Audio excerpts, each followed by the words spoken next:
So good morning, everybody, and welcome to the FSA board meeting here in Manchester. It's very good to see everyone again today, and indeed there's no apologies from any board members as far as I'm aware. I am aware that Margaret needs to leave early for a prior commitment, and so we'll leave at the break. And Robin, our CSA, is going to need to leave at lunchtime. There are two apologies from the executive team. Junior Johnson, our Director of Operations, and Tara Smith, the Director of People and Resources, are both unable to be with us today, but both are ably supported by their deputies, Richard Wynne-Davis, who's Head of Operational Assurance, and Tara's deputy, Ruth Nolan, who's the Deputy Director of Finance and Planning. And they will be here to present papers and answer questions on the relevant items. So thank you to both of them for being with us today. Ruth, I think, is actually going to join online. A slight change in the way we handle questions at this meeting. So just to remind people who are observing the meeting today that the questions that we've received in advance from members of the public have been published alongside the papers on our website. And those questions have been made available to board members yesterday, so they're able to take them into consideration during the course of the discussion. I hope that officials and board members will take the opportunity to reference those questions during the discussion, but either way, we will provide written responses to those questions following the meeting. So without further ado, I think we're ready to get on with the business of the day, and we'll start as usual by asking if any members of the board have any new external interests that they wish to declare. A couple. Tim. Yeah, just to report, I've been elected President of the UK Beef Shorthorn Cattle Society. Congratulations. And Hayley? Thank you. I'm now the Head of Sustainability for Kite Consulting, which is a division of AB Agri, a specialist dairy industry consultancy company. Thank you very much. Are there anything else? And this is not a conflict of interest, but I would just like to take the opportunity to congratulate Ruth Hussey, our Deputy Chair, who's become the High Sheriff of Merseyside. And Ruth, as you know, will be leaving us at the end of her term at the end of June. And I know she'll be a huge asset to Merseyside, and I hope you will enjoy it as well. So, the other question in relation to declarations of interest is just to ask board members just to consider the items which are on the agenda today and to consider whether any of their declared interests are relevant to any of those items. I'm not aware that there are. No, thank you. And can I also ask if anybody has any other business that they wish to raise at the end of the meeting so we can reserve some time for that? Okay, thank you. So in that case, I think the next thing is that we'll turn our attention to the minutes of the last board meeting, which was the one that was held in December in London. Those were circulated to board members previously, again are available on the website. Can I ask if anybody has any factual corrections to the minutes from the last meeting? No? And any of the actions which were arising from that which are not going to appear in the agenda today? Just check what they were. Just one. Margaret. It's just the action on Action 1 about the folic acid. I just wondered if the scientific officer, Robin, was going to keep an eye on that, given that there is some scientific difference of opinion on folic acid. It might actually be helpful, Robin. I know you did circulate it as we requested to the board. It might just be helpful if you just summarise the issue very briefly for anyone else watching and where we are on that. Yeah, certainly. So for those who didn't follow this debate a lot previously, this is led by the Department of Health and Social Care, a policy to fortify non-wholemeal flours with folic acid. Folic acid, as people will know probably, is a really important nutrient, particularly for pregnant women, and too little folic acid leads to neural tube defects and severe disability in children. The principle behind this is that many people do not know they're pregnant until it's too late and therefore have not taken folic acid supplements. So by supplementing flour, you can avoid neural tube defects. There is some debate, as Margaret, you mentioned, around the level, the most appropriate level for that. There has been guidance issued that is fully supported by the CSAs and all 4 chief medical officers on the proposed level at the moment. And that will go ahead, I believe, next year. We've had conversations since the last board with Department of Health officials around monitoring for that. And they have quite a robust monitoring plan for blood folate levels and for hopefully a reduction in birth defects as a result of that. They'll be keeping a close eye on it, and I will keep a close eye on them, keeping a close eye on that. And we've said publicly before and will again that, you know, if there is evidence that the level is insufficient or indeed too high, we'd obviously speak out about altering that in due course. But yes, fingers crossed it will all go ahead, and I will report back when we know more. Thank you, that was helpful. Any other comments on any outstanding actions or any complete actions? Okay, I think most of the points, particularly around retained EU law and so forth, we'll touch on, and the OPS programme will come back, and the science update will come back at a later stage. Okay, so that brings us on to the new items for today, and as usual, we'll just start with a brief oral update from me on what's been going on. The list of my engagements has been published as usual, and I think you'll see from that list that since Christmas I've spent a larger than usual amount of time with parliamentarians who have expressed interest in our work. I think that's primarily been prompted by the precision breeding bill going through Parliament, and also the retained EU law bill, which was discussed in the Lords committees recently. During those conversations, I've also heard concerns about the delay in introducing import controls, and more recently, of course, questions around the implications of the Windsor framework. I've had meetings on all of these topics with ministers, both in Westminster and also in the Welsh Government, and I've been pleased to be able to explain how the FSA is working closely across government to try to support trade, but also to protect the standards of food that's served and sold here. I might also note that I've offered a cross-party meeting with Assembly members in Northern Ireland, which will happen in a couple of weeks' time, and that just recognises that it's not been possible to meet with ministers there for some time. In relation to import controls, I might say that I was pleased to visit the Liverpool Port Health Authority with Justin Varney, one of our board members, where we were able to see at first hand the work that FSA officials do at the border. It was an absolutely fascinating visit, and huge thanks to all of those people who made that possible. It made me even more convinced that we need to develop a much more modern system that's really fit for the 21st century. We can't continue to rely on paper documentation and PDFs. We need to be able to better capture data if we're going to improve our intelligence on what's coming into the country and essentially improve the way that we deliver those controls. So I'm really looking forward to progress in the borders operating model.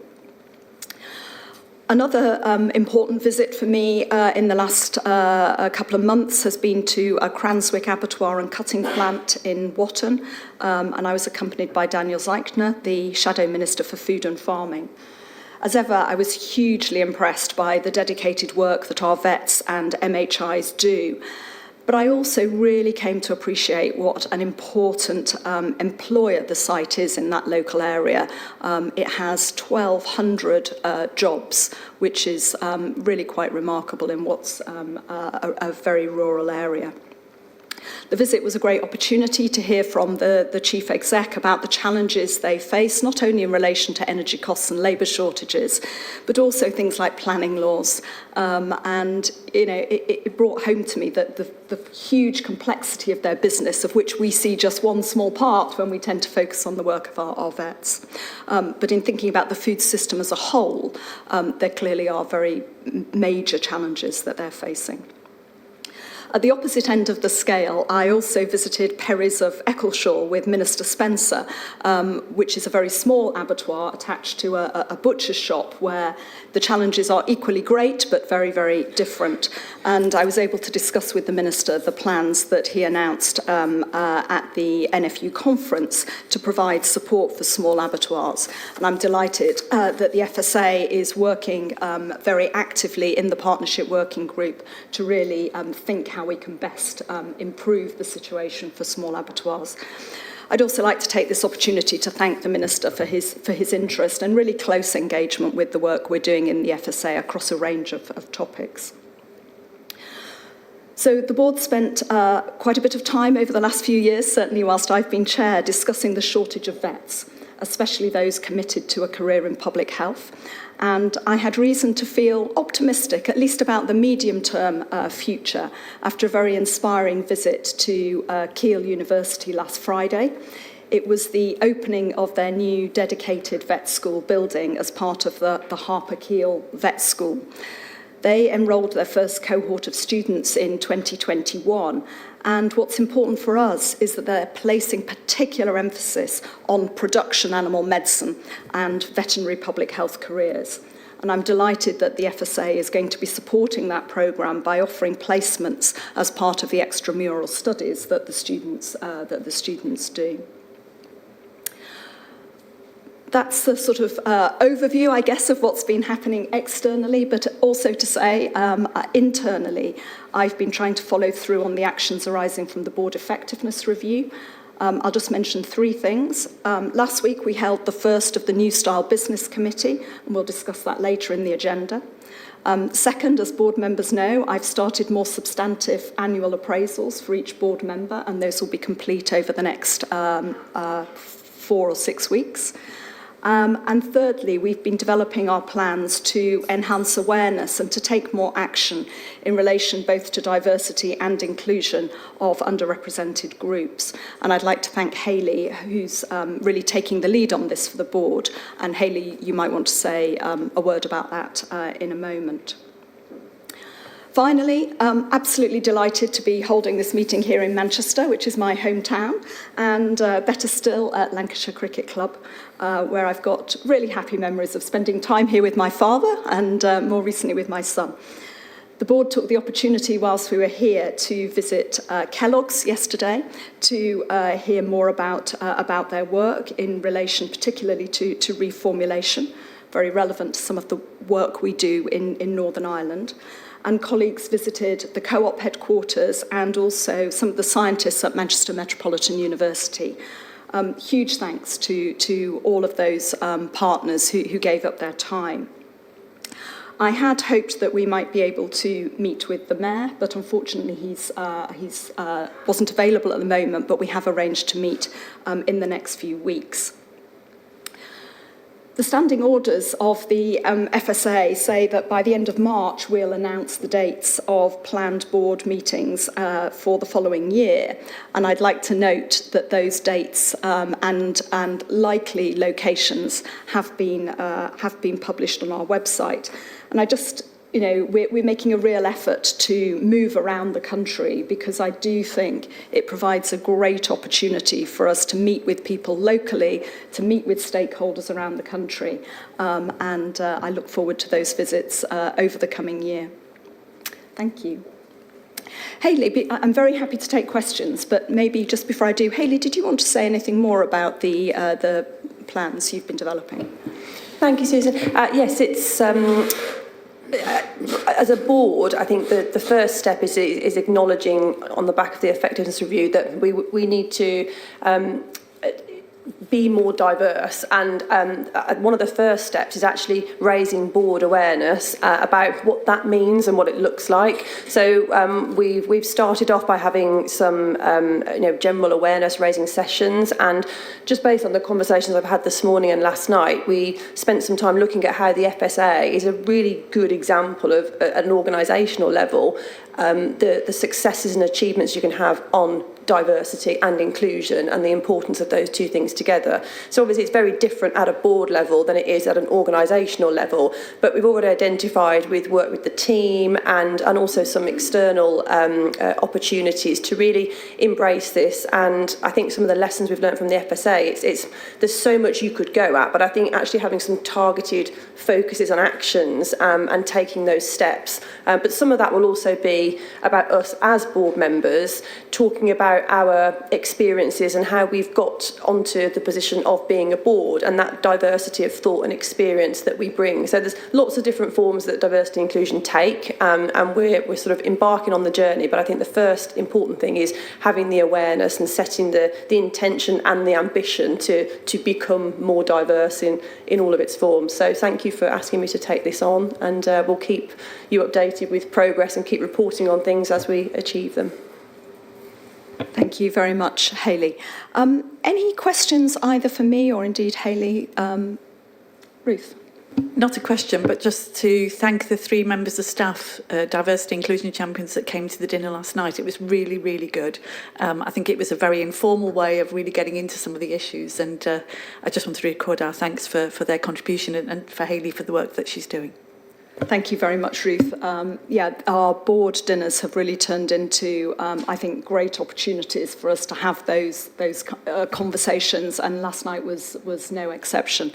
Huge thanks to some of our staff for coming to join us and being incredibly open about their experience. And as a couple of them said to me, it was quite a big deal coming to not only to talk to the board, but coming to have dinner with the board. And I think it was, I really appreciate them stepping up to that. And I hope that was the start of slightly demystifying it. It was also a great opportunity, I have to say, to learn a little bit more about some of my colleagues that we didn't know before. Thank you. Any questions? Okay, well, in which case I'm going to hand over to Emily to give her report, which has been published on the website. But Emily, as usual, it'd be great to hear some of the highlights, and I confidently predict there will be some questions. I think so too. Morning, everyone. Really nice to see you all, and morning to everyone who's watching. There is a written report. I won't repeat what's in there, just to highlight a couple of things.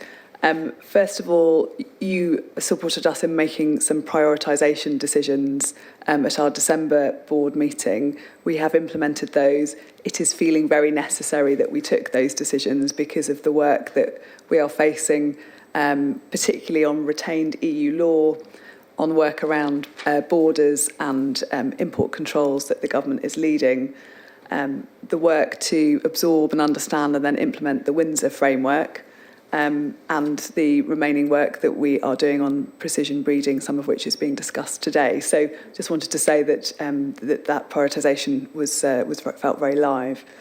On retained EU law, since writing the report, which was only a couple of days ago, we've had confirmation that the report stage of the bill will begin on the 19th of April.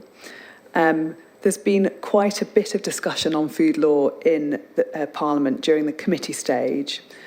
The FSA is awaiting a decision from the UK government on our recommendations, which were that the vast majority of retained EU law within the FSA's remit should be preserved or extended this year. And as soon as we hear back, we'll want to engage very quickly through our 4-country working frameworks to try and agree an approach. We have a statutory obligation to consult on any changes to food law, and we're very keen to make sure we're in a position to do so as soon as the bill receives royal assent. But the timetable for delivering the necessary statutory instruments this year, as I said in my report, is very tight. Thirdly, I wanted to mention the food hygiene rating system, really just to say, because there'd been a bit of a misunderstanding, I think, from some people in local authorities about our position on statutory, looking for a mandated display of food hygiene ratings. Just to say that the FSA still very much wishes for that to happen. We just do not see a prospect of there being legislation in this Parliament.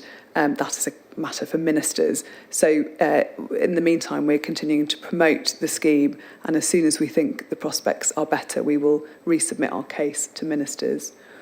And then finally, I wanted to mention something that wasn't in the report but has been in the press recently, which is our Operation Hawk, which is a criminal investigation into potential fraud, meat fraud.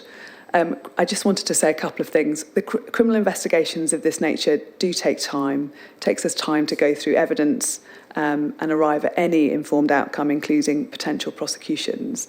And we have to act so that we don't jeopardise any future legal proceedings. And as with any ongoing investigation, new information can emerge and lead to new lines of inquiry. We've had industry contact on this issue over the course of the last 18 months, and we did advise retailers last year to check their cooked meat suppliers. And I just want to re-emphasise, when the FSA asks retailers to look at their supply chains, we really do expect them to take necessary action and do some extra due diligence. We don't give these alerts without some reason. And retailers do have a responsibility to make sure the food they sell is what it says it is. At a time when cost pressures and other challenges mean the risks of food fraud might be increasing, it is really important that everyone involved in the food system is extra vigilant. So that was all I wanted to say. Thank you. Thank you, Emily. I mentioned that I'd been hearing a lot from stakeholders about retained EU law and asking us what the FSA was doing. I think it is important to note that we, whilst the board has set out the principles by which we want the FSA to act, and that forms the basis of our advice to ministers, we still yet haven't had any formal feedback. Businesses are looking for certainty on this, and I think that I am becoming increasingly concerned that time is getting tighter. As you've said, we're going to have to agree the plans with the devolved administrations, and it is, and I feel quite strongly, important that we allow adequate time for public consultation on this. It is a statutory requirement, but we need to allow time for that to be a meaningful consultation. And I suppose I'm beginning to feel anxious that whilst it's not the intention of the bill, I'm absolutely sure, but unless we act quite quickly, then the timetable is going to slip too far to enable us to do that. And I very much hope we'll have some decisions from government soon on this. I don't know if David, I saw you about to come in. Was it on this topic or was this on Hawke? No. Okay. Was there anything else that people wanted to add about retained EU law? I'm not sure there is much more we can say or do at the moment. Margaret? Given that in the past we've discussed that there are a few areas at least where we may or we're likely to recommend that it's actually quite important to change some of these laws, have ministers been made aware of that? Absolutely. So in the submission that we sent to ministers, we essentially said that our first priority was to protect public health, and that will require preserving most of the laws that exist for which we're responsible, but that we are very keen to reform some areas, notably regulated products. But it's not going to be possible to complete that process by the end of this year, and therefore some of the laws for which we're responsible, what we have proposed is that they should be extended. So that is the proposition that we've made. As you know, we're already beginning some work in relation to regulated products, and we might touch on that later. There are a couple of other areas, but that was the primary one. David? On the food hygiene rating system, first of all, I entirely agree with your stance on retained EU law. I think that's absolutely right. I passionately believe that there should be mandatory, what goes to be called scores in the doors.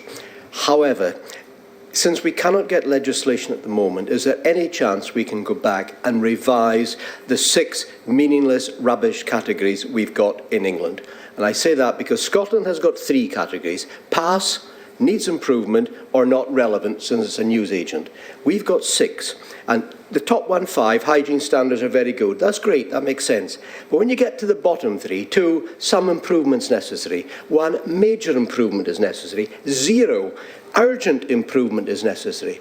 There's not a single person in this room who would dream of getting food from a place rated 1 or 0, because we know it's a danger to health, it's filthy and needs to be cleaned up. So I hope we can take this interregnum when we can't get legislation to look at possibly the Scottish system, or to simplify these 6 categories down into 3, which is good, needs improvement, or bad and avoid it with a barge pole.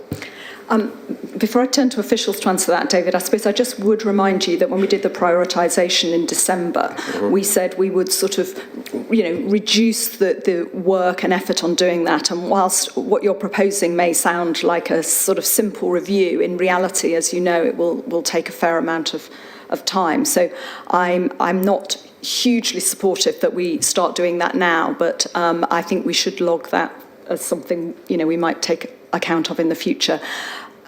Katie, do you want to come in on that?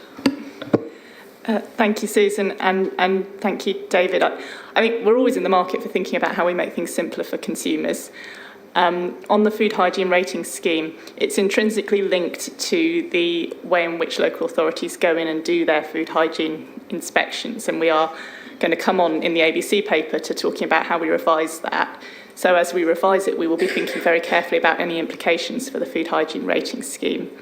But what I would say is we also need to think not just about Scotland, but about Wales and Northern Ireland, where the scheme is mandatory already and quite clearly prescribed. So I don't think we'd want to introduce differences of approach that can be confusing to consumers between the countries. But we will definitely, as we do our reform work, we'll have a very careful think about how it interrelates with the food hygiene rating scheme. Hayley.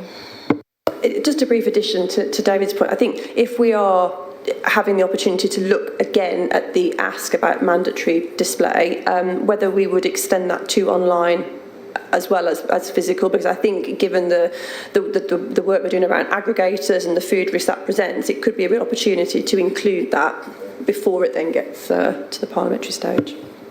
There'll be plenty of time to discuss this at a later date. Mark. Thanks, Susan. Just again on the food hygiene rate, sorry, this sounded like a one-subject conversation, but I think your reminder to us that we haven't deprioritised the scheme is really important, and I think as a board we should take the opportunity to comment on that and to reiterate our standing behind that scheme, the importance we place upon it, and the fact that we aren't in a place to go for mandation at the moment is simply a matter of practicalities, not a matter of priority. I think that's really important. I also think that we are in a place where, and you do comment on promoting the scheme, Emily, in your report, but actually we can help drive consumer behaviour because consumers are the first people who can drive improvements by demanding to see people's hygiene ratings, along the lines of, if people are not displaying their hygiene ratings, ask yourself why, and ask yourself whether you want to do business with that organisation. Well said, Mark, and I hope if anybody was concerned that this was not something that the board felt strongly about, they've been reassured by this conversation with everybody. I mean, there's lots of nods around the table. This is something that we all think is extremely important, but as you say, there is, we've just been talking about worrying about not having enough legislative time to get through all of the retained EU law bill. There's just minimal chance of us getting anywhere with mandatory FHRS at the moment. But still very, very supportive. Okay, on other topics, Margaret. So it's back to Emily's report. I just wondered if you could expand on mitigations that we may be taking now on the risks emerging out of things like, the Food in You research on cost of living and people changing the way they eat.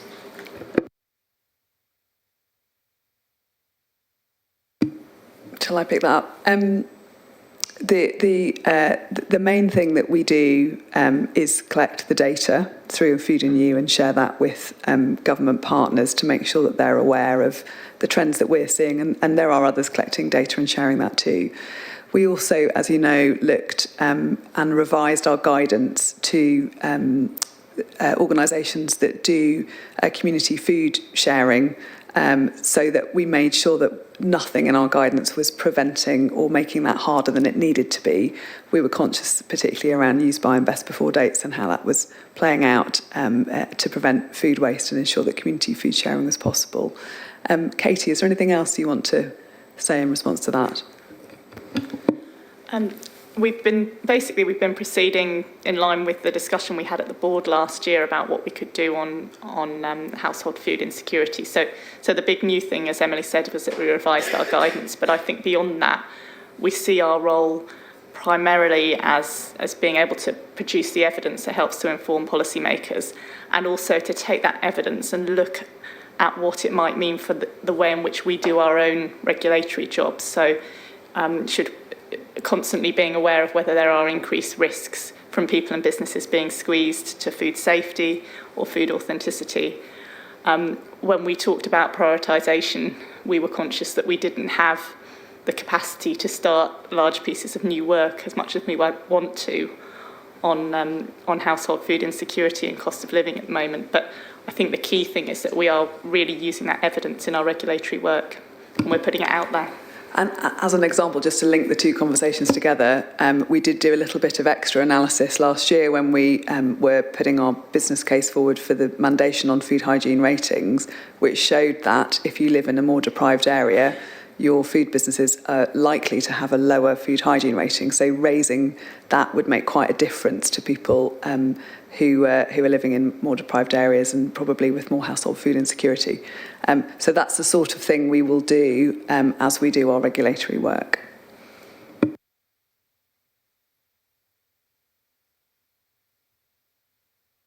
Anything more from anyone?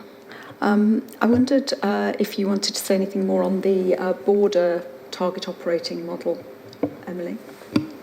There's not a lot to say because we're waiting for the government to publish its target operating model. So we're sort of waiting for that to go into the public domain. The work we've been doing to support the government has been looking at the import of food and feed, particularly from the EU. We're very interested, as was spelt out in our annual report on food standards last year, in making sure that we do have some kind of checks and arrangements on high-risk food from the EU. But until the government has published its report, there's not much I can add at this point. Okay, anything more? Right, well, unusually short today, but I'm sure we'll make up for that later in the meeting. So we'll move on now to the next item on the agenda, which is our strategic risk management paper. This is the board and the executive held our annual risk workshop in January, where we get together and really think hard about the risks that we face and also the opportunities that the FSA has now and in the near future. And what this paper aims to do is to really summarise the outputs of that workshop and put on record the principal risks that we face and the mitigations that we've put in place. This is really an opportunity for the board to check that the comments and the input we made in the January workshop are adequately reflected in this paper, and to give you, if you like, a second bite of the cherry of thinking whether there's anything that we've missed or you want to ask the executive to think again about. Ruth, thank you very much for Ruth's joining us online. Thank you very much for joining this to present this paper. It'd perhaps be helpful if you just orientate us into the paper and draw out, particularly for those observing the board today, what some of the key points are. Thanks. Thank you, Chair, and good morning to the board. So As you've already referenced, following the annual risk workshop earlier this year, this very short paper aims to act as a formal record and a useful reference point to detail the approach to risk for the coming year. To summarise, the paper mainly outlines the approach to risk management and, most importantly, applies the principles of good risk management outlined in the Treasury Orange Book. It then goes on to detail the responsibilities of the board, ARAC and the executive in terms of managing risk, but also the responsibility of the board in terms of setting the risk tolerance and appetite, which is some of the discussions we had over the last couple of months. But it also makes clear that the board delegates assurance of the risk management framework to ARAC, whilst the executive has operational oversight of the risk. Finally, the second half of the paper puts the principal risks on record, which we're managing this year. So to summarise, all we're asking the board to do is to note and agree the framework, which is consistent with prior years, and our current approach to managing risk, which is in section 3 of the paper, and then note and agree the principal risks covered in section 4 and Annex A with a bit more detail. And as you say, checking that they reflect some of the discussions that we had at the risk workshop. And that was all I was going to say, but happy to take questions. Thank you very much, Ruth. And I know this short paper, as you say, but is the result of an awful lot of work. So thank you for that to you and your team. Tim, as chair of ARAC, I wonder if I might come to you first, just for any overarching comments. Yeah, thanks for that. I think the paper is welcome and the approach is welcome. I mean, I think it sets out exactly the broad areas that we need to be mindful of, both as a board, but also as the guidance sets out as the last slide of defence. I thought it was quite interesting that ARAC is described in that context. But I see also ARAC providing the opportunity to prospectively horizon scan with the with assessing those risks. Of course, we try to do that, and I don't want to give a sort of spoiler alert for what I will also say under the ARAC item around deep dives. But I think there is a very important thing around this, that we are looking at broad areas which, for a certain degree, are intuitive. And it's the drilling down into those, understanding the practical mitigations that are going to be absolutely vital. And so I think in the context of ARAC, we'll be looking to that. But I think one of the first lines of defence will also be around our new business committee and indeed what the executive are able to do within the resources available. Thank you. Hayley. Thank you, and thank you, Tim. I agree with the framework as set out, and I think it's a really good reflection of the discussion that we had when we last met. I think the two things, one of which, Tim, you've just touched on, I think what would be useful is to factor in some looking ahead. You know, what are the biggest risks to food safety over the next 5 years, and what is our approach to that horizon scanning, so that we're not just looking at the here and now. On the here and now, what I would find useful is to also have sight of the actual risks currently. So these are, in principle, risks to the FSA at any, that could happen at any time. But there's a number of current risks, and I'm assuming that we do have a heat map that says, X local authority is currently at risk. This particular crime incident is a risk to reputation and to protection of the food industry. So there's the sort of the principal risk, but also I'm assuming an actual risk map. What should be keeping us awake at night when we go home from the board meeting? But that I haven't seen, but I'm sure it exists. And I'm just wondering if it's just an ARAC document that could come to the board, or maybe does come to the board, but I just haven't been here long enough to see it. I mean, I think you just need to distinguish between what the role of the executive is and what the role of the board is in relation to risk. So the executive needs to keep an eye on those details, particular investigations, particular local authorities. We have a framework where we review risks on a regular basis, and indeed some of the things you describe are actual issues rather than risks, which we need to attend to. And we've just refreshed our performance framework, and we're about to be rolling that out over the next few months. I think for ARAC and for the board, it's more thematic. And it's really you looking strategically, what have we spotted in the general environment, and have we missed anything? And do our systems work effectively for mitigating risks, would be my suggestion. I don't know if Tim wants to come in on that. I completely agree with that, because otherwise ARAC would be inundated with issues and exploration around things that actually is rightly for the executive to take forward, and also for the business committee to provide assurance in its role operationally. However, the one thing I'd probably challenge a slight bit is that there are times where smaller bits of process arrive from thematic issues that need drilling down into. And I won't give specific examples here, but there have been one or two cases I've experienced where that has been hopefully valuable back into the system. So I think it's about a judicious identification of where there are things that are worth drilling down into. But the themes generally and the reporting we get certainly seems to serve its purpose, I think, in identifying where we should direct the attention. And I think that's a constant challenge for ARAC to do that.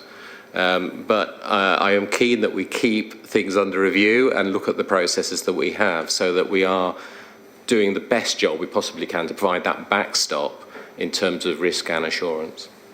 I can see lots of colleagues wanting to come in. I think it's also important, one of the reasons for us reconstituting the business committee in the way that we have done is that the PNR report actually includes some of the issues that you were raising there. And I think that we will have more opportunity to scrutinise those things in a bit more detail at the new business committee. And I think that's part of our multiple lines of defence.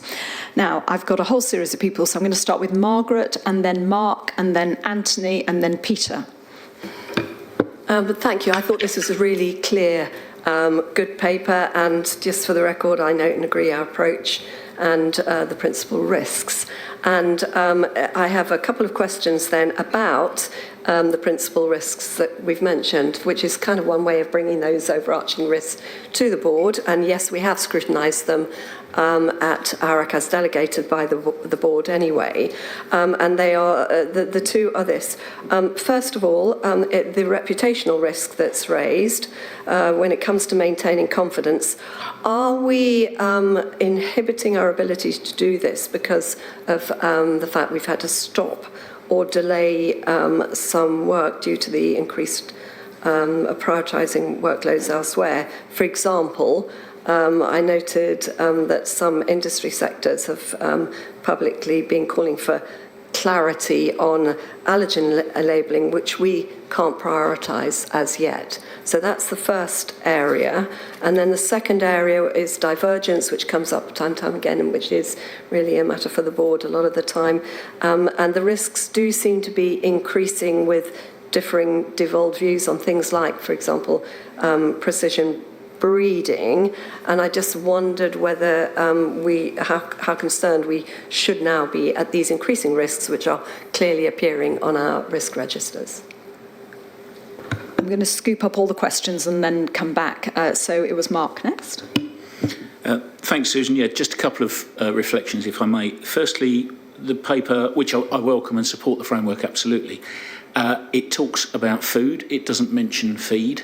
And I'm not sure if we're meant to read food and feed into everything. I think if that is the case, it should be specific because it suggests at the moment we don't see any risks in the feed space, and I don't think that's the case.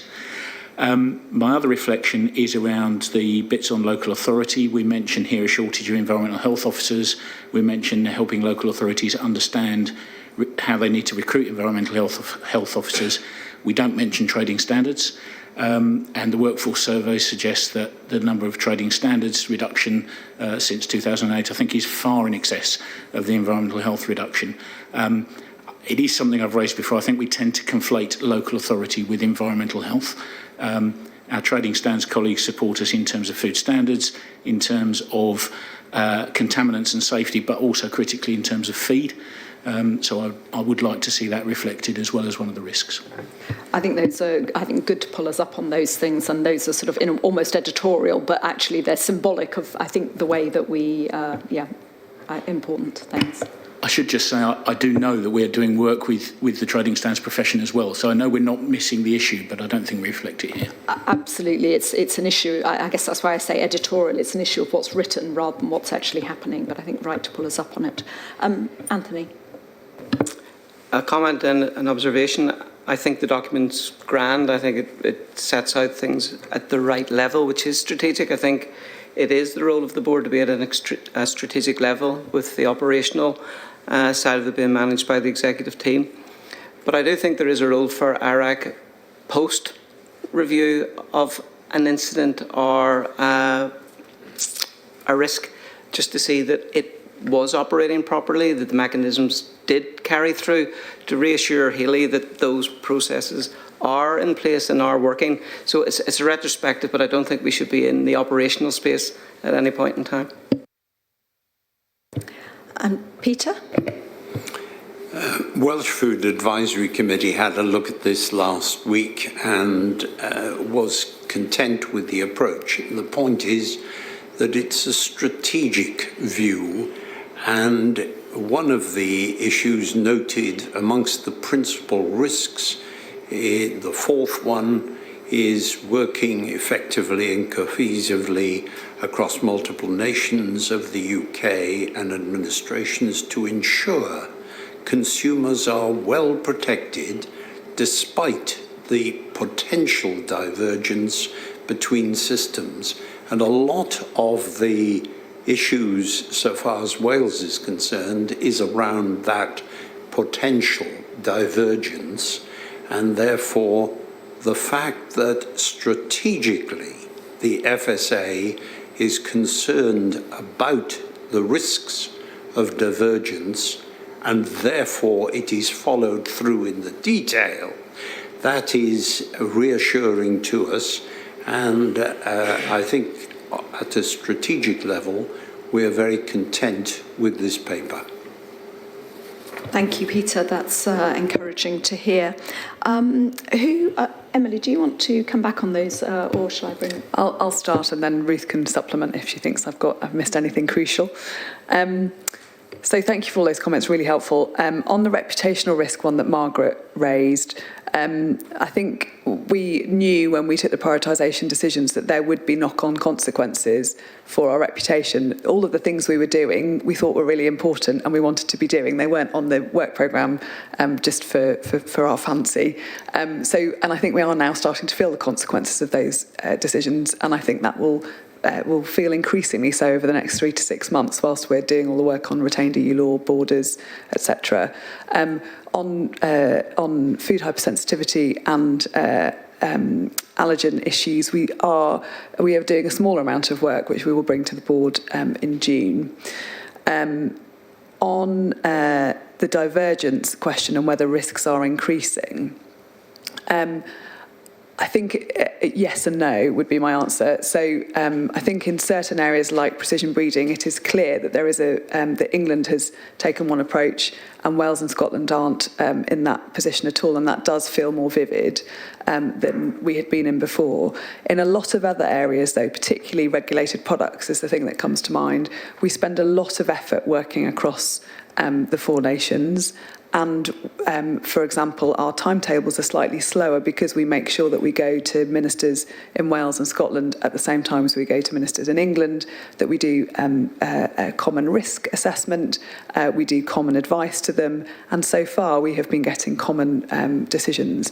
So I think, although it feels vivid in one part of our work, it's perhaps not as pronounced in others, and that is because we're taking the common framework approach, and it is labour intensive to do that, but we are doing it.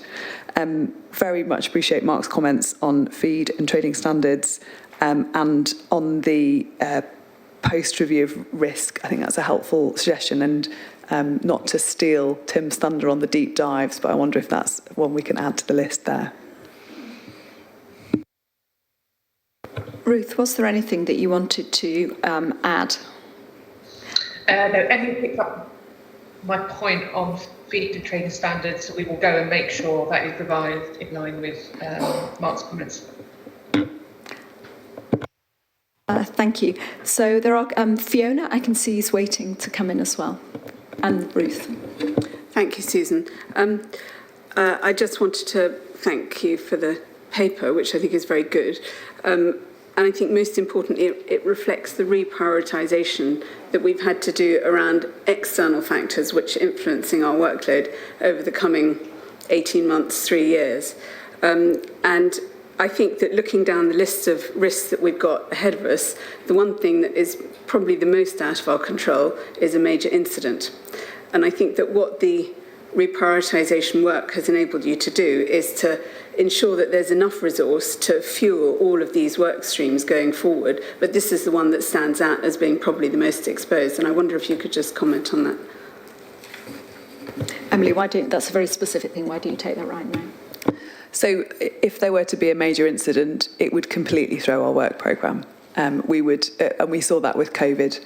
It took hundreds of people in the organisation to respond to that situation and work on everything across from kind of people issues right through to policy issues. So it just would change what we do.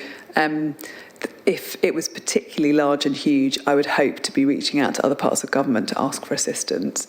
It just does change everything. Emily, maybe it's a good moment to say there is some work going on internally in relation to reviewing what we do on incidents. Do you want? Yeah, thank you. I think I updated the business committee on this last week. So we currently have a very experienced set of consultants who are reviewing our approach to strategic incident handling and coming up with some very, very helpful suggestions about how we improve our approach. And just for the board's note, when we meet in June, we'll actually be doing a major incident role planning, role play exercise, desk-based exercise, so that we as a board really think hard about what our role is when it comes to managing a major incident. So yes, I think it rightly is in this paper, but just to take the opportunity to tell you that we are doing quite a bit of work on that, and I think giving it the priority that it rightly deserves in the agency. Ruth. It's just an observation that each of these areas has a wide range of risks, and they're very volatile and fluid. And Emily's really illustrated how one of those can really change the landscape for us. So I think it's really important the board recognises the scale of risk that we're facing, the ability to control some things but not everything, and also set against the final risk, which is the tight resource envelope that we have. So I think there's a key issue for the board in supporting the executive in managing this prioritisation process. We've done it over the period leading up to this year's business plan, but this is going to be an ongoing issue, and I'm sure one that the business committee will want to support the executive in making those judgments, or certainly supporting them against our risk profile and our risk appetite. So just to say that we recognise the scale of pressure that the exec is facing this year, and the difficulty and complexity of making those choices, but that is the role of the board to support that, and I know the business committee will want to do that. Thank you, Ruth. And I think that's probably all the comments from members, and that leads very nicely. I really was going to just remind us that risk management is a continuous process. We bring it to this meeting once a year. We have our workshop once a year, but it is something that's going on all the time, as you say, in the exec every week, and at business committee where we can have a look at it. The food system is complicated, it's evolving fast, things happen that none of us expect, and the risks will evolve too. But I think that what this paper does is provide us with that kind of reference point to go back to and check our risk appetite and make sure that the future decisions, on a day-to-day basis, which the exec are making, are within the framework that the board has set, and so that we can understand when we're getting into trickier waters. So Ruth, thank you very much. Thanks to Tara. I know she's not able to be here, and everyone else who's put this together. And my thanks too to board colleagues for the workshop we had in January, which I think has really helped shape this paper and pull out the strategic risks. Thank you. Okay, let's move on to the next item on the agenda, which is a topic which is about the precision breeding bill. And this is a topic that we have discussed at several board meetings over the last year and is one of the factors which has taken up more time than anticipated for the executive. Since the board last met, the bill has completed its progression through the parliamentary process, and we're now awaiting royal assent, which we imagine will happen in the near future. So this feels like it's a good moment to take stock. So what you have in front of you is a very comprehensive paper which covers a number of important issues, and we're going to have to manage our time quite carefully, I think, to make sure that we discuss each of the components of this. So I think what I'm going to do is suggest that we split this into two main parts, and I think we'll begin by inviting comment and discussion about the consumer information aspects, and then maybe come on to the traceability and the design of the assessment process after that. Just to recap on the context, I have been in really regular dialogue with ministers in England and Wales and with the Chair of Food Standards Scotland about this bill. And that's very much in our desire to try to work closely with the devolved administrations and to provide advice to ministers which reflects consumer interests. I should note that I've recently had correspondence which I've shared with the board from Lynn Neagle, the Deputy Minister for Health and Wellbeing in the Welsh Government, and from Heather Kelman, Chair of Food Standards Scotland. And both of those letters really just put in writing the conversations we've had, emphasising the importance they place on consumers having the right information to make informed choices about the food they buy. I think in principle, we're all in complete agreement on that, but what that might actually means in practice is a little bit more complex. We've heard that consumers, from our research, that consumers, I think, instinctively ask for more information, particularly in areas where they have concerns. But we need to ensure that that consumer information is genuinely meaningful and that it is likely to lead to better outcomes for consumers. And that really is the job for the board. I think if we needed to be reminded that there's a wide spectrum of views, we've seen that in correspondence which has come to us in the last few days. So the board received a letter from the British Society of Plant Breeders, which argues quite strongly that we should not add additional labelling requirements. And in contrast, we have a question which has been posed to the board from the organic farmers and growers who express serious concerns and the importance of consumer information. And we've also had a question from the Food Ethics Council, which I think is quite thought-provoking, which really reflects that the wider interests of consumers, for which we do have responsibilities, go beyond matters of food safety when it comes to PBOs, and that consumers do have concerns which cross a wide spectrum of interests, from patenting of new technologies through to just knowing more about the provenance of their food.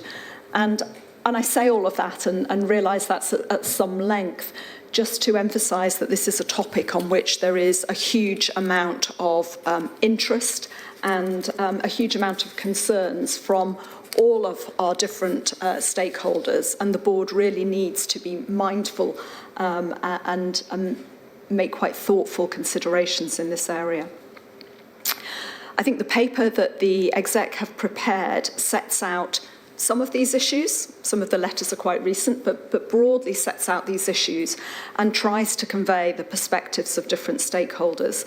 So I hope you've all had a chance to read this and give it some thought, but I'm going to invite officials now just to, I guess, summarise what they see as the key points, and then I will be keen to hear reflections from board members about how in your own minds you're weighing up these different components.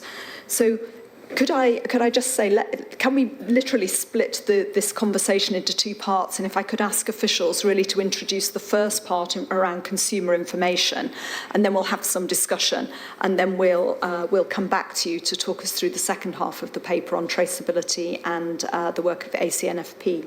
Is that okay? We've got a number of people who've worked incredibly hard on this bill, and a huge thanks. It's taken up a massive amount of time over the last year, and you've been working to very strict timetables. Rebecca Lamb is our head of the Policy Priorities Unit. I think, Rebecca, I imagine you're going to kick us off, but I know you're joined both by Colin Clifford and Jonathan Davis, Jonathan from Consumer Protection in Wales, who are also going to contribute to this. But Rebecca, Rebecca Sudworth is going to kick off. Yeah, I'll say a few words of introductions so much, and then the team will be able to pick up any questions from the board. I don't have a lot to add to what you've said in introduction, but I do want to emphasise a few things. Firstly, as the paper says, we start with a strong foundation in legislation that exists already to make sure that consumers get the information that they need about food. And the paper also notes the UK government position that there's no need for additional requirements for precision bred products. This is a DEFRA policy in England, but obviously, as Susan has outlined, the FSA has a very important role in representing the consumer interest, and we've been working to establish consumer views. We've undertaken research, which is summarised in the paper, and this is something that we'll take into account as we develop our position, and we intend to continue undertaking research and engagement with consumers in partnership with DEFRA as the policy position develops and as we develop our regulatory framework.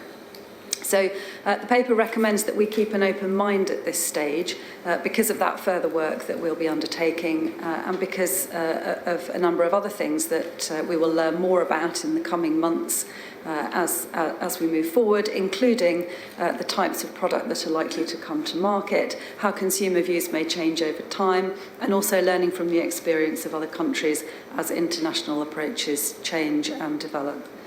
So I'll leave it there. The paper, I think, brings out the complex issues that we need to consider in some detail and some of the trade-offs that will need to be made as we develop our position.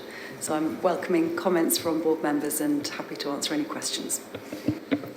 Thank you, Rebecca. Margaret, and then I'll go to Tim. Oh dear, put my hand up too soon. This is also a very good paper, and I really commend the way that our executive staff have spent a lot of time educating us on this. It's very complex, and I think we now get it as far as we possibly can. So for the record, I support the public register, the direction on traceability, which is coming later, sorry. I've already mentioned concern at the divergence resulting from England approving and the others not as yet anyway, approving. Then I want to move on to this safety issue, and I do understand from what we've been told that most PB plants and animal foods will in the main be safe, and I think this educational campaign would be a very good way of explaining what we know about safety, but also we have to be very, very straight about what we don't know. And I think that's an important point to make. Now, the paper raises labelling, and you mentioned labelling, Susan, and it's not a decision we have to make now, and it's not our ultimate decision anyway, but we will be asked to advise at some point. And I know that things may well change, but I still think having raised this, and it is such an emotive issue, with the knowledge that we have now, I think it's right to signal to all the interested parties that we're not ignoring it. So to consumers, to campaigning people, industry, politicians even. And so I would, down the line, if things haven't changed on what we know now, I would support labelling, and I would do so for three reasons. One is that our FSA research has made it absolutely clear that the public overwhelmingly wants it. Two, we do have a duty to give information to consumers so they can make informed choices of what they eat. We wouldn't be setting a precedent. We do it over things like, or I would say producers do it over things like food is suitable for vegetarians, etc. So it's for reasons other than safety. And then finally, if things don't change, I think it would be useful for devolved countries who don't at the moment want this to know what is coming into those countries if it's precision bred. Thank you, Margaret. I'm going to hold some of your earlier comments until we get into the next section, particularly in relation to safety authorisations. But let's just continue on the theme of the consumer information. Tim, was that your... Yes, I'm probably struggling a bit to put things in the pigeonholes described, but just work with me on this, and I'll be brief.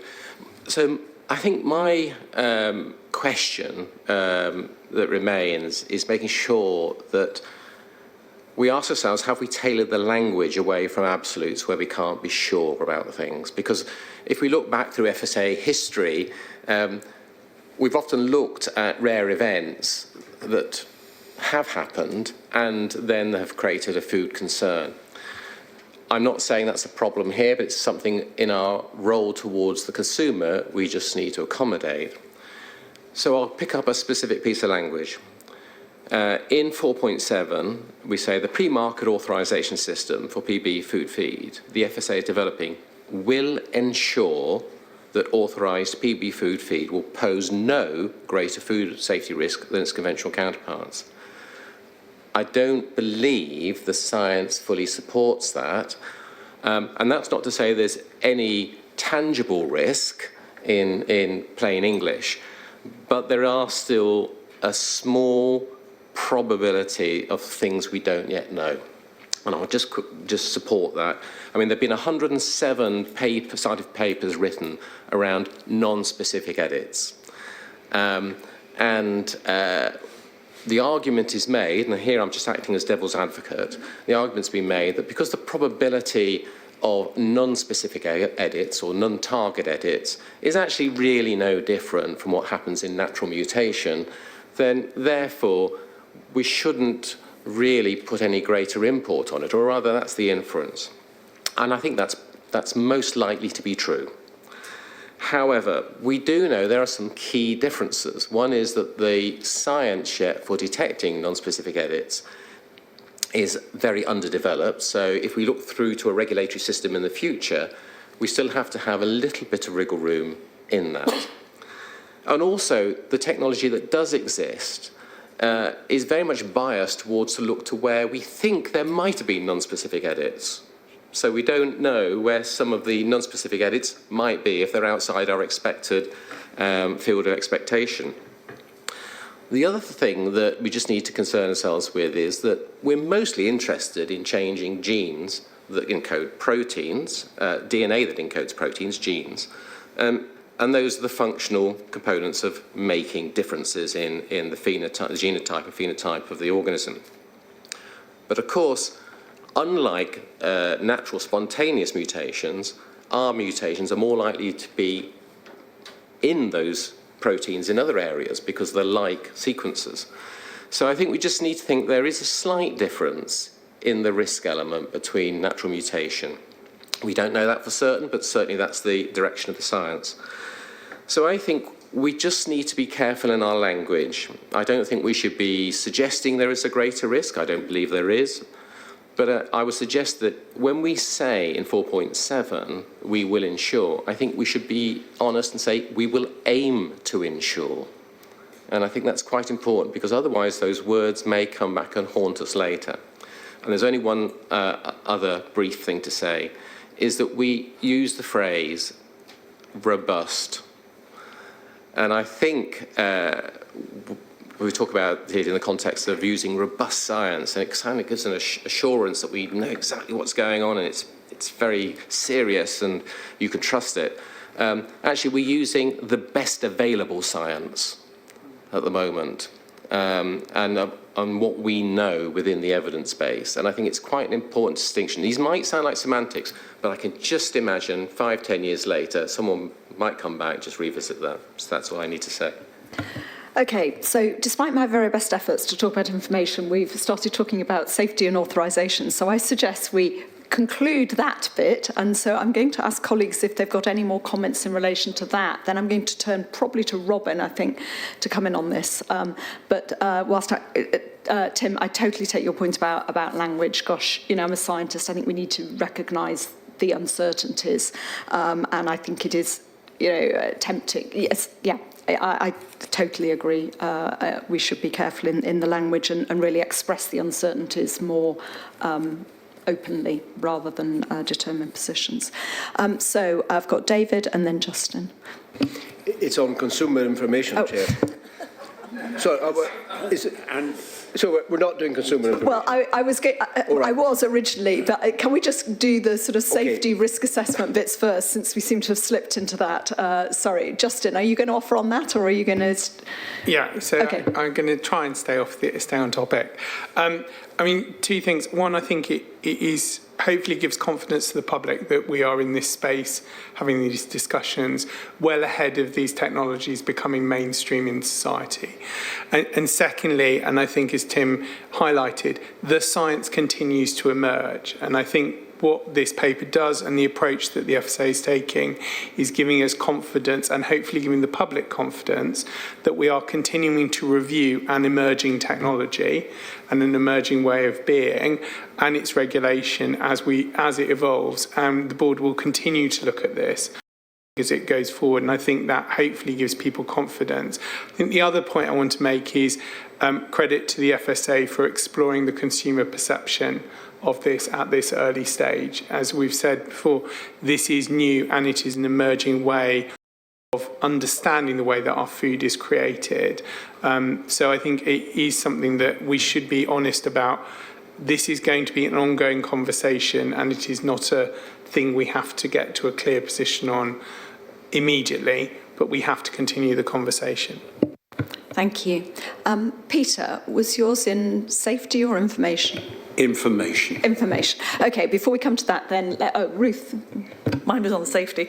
I was struck by the report from the ACNFP, and I was going to raise the question of, in order to reinforce our role as a trusted organisation in this space, it would be really helpful if we set out the scientific requirements. What is the nature of the science that goes into the risk assessment? What sort of science do we require? The length of studies, one of the questions refers to that we've had today, the strength of evidence, the size of studies. The more we can tell the public how much science goes into it, what the nature of the science is, I think the more we can explain then the decisions and the advice that we give. And linked to that is, you know, there won't be 20-year studies because this is such a new technology. So when would we use post-marketing surveillance and put requirements onto products that do become authorised so that we can continue to monitor that situation? So perhaps an explanation about how we might use that lever, if you like, as well to support safety. But I think the main thing is building confidence with the public as to what sort of science are we using. Thank you, Ruth. I mean, my understanding is that will be the next. That will largely be the next stage of the ACNFP work, which will come to the board in due course. I guess later this year. But Robin, do you want to just pick up on, reflect on those observations? Yeah, thanks, Susan, and all very good and lively discussions. I'll see if I can encapsulate everything, but please pick me up if I missed anything, and I might hand to the team if there are other areas. So first of all, both Margaret and Tim, you raised the issue of things we don't know, and that's true, of course, of all technologies. I think I would say that from a scientific perspective, I don't think what we don't know about this is any more significant than what we don't know for other areas of food. And I would on point 4.7 that you raised, Tim, I think it is reasonable to say there is no greater food safety risk there because the entire process that is developed is appraising this risk in the same way that we appraise other food risks, essentially.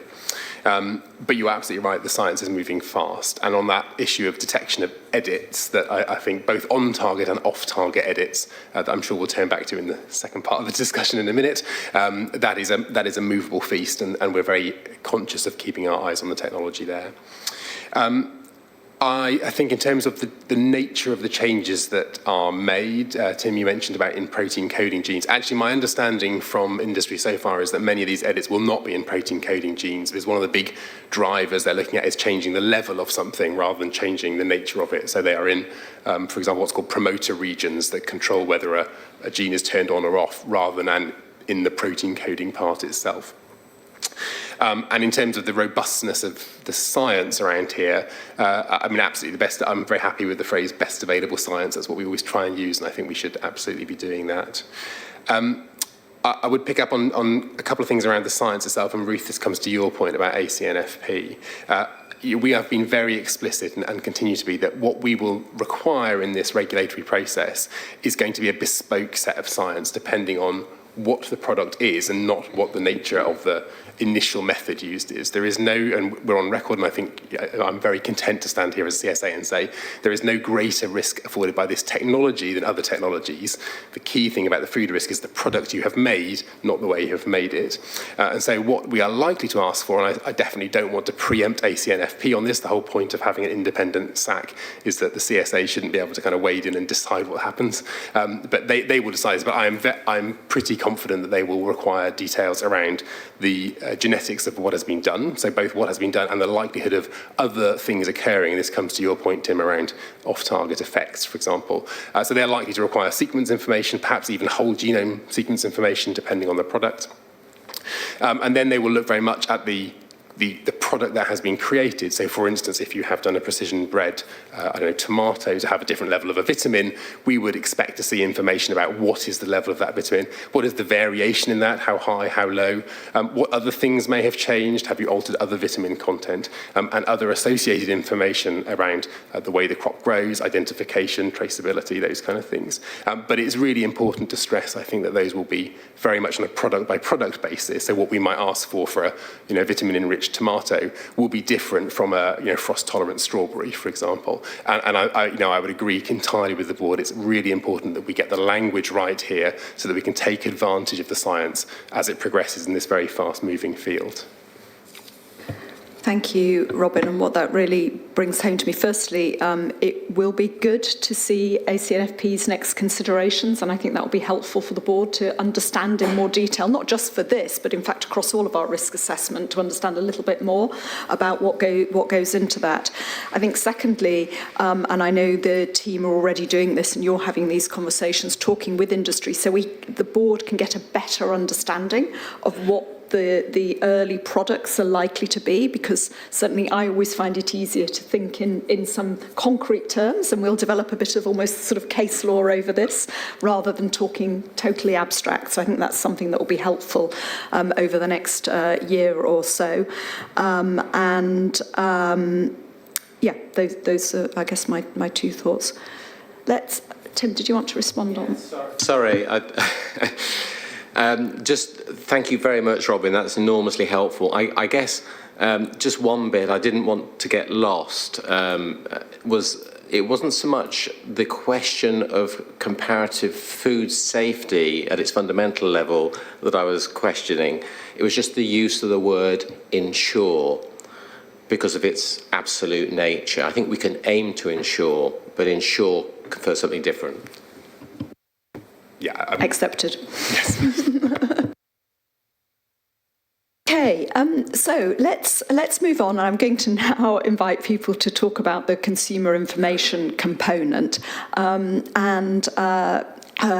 was going to come in on that, Peter was going to, and then Anthony and Mark. So we'll probably end up, I suspect, probably most board members may want to comment on this. So given the time, most people are probably just going to get one go at this, otherwise we'll be here all day. David. Thank you, Chair. entirely support having a register of items which have been genetically edited, but I'm opposed to mandatory labelling. For a few reasons. First of all, I think our excellent paper from officials, convinces me that it's impractical and unworkable. But even more convincing was listening to Lord Krebs in the House of Lords set out all his arguments on it. And I think he pointed out that it would be unenforceable because there's no test to tell what's genetically edited and what has come through the traditional breeding techniques. And I think someone else also said that it would be misleading for consumers. If you produce a tomato and say this is a precision bred tomato, you're identifying it as different. But it may be no different from the tomato which has taken 30 years to get to that same state by traditional crossbreeding.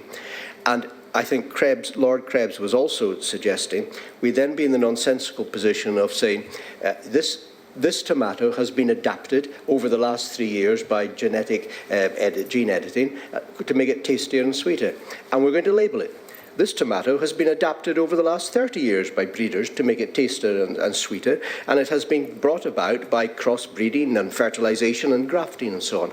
And the products are identical. It would be nonsense to try and label them. And the final point, which I wasn't going to mention until I read it in the plant breeders' letter, and that is, whilst it is right, we don't need to make a decision on this now, we need to consult all outside interests. One of the outside interests the plant breeders mentioned was Parliament itself. Well, naturally, I have a certain bias there, but it was interesting that the Commons and the Lords and the two major parties were in complete agreement about no mandatory labelling.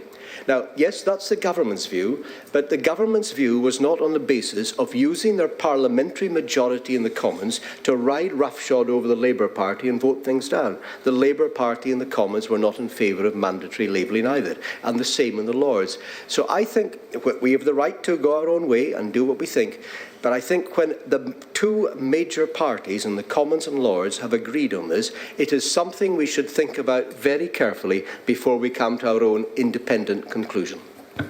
Thank you, David. Really helpful to hear that. I'm going to play the role of being a little bit, sort of not quite devil's advocate, but I guess trying to put counterpoints to whatever point you raise. And I suppose the one thing I would say back to you in this issue about enforceability is, of course, there are some other things which are not testable analytically, organic, for example, and where we do rely on assurance schemes and audit trails. So we can debate the pros and cons of that, but there is a precedent for us having labelling which is not verifiable analytically. Peter. We talk from time to time about risks of divergence. We've not had such an issue where two cars are heading at speed towards each other at the moment, and that's really the symbol of the way that the UK government and the Welsh government have taken different positions, and the nature of the Internal Market Act, which means that anything sold in England can be sold in Wales, is obviously a cause of frustration. And frustration is the kind of thing that drives divergence. And I think that the faster those cars are heading towards each other, the greater the chance of a dramatic collision. Let's slow the pace. We don't need the fast pace. And if one looks at the context internationally and the context in terms of scientific developments of all sorts, I think what we see is change going to take place within a very short period of time. The European Commission is going to publish proposals in the summer. Are they going to talk about mandatory labelling or the opposite? Countries that have adopted legislation in this area have, for the most part, not required it. Now, if the world is moving in that direction. And of course, the Food and Agriculture Organization has already published its view on it, and that is that mandatory labelling is not required. Now, if the world moves in that direction, if Wales and Scotland take a different view, it will appear very differently from if the European Commission propose mandatory labelling across Europe. And Wales and Scotland appear to be in line with the European Commission and so on. It's a very different context. And where's the science going in the meantime as well? There is just so much uncertainty. I read paragraph 340 here. Given the factors at play outlined above, we recommend that the FSA should continue to keep the provision of consumer information on PB food and feed under review. There will be opportunities, etc. And the etc. is that we aren't going to have implementing regulations coming on in the next few weeks. They're way ahead. We have time. Let's take that time. And this is an issue which deserves that time. No collisions, please. Take our time. Thank you, Peter. Could I just ask, presumably this was discussed at the Welsh Food Advisory Committee, and it would be interesting to hear what your members felt to sort of just help us take the temperature, I guess, of the community in Wales. The members of the Welsh Food Advisory Committee were primarily concerned about divergence. They were looking to see how the frameworks provisions actually will work in this situation, and basically couldn't see how they would end up on the way things are going at the moment with some sort of workable solution. I think the risk of frustration at the end of the day is really what they're concerned about. Now, in terms of what you might call the basic attitudes, the difference between Margaret's position and David's a moment ago is something that to some extent was reflected in our committee, and however, it was the greater concern was the existence of that divergence rather than how we actually end up, though people did have different views on it. Thank you. Anthony. The Northern Ireland Food Advisory Committee discussed it last week as well. There was some concern about labelling, whether it would be there or not, mandatory or not. But divergence was the big issue. Now, there will not be precision breeding in Northern Ireland because we will follow the European law, but under the Windsor framework and the internal market, these goods are likely to flow into Northern Ireland. The question was, what happens if they use them? And then what is the impact on the goods that is produced as a result? The grain feed probably isn't a big issue, but the other issue that might be is semen, and certainly bringing in sheep or cattle that have gone through this process, and how would we know and what impact? And if Europe doesn't move forward in this in the summer, what does that mean for us? So there was some real concerns about that, and that was a discussion, and I don't think there's any answers at this point, so I'm not looking for any at this point in time. But going back to the point of information, they were particularly concerned about under next steps in section 5, where we say we propose to continue our understanding of consumer views and also continue our engagement with consumers, industry, government departments. They want to know, how are we planning to do that? What's the process? Particularly given that we have no ministers in Northern Ireland, they're very concerned that the consumer voice is heard. and the stakeholder voices are heard. So it was just a bit more information perhaps in and around that area. If we could have some, they would be very grateful. Thank you. Thanks, and I'll ask the team to comment on that at the end. Fiona. Thanks, Susan. I wanted to make a comment on context and timing, because I think the thing that we have to understand is that there are many years ahead before these products might be in the marketplace. If our statutory instruments don't get through until the end of next year, and a regulatory process may take a year plus, then we're looking probably around 2026. Then I think the second period that we have to consider is that the market isn't going to be flooded. So there's going to be a period of time before products become more widely available in both volume and variety, before it has a significant footprint as part of the industry. And that covers everything from the seed and semen through to processing aids, through to actual manufacturing processes. You know, there are a number of elements of the food industry that this will potentially impact, particularly when you look at the novel foods category. So, you know, it could be the end of the decade before we're really having to consider that there's a volume of this range of products in the marketplace. So I think the question that we probably have to consider is, it takes it back to traceability. How does traceability in some form enable protected supply chains to exist? What stakeholder work can we do with those groups to actually try and consider how those can be set up? And I think, you know, the whole digital traceability systems that are emerging in the food industry may be a tool that could be of use there. And I think we also have to consider the general information, as we've discussed, around what the science is. And that will, again, apply to the two-tier categories that you're considering.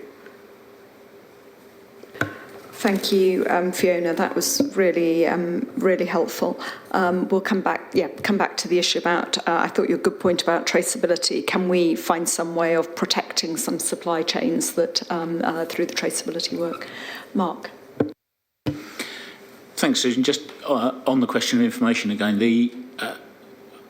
in the paper we've got, the overall objective for our framework here is to engender public trust, and I think that's something which we should see through the whole information debate. We also reference informed choices on the part of consumers, and I think it's really hard to make an informed choice if you don't know what's in the product that you're making a choice about. So to some extent, I'm more leaning towards the idea of labelling being a good idea. However, I think informed choices is wider than just knowing what's in the product, it's knowing what that means. And we know that the proponents of this technology suggest there are a huge range of benefits for it. So I think there is informed choices is not just about labelling, it's about much more information than that. I'm not convinced that it's the FSA's role to make the case for this technology. I think that's much more in the space of those who wish to take advantage from it and to deploy it. But I think the things go together. The information so people understand what it is, and the information so they know that it's in the product they're about to eat. You did touch on the enforcement question. There is reference in the paper to a precision bred free kind of environment. It is likely, perhaps on current understanding, that a PB-free product might attract a price premium. That would open up a new area of potential food fraud, and we would be in exactly the same space in terms of needing to enforce that as we would be in terms of enforcing labelling. Interestingly, I think if the public consumers really understand the space, it may not bring about that kind of price differentiation, because if people really understand what the choices they're making, they may not choose to pay more for something that doesn't have those benefits. And I think in terms of labelling itself, there is a suggestion that labelling this will have a negative connotation on the nature of the food, that people will assume that there's something unsafe about it. I don't think it's beyond the wit of those who specialise in the creative area of marketing to actually come up with a form of words that can label this in a positive and forward-looking way. So I don't think necessarily mandatory labelling needs to have a negative impact on the use of the technology if done in the right way, but I do think it would give people the information they need to make a choice. Thank you. And of course, when the Royal Society looked at this, they made a very similar point, which is that labelling might actually indicate what the purpose of what the intent of that precision breeding had been. This is to, create drought resistance or whatever. Ruth. Listen carefully to all the points that have been made. I won't repeat any of them, but just to recognise the complexity of the arguments and the debate that is necessary. For the record, my own position is that we are an organisation focused on trust and transparency, and that we prioritise consumer interests. And therefore, I start from that position. Are we serving the public interest? And consumers have said to us they want to know. So the public register, I absolutely agree with. But I also recognise the complexity of the public also saying, well, we don't actually know much about this technology, but now that we've heard about it, we are concerned. So I think there's a real opportunity in the short term to promote the debate that's necessary amongst the public to raise awareness and understanding. And we talk in the paper about monitoring consumer attitudes. I think there's something more fundamental than that, and the responsibility not for the FSA particularly, but for other government departments and for the producers and civic society to continue to develop the public understanding, the information that's necessary so that people evolve their understanding. This technology is going to be with us for some time. It's going to develop over a longer period. So we should use this period of time in the short to medium term to encourage that discussion and maybe make the decision at a later stage when we're clear of the different elements that need to be taken into account. It's not something I think we can just immediately decide today. I recognise the importance of the points that everybody's made. I think that's a really astute observation, Ruth. In relation, we could continue to survey consumers, and of course it will evolve a little bit over time. But the question is whether we encourage and/or facilitate, or actively ourselves choose to try to create that conversation about PB. And we could do any one of those. We do absolutely nothing. We could do it all, or we could encourage others, so that when we look at it again, there is a reasonable chance that opinion may have shifted.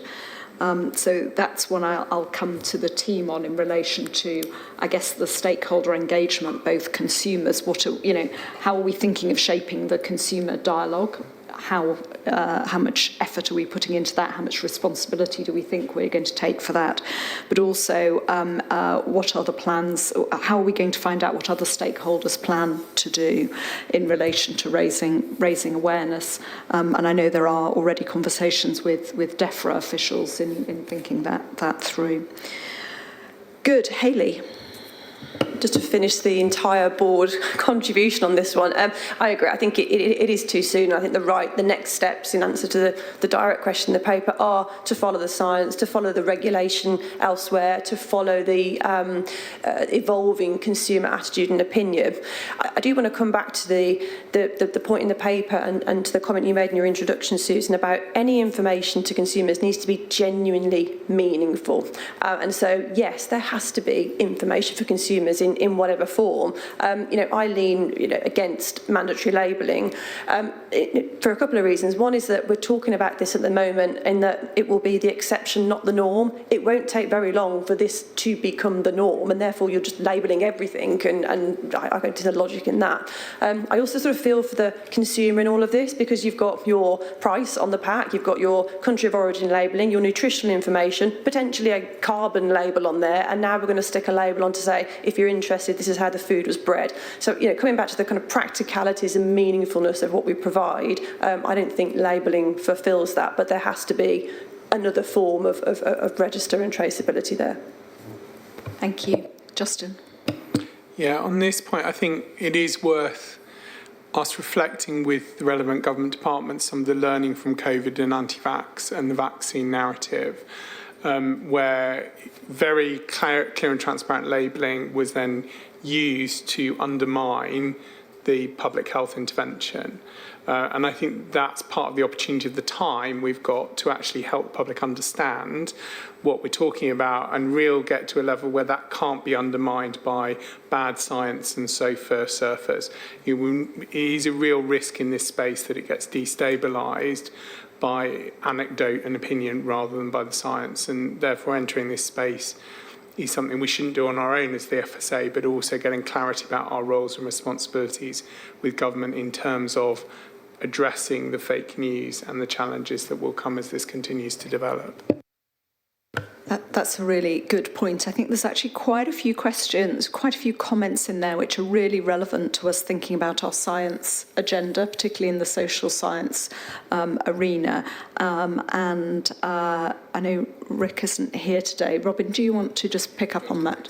Oh, okay, Tim, sorry. Very briefly, and a more general point, you'll be pleased than last time, is that I agree with everything that's just been said, so it doesn't need repeating around the value of labelling. I think the key thing is about information to consumers, but we may need to re-pitch how we assure the public on their food, and that might be in the similar way, for example, that we assure, for example, around biological standards and controls.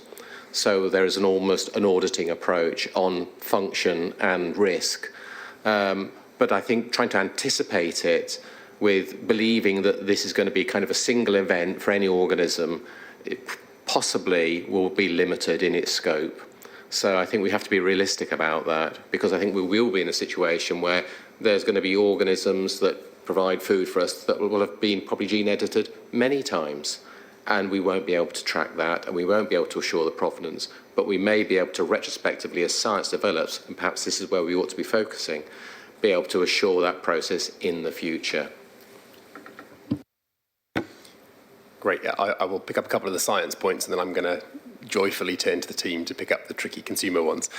So I just thought it might be useful to reflect on the issue of detection, which is raised by several board members. So the entire point of precision breeding is it makes very small genetic edits which are not distinguishable from those that could be created by traditional breeding.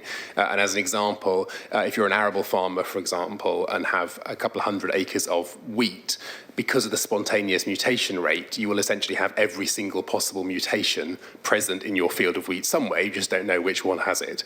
So therein lies the problem for us in terms of detection, because you could have two very identical cornflakes or flour, packs of flour, with absolutely the same DNA sequence, and you would not be able to tell whether that arose spontaneously in a field or was created through precision breeding. That absolutely does not mean that there is no other way to validate these things. As Susan mentioned, there are other ways to do traceability, supply chain traceability, and there are other things for which we don't have science to validate at the point of sale, but where the supply chain traceability gives you that guarantee, if you like. So there are other ways to do it, but we cannot currently do it in the field. And I think one important point on the science is there is also no technology currently under development that we're aware of that would enable that in due course. And that is slightly different, for example, from things like organic, where people are working on things like isotope analysis that would allow you to work out which field your cow was fed on before it turned into a fillet steak, and therefore validate at the point of sale or consumer use. At present, there's no way that we can think of to do that for precision breeding, although, of course, science moves fast and maybe it will come. Just quickly on the issue, and that obviously has the implication of food fraud with it in heightened levels of food fraud that Mark and Susan raised. Just on timing, was the other point I was going to mention. Absolutely, I mean, this is a field that is moving fast, but as Fiona mentioned, this is not something that's going to happen next week. It is important to bear in mind, I think, and in the paper, there are, of course, precision-bred products or products elsewhere in the world that would be classed as precision-bred under this Act that are already on sale in other countries, and so we do also need to bear in mind, I think, the import aspect here. Even if the thing's not developed here in the UK yet, there will be products ready to go that will be applying to us for permission under the regime in due course. And lastly, I'd say I totally agree about that point about consumer information being really important. And the key thing here is not about the label, whatever that decision is. You can't just stick a label on something and walk away from it. The key point is, what do people understand by that label? And as Susan mentioned, the Royal Society and others have made suggestions around that level of deeper understanding that goes beyond a simple black and white label. Happily not my decision to take. I think that's it on the science, Chair. Perhaps I'll hand back to you and the team to tackle the consumer ones. Thank you. Who's going to pick those up? Rebecca, will you? Yeah, shall I? I'll pick up a few of the. I'll try and. There's been a very rich discussion, and I should say it's been incredibly helpful. I'll try and pick up some of the specific questions, and then I'll hand over the team perhaps to say a bit more about consumer and stakeholder engagement, if that's okay, Rebecca. I think so. As I said, hugely helpful discussion. I think particularly some of the earlier points about how we represent risk and what we're doing in our risk assessment, and we'll absolutely take that away and make sure that we use really careful language about all of that. The discussion on traceability has been really helpful. I agree, traceability is absolutely paramount. It's a requirement of general food law anyway. We need it for regulatory purposes and also for international trade as well, because regulations may differ. As we've discussed, it's related to but not the same as labelling and consumer information. So the basic information is needed for both purposes. I think on the labelling issue, I again just encourage the board to reflect, as we have done in the paper, on the full range of ways in which we can support consumers to understand what this is, places that they might get information, expectations perhaps about what industry may do. So we've talked about some of the positive ways in which precision bread products may be presented as a marketing aspect, and equally some of the ways in which industry may respond for consumers who wish to avoid these products.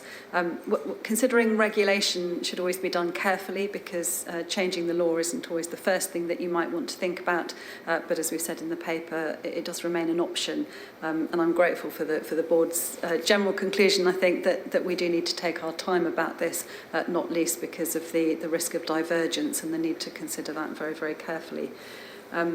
Just before we move on to consumer information, in terms of the overall regulatory framework, there are a number of questions about the detail of that. Obviously, sorry, Susan, did you want us to? I suppose I'm feeling like we haven't discussed traceability and the ACNFP bit yet, but sure. Okay. Anyway. In that case, let's move on to consumer information then, and I'll ask Rebecca Lamb, if you don't mind, just to talk about our future plans, including the work that we'll be doing with DEFRA. Thank you. I just wanted to say that we have been working really closely with stakeholders throughout this process. We've been running workshops. We've got stakeholders here today and also have joined online to watch the board. Our next steps with those workshops will be some more next month.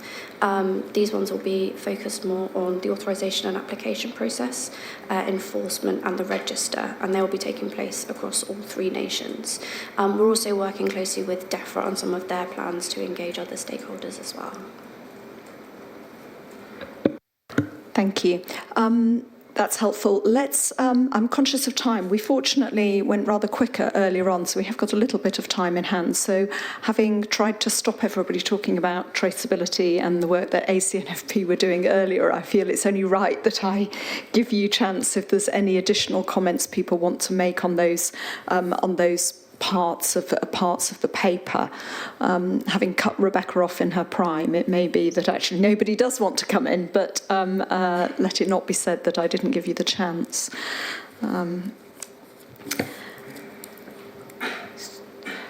Sorry, Susan. Yeah. If Julie. I might pick up on a couple of points there. First was around traceability. So I think we should take that challenge away, explore it further and put it into the wider context of what industry is looking to do generally in traceability, both within the UK and also across the world. So I think there's more to be explored in that topic of traceability. And the second point I'm happy to take as an action is to lead on exploring further where we need to go with the social scientist work as to what that should be and how it contributes to the next part of the discussion. Thank you. Ruth. Just going back to the point I made earlier around ANSP. I recognise Robin said the science would be on a case-by-case basis. The point I was making was a more general one about the quality of the science that would be expected. I think some of the questions about the duration of research, there'll be questions about the validity and so on. So I think when the committee goes to the next stage of development, it's important to set out the standards that are expected. That will help those applying for approval, but also help the public to understand what's required. But just the other point I raised earlier, and I'm not sure we picked it up, was what's the role of post-marketing surveillance? Are we planning to use that as a mechanism that would actually enable us to have some long-term follow-up on decisions that are made? And I don't know whether Rebecca might want to comment on that. Yeah, shall I come in on those? The first thing to say is that obviously we will be bringing back our proposals for the detailed design of the regulatory regime later this year. So the board will have the opportunity to look at the end-to-end process there. Obviously, I don't want to comment on the science requirements because our independent scientific advisory committees will advise on that. But it's normal to set that out in some detail, need to support applicants, so you will be able to have more information about that, and of course to say that our regulatory proposals will of course be subject to consultation, so stakeholders will have the opportunity to look at those in detail and to give us their comments at that stage. On post-market surveillance, there are options when we authorise products to put in place specific conditions, and of course for some categories of regulated product we require a renewal after a certain date. I would say that we would take the advice of our independent scientific advisory committees about when that is required and what the scientific basis for doing so would be, because we have said that the authorisation process for precision bred food and feed will include a lighter touch element. We've acknowledged that the current GMO regulations are not suitable for this class of products, and so it's important that we can retain that principle whilst reserving the right, of course, to give greater scrutiny to some products, and that is the basis of our proposed two-tier authorisation system. So we'll take the advice of our scientific advisory committees on those aspects, and the board will have the opportunity to take a look at the detailed proposals later in the year. Very good. If there are no more... Oh, Fiona. Thank you, Susan. I wanted to ask how the novel foods regulatory approvals process is going to overlap, probably with Tier 2 categories, but is it going to be a one step and then a second step? Can they run in parallel? You're probably in the process of mapping this out at the moment, but there's scope for a lot of complexity, and potentially when the novel perhaps tips into the MRI, the medical category of potential use in food. Shall I come in? Yes. So obviously we're designing, as we design this new regime, we have the opportunity to make sure that the boundaries are defined carefully. So there can be, as the board knows, there can be instances where there are where it requires more thought to decide which regime a product should go through, and there are also occasions when a product may need to go through more than one regime, depending on the actual process involved, and whether it includes elements of both a novel product and also a genetically modified or a precision bred product. But as I say, we have the opportunity to devise the regime so that it's clear what the regulatory pathway will be. And it's important to note that given that precision bred products will be removed from the genetic modification regulations and defined separately, if we didn't take action to design this new regime, then we expect that they may be considered as novel foods. And so, part of our objective is to make sure that that doesn't happen and that this regime is suitable for precision bred food and feed and the risks as we understand them. Thank you, Rebecca. So that has been a really great discussion. I'm just going to try and sort of sum up a few things that I've taken from that, which is perhaps helpful. Firstly, really just to check that I've heard and that others have heard what's being said.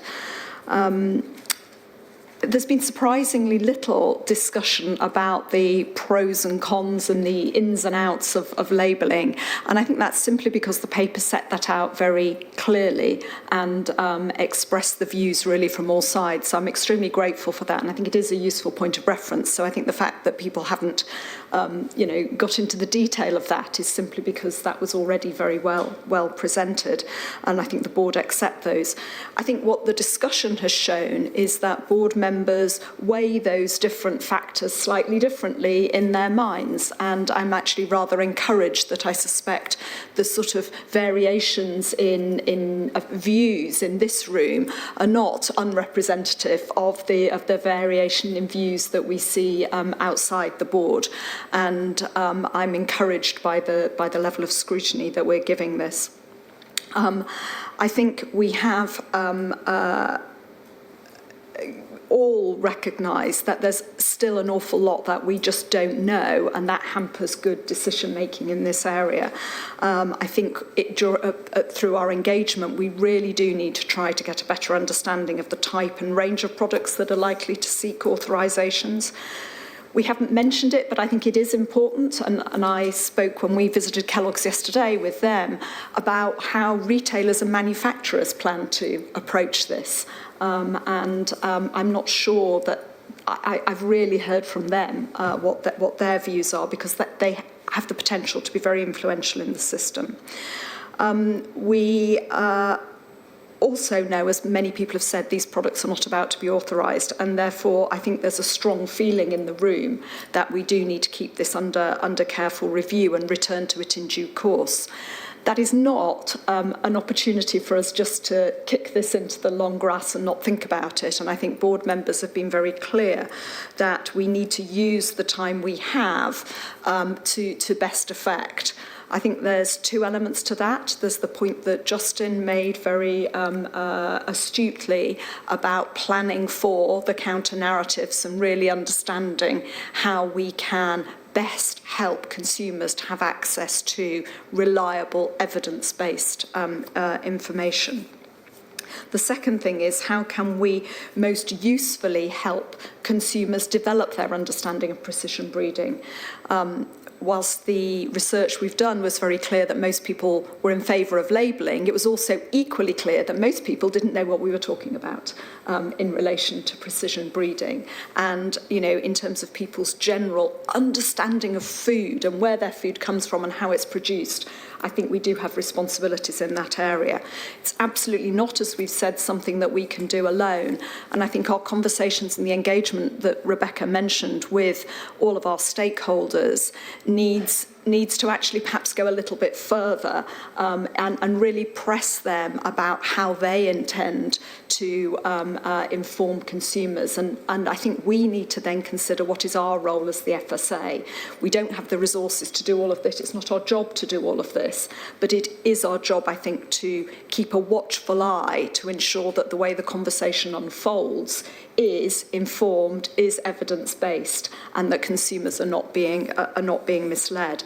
So I welcome Julie's suggestion that CERD will take a look at this, and I think we should have a specific action to ask the team to come back to us to tell us a little bit more about those research plans, not just surveys, but actually how we're going. And it's more than research; it's also about our stakeholder engagement, how we're going to manage that. I think the other couple of very specific things I don't want to lose is there is a lot of interest in what this regulatory framework and process is going to look like, not just for initial approval, but potentially thereafter. And I look forward to getting that detail both from the independent scientific advice and our ACNFP committee, but also advice from officials about that. And I think that that will be a good opportunity for the board to consider this alongside other aspects of our regulatory process. We've already talked about thinking about regulatory reform as an area we want to consider, and it's very, very important that in developing this new framework for precision breeding, we are mindful of the future direction of our regulatory reform work. So I think the board will be keen to hear much more about that.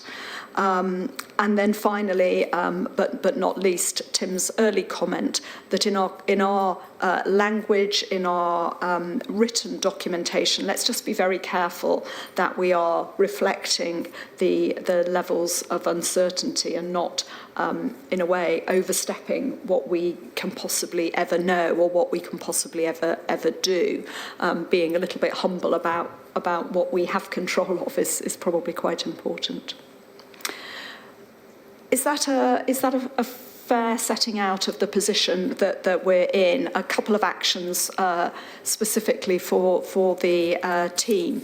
But really just to say, a huge thank you again. I think we are content with the direction of travel on this. I know, there a lot of work's been done, but there's a lot still to do. And I think it's important that I really do believe the work we're doing in the FSA is absolutely crucial to building consumer trust in precision-bred organisms, but also to realise the potential benefits of this technology, which in the end will be in consumer interests. But, we do need to hold the ring on this. Thank you. Okay, and that seems a very, very good moment to pause for a short break, and we'll reconvene again in about, just over 15 minutes, at 11:15. Thank you very much.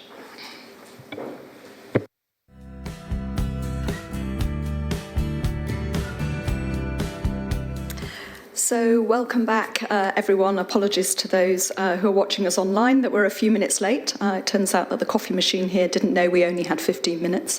But I'm delighted now to introduce the next very substantive item for discussion today, which is an update on our regulatory reform programme being led through the Achieving Business Compliance programme.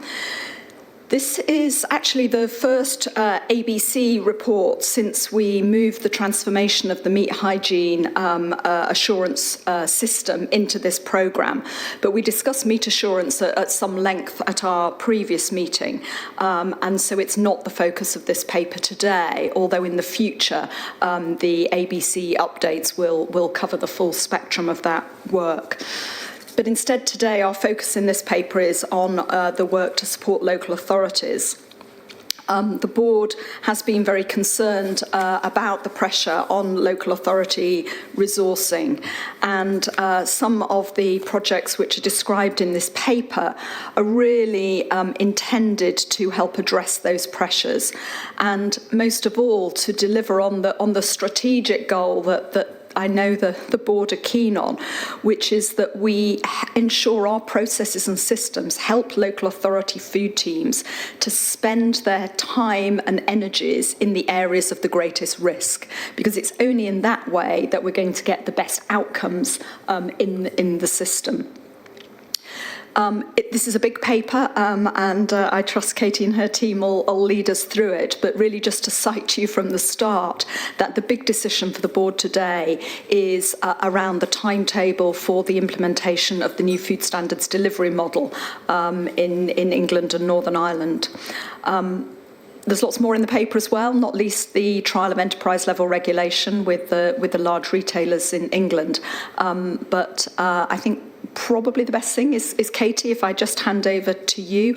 And I should also say welcome to both Carmel Linsky and Michael Jackson, who are absolutely crucial to ensuring that both the development of the policy aspects of this and then its rollout. Thank you. Katie. Thank you very much, Susan. And since it is a big paper, I'm just going to take a little longer than I would normally do by way of introduction, just to go through what's in it for the board, because I think that will help with the discussion.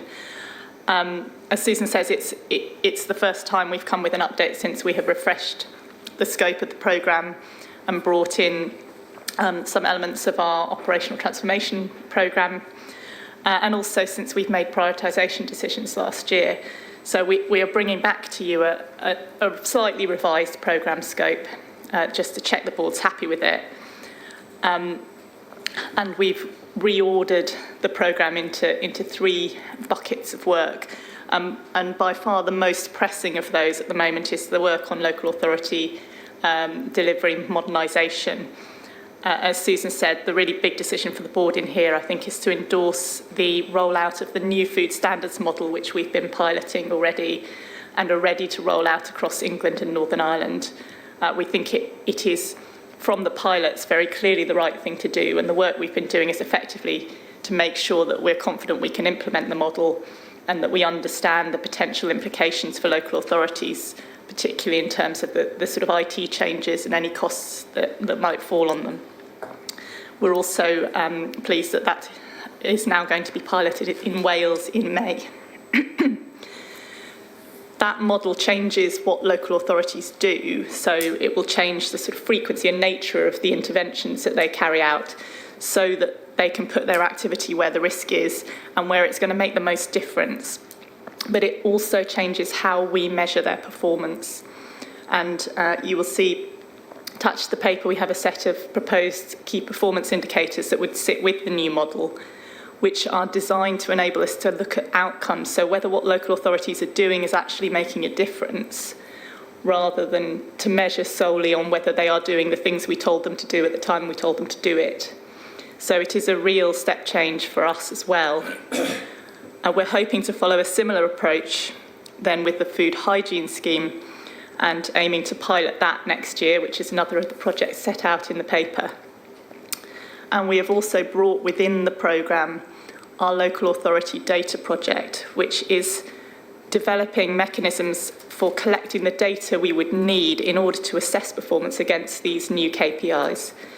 So we're still scoping out the timetable for that, but you can see from the annex where we've tried to bring it all together that although we will hopefully see local authorities doing things differently within the coming year as a result of the new standards model in some areas, it will probably be a couple of years before we are set up to collect all the data that we would need in order to properly use the new KPIs that we've set out for the model. So there will be a transition period, not only while different local authorities are getting to the point where they can implement the new model, but also while we are gearing ourselves up to be able to collect the right data.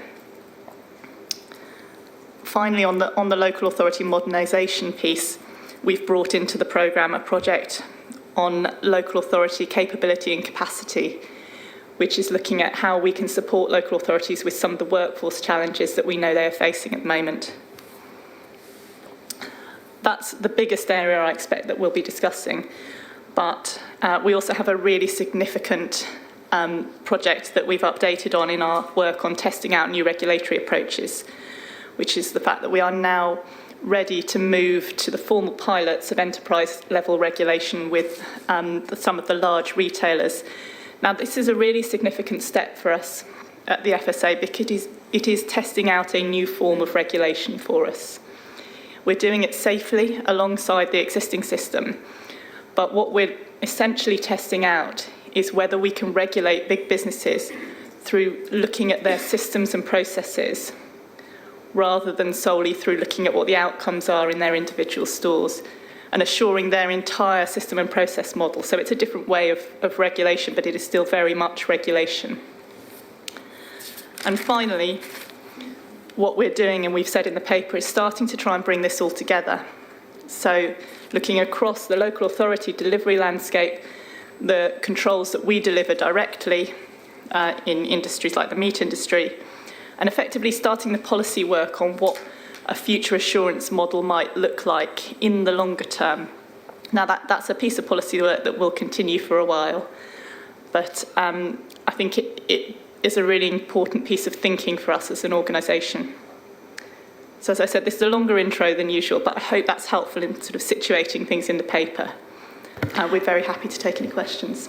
Thank you, Katie. Really helpful. And I am incredibly grateful to you and the team. This is a huge piece of work. There's some kind of high-risk work for the FSA, but it's high risk and potentially high reward. And yeah, great to see the very thoughtful way you're approaching it. So we've highlighted two specific areas. One is the new food standards delivery model. The other is the enterprise level regulation. I'm going to try and structure this conversation and suggest we talk about each of those two. So let's start with food standards delivery, then enterprise level regulation, and then I will leave time for any other points that people want to make about this paper, but I hope that's okay. And as ever, Mark's quick off the mark on this one, so I'm going to let you go first. I'm just slightly nervous now that my notes don't necessarily reflect everything. Think on the spot. Okay. So the food standards delivery, first of all, I just wanted, if I may, to thank Carmel and Michael for their engagement on this. We've spoken a lot over the last few months, and my understanding of this, I think, has been greatly enhanced by that. And they've been very open, which is really helpful. So thank you both for your contributions into that. The food standards model, I would really strongly support the introduction of the new model. I think the way that the team have gone about reaching the stage we're at with this is frankly exemplary. I think the way they've engaged with our partners and local authorities and genuinely consulted before decisions have been made is somewhat groundbreaking and certainly excellent practice. I think the end product is it's really useful, and it aligns with the way that a lot of authorities in the food standards space already work. Frankly, I can see no theoretical reason why we shouldn't go ahead with it, and I'm really keen that we should. There are some challenges around particularly information systems and so on, but I know the team are working on that. We are, I know, somewhere in here looking, and I'll save the comments in terms of the hygiene model, but I would like to, if I may, just recommend that the method that's been used to develop the standards model is also used to develop the hygiene model, because I think it's really good practice. Just in relation to the standards model and KPIs in particular, I've got one or two specific comments which are probably not board level comments. They're technical stuff, and I'll mention those individually to Carmo and Michael. But there is one area I think which we've missed capturing on this, which is how we measure the performance of local authorities when they're acting in their role as a primary authority. The ability of local authorities to have an impact on the national compliance framework when they're acting as a primary authority is significant. Done well, it can be immensely positive. Of course, done badly, it can have a disproportionately negative effect on the way that compliance is achieved. So I personally would like to see a performance indicator linked to how authorities operate when they're operating as a primary authority. I think that's all my comments on that. A really good point, Mark. I mean, actually, it'd certainly be helpful for me, maybe for other board members, just to remind us of this sort of distinction in the way the primary authority system runs relative to the way the... Do you want to do that? Okay. Michael, how about... Thanks. I'll try to briefly explain the situation in terms of primary authority versus a local authority acting as an enforcement authority. So in essence, the primary authority scheme is a paid-for relationship between a business and a local authority which agrees to act as a primary authority. And the main thing that a primary authority does is to provide assured advice to the business. And when that assured advice has been provided, it has to be taken into account by enforcing local authorities. In terms of our role within the overall scheme, this is something which is owned by our colleagues in OPSS. We do work closely with them, and we have specific functions. So, for example, if within a primary authority partnership, the business decides that it wants to put in place an inspection plan, which is a tailored approach to what should be looked at within that business when a routine inspection takes place, we would be statutorily consulted on the content of that plan to decide whether, from a food safety and a food standards perspective, that it was fit for purpose. We also have another role when a local authority acting as an enforcement authority finds significant non-compliance with a business and is proposing legal action. If they do not agree with the advice that has been given by the primary authority, there is a statutory determination process. And we would be asked by BAs to consider the facts and give our view as to whether or not the decision by the primary authority that formal enforcement action should not be taken was in fact correct. Back in 2018, there were changes to the legislation under which primary authority was created, and it introduced the concept of a supporting regulator. The FSA is named as one of the central government departments that is a supporting regulator, And back in 2018, we made a provisional offer as to what we felt we should do in that space. I think it's fair to say that the supporting regulator concept hasn't really moved at pace, but we're at a stage where we want to review the offering that we agreed with the board, and later in the year we'll bring a paper back explaining the whole of primary authority, where we think we should position the supporting regulator, and then we can consider how that might then fit with the role that we see within enterprise level regulation, where we're becoming a party in addition to the primary authority. So just on Mark's point specifically, I think as Michael set out, actually we don't performance manage what the primary authority does under that scheme. It's a scheme set up by another department and it goes much wider than food.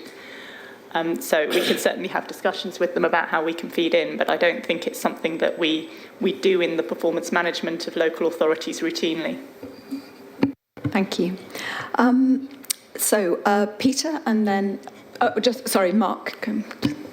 Just come back on Katie's comment, if I may. We may not performance management within the formal scheme, but actually I think the impact on our space is significant, and I would like perhaps for us to investigate whether we should performance manage the area just around food. I don't know if it's possible within the law, but I think it's so important that I wouldn't want to just walk away from it. So I think I heard from Michael we're about to do some work which will look at how we might influence primary authorities. Is that correct? I'm hearing some sort of nods, and maybe we could ask for that specifically to come back to the board so that we can consider that relationship and at least understand the risks that might be adding into the system. Hopefully it's added assurance, but the board will want to be sure that it's not incurring risks. Is that a reasonable plan, Mark? Happy with that? Thank you. Okay, so back to the food standards model. I saw Peter trying to come in, and Anthony, and then Fiona. I hope I'm going to comment under your first heading. The Welsh Food Advisory Committee had a look at this paper last week, and the starting point was about the decline in staff numbers, and that is something that people noted had started to occur before the pandemic and all the diversion of resource and so on. And it very much welcomed the joining together in inspection of the environmental health and trading standards roles, looking at the food hygiene and food standards together. And that we saw as being very helpful in tackling that problem. Many local authorities are very low on staff numbers, but we noted that there wasn't seen to be any adverse effect. And we added the word yet, that we are in a situation where, for contextual reasons, the dangers might grow, the food poverty issues and so on. And given that situation, it's something that certainly is a cause of concern.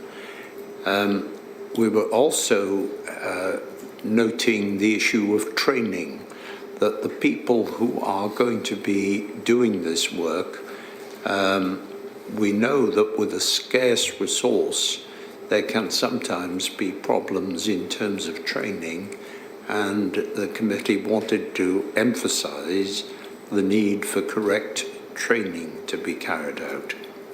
And lastly, we've noted the unfortunate circumstances that Wales has been behind in piloting the new delivery model, and at last that's going to get going in Wales in May, and hopefully the catching up will be an effective process, and FSA will be able to help in terms of getting that done. Those are the points. Thank you, Peter, and that's a helpful reminder about the Wales coming on board with this work, and we're absolutely delighted that that's happened. Anthony. Thank you. The Northern Ireland Food Advisory Committee has also discussed this topic a number of times, and they're very enthusiastic and very happy with the direction of travel. We also heard directly at one point from the pilot local authority in Northern Ireland, who again couldn't have been more enthusiastic about it and really wanted to carry this forward. However, discussing some of the other papers, it'll go back to some of the points that Peter made. They are slightly concerned just about resourcing, both within the FSA and at local authority level, in terms of, do we have the capacity to roll this out and actually deliver it? But particularly at the local authority level, and those local authorities with ports as well, who are being hit in Northern Ireland with Windsor framework changes, internal market, Brexit, all of that. And just have we really spoken with them and reassured ourselves that this programme rollout actually will be possible to deliver with the staff, as I say, both internally in the FSA and in the local authorities. So that's the only concern, but very, very supportive of the approach. Thank you. I know this was discussed at the FSA programme board, so I have great confidence that they've worked through the risks on that, but I'll ask Katie to say more about that later. And it would be good to hear about the piloting and the impact specifically in Northern Ireland. I mean, obviously the pilots have gone well, and the general view from stakeholders, from local authorities, has been very positive, but it would be good to hear about Northern Ireland specifically. I don't know who is... Michael. Okay. Just to pick up on the concerns around moving forward to implement the model. Once we have the decision to proceed and the food law code of practice is changed in Northern Ireland and England, that's really only sort of the start of the journey. We've developed the policy, we have put the model in place, but clearly we will have to provide a lot of support to local authorities to help them get on board, to understand the new approach to planning and undertaking their controls, running consistency exercises to make sure that they're making their assessments on a consistent basis. So there will be a lot of support from the FSA. In terms of the resources to be able to operate the model and manage the transition, because this is a priority project within the FSA, we are fortunate to have the resource to be able to take this forward. I believe it's the right resource, it's people with the right skills and experience who will be able to help local authorities get to grips with the new model. Thank you. Fiona. Thank you, Susan. Yeah, I had a question about the transition period. I mean, this is a very significant piece of work, and congratulations. I think it's taken a great deal of time to get to the point where you've actually established what's achievable in terms of a future food regulatory system, and also how to roll it out. And you've done a lot of planning around that. I think the risk that we have is the data side. We're going through a transition period of 2, possibly 3 years, where it's going to take some time for the good and then the stragglers to actually get bedded down with the system. There are multiple data capture systems out there already. We need to know that we can have confidence in the performance of the local authorities in that time, using some data system. How do we get around that? And I think, you know, the bigger picture of how we remain confident in the system. I've got a couple of points on KPIs as well, but I can come back to those when we get into that. Okay, David. Thank you, Chair. I can be commendably brief for a change. Doing things differently is long overdue. This paper sets out an excellent way forward. We may need to tweak it over the coming years. We may need to go slightly slower or faster, but it is the best way to do things. We are asked to support 4 things in paragraph 1, 2. I endorse them entirely. And the final point, as usual, I think we should take on board the very wise words of Mark, and I endorse everything he said as well today. Thank you. And that's a very handy segue, I think, from what is clearly very strong support that we should begin to implement the new food standards model as you've set out, both from the board and indeed, comments both Mark's made about stakeholder response, local authority response, mimic what I've been hearing, which is that people have really welcomed the co-production that there's been around this, and I think have found it at a time when local authorities are under great pressure. The comments I've heard is that it's been refreshing to actually be able to sort of work very constructively on building something which I think has very broad support for the future. So thank you for the work on that, and let's just press on. Let's turn now then to the other aspects of the paper, both the food hygiene model and or the maybe the enterprise level regulation. Sorry, Ruth. I was going to raise a point about the capacity and capability work stream. Can we cover that? Okay, yeah, sure. Well, why don't we do that now? Because in a way, Peter raised that as well already in Wales. Yeah. It's really helpful that there's a piece of work looking at mapping, who we have and what's happening within the system and so on. I think my concern is that we've sort of known this now for some time. Mark's mentioned it many times, others have raised it with us. We know it's one of the drivers behind the good programme that we've seen laid out in front of us today. So I think my question is, what are we going to do with the data? We should have a report by the end of March. What potential scope have we to influence the system? Because this is now becoming really urgent that we see progress in looking at the workforce and developing it. And Margaret was unable to be here for this item, but also expressed similar points. Mark, on this? Just on the same topic, a very quick question really, which is just some reassurance, if I may, that this capability and capacity review includes feed, because this is also a key area for local authority delivery. Okay, who wants to respond on that one? Michael, again, you're on the spot today. I'll come back on that one. The short answer to what will we do when we have the data, this will lead to a further work stream within the ABC programme. So understanding what is happening in the system. I mean, yes, we've known for quite a while that that it has been under pressure. But it's only now by going out and engaging directly with the people who are directly involved in the system, be it the academic institutions, the managers within local authorities, etc., that we're getting the richness to understand exactly what is not working within the system. Some of the early information that we've got back from the research, some of it's as simple as the pathway to the professions is extremely complex. There isn't a high profile around it. So it would appear that once we have the complete picture, we'll be able to start identifying some things which will not of themselves fix the problem in its entirety, but will start to take things in the right direction. And we've been very careful to gather evidence from other bodies who have conducted similar research in this space. So CIH, CTSI, we've gathered that all in and we can look at it in the round and from there figure out what we can do to help in the food space, acknowledging it's not for us to solve the totality of the problem. Just to add that last point is very important. We're not, one of the things that I absolutely know we will do with the data is then work in partnership with some others on it. I think we cannot take on solving the problems of all the pipelines into the professions ourselves. We've already been speaking to both the chartered institutes, who I know are very keen to work with us. I've met both the chief executives recently.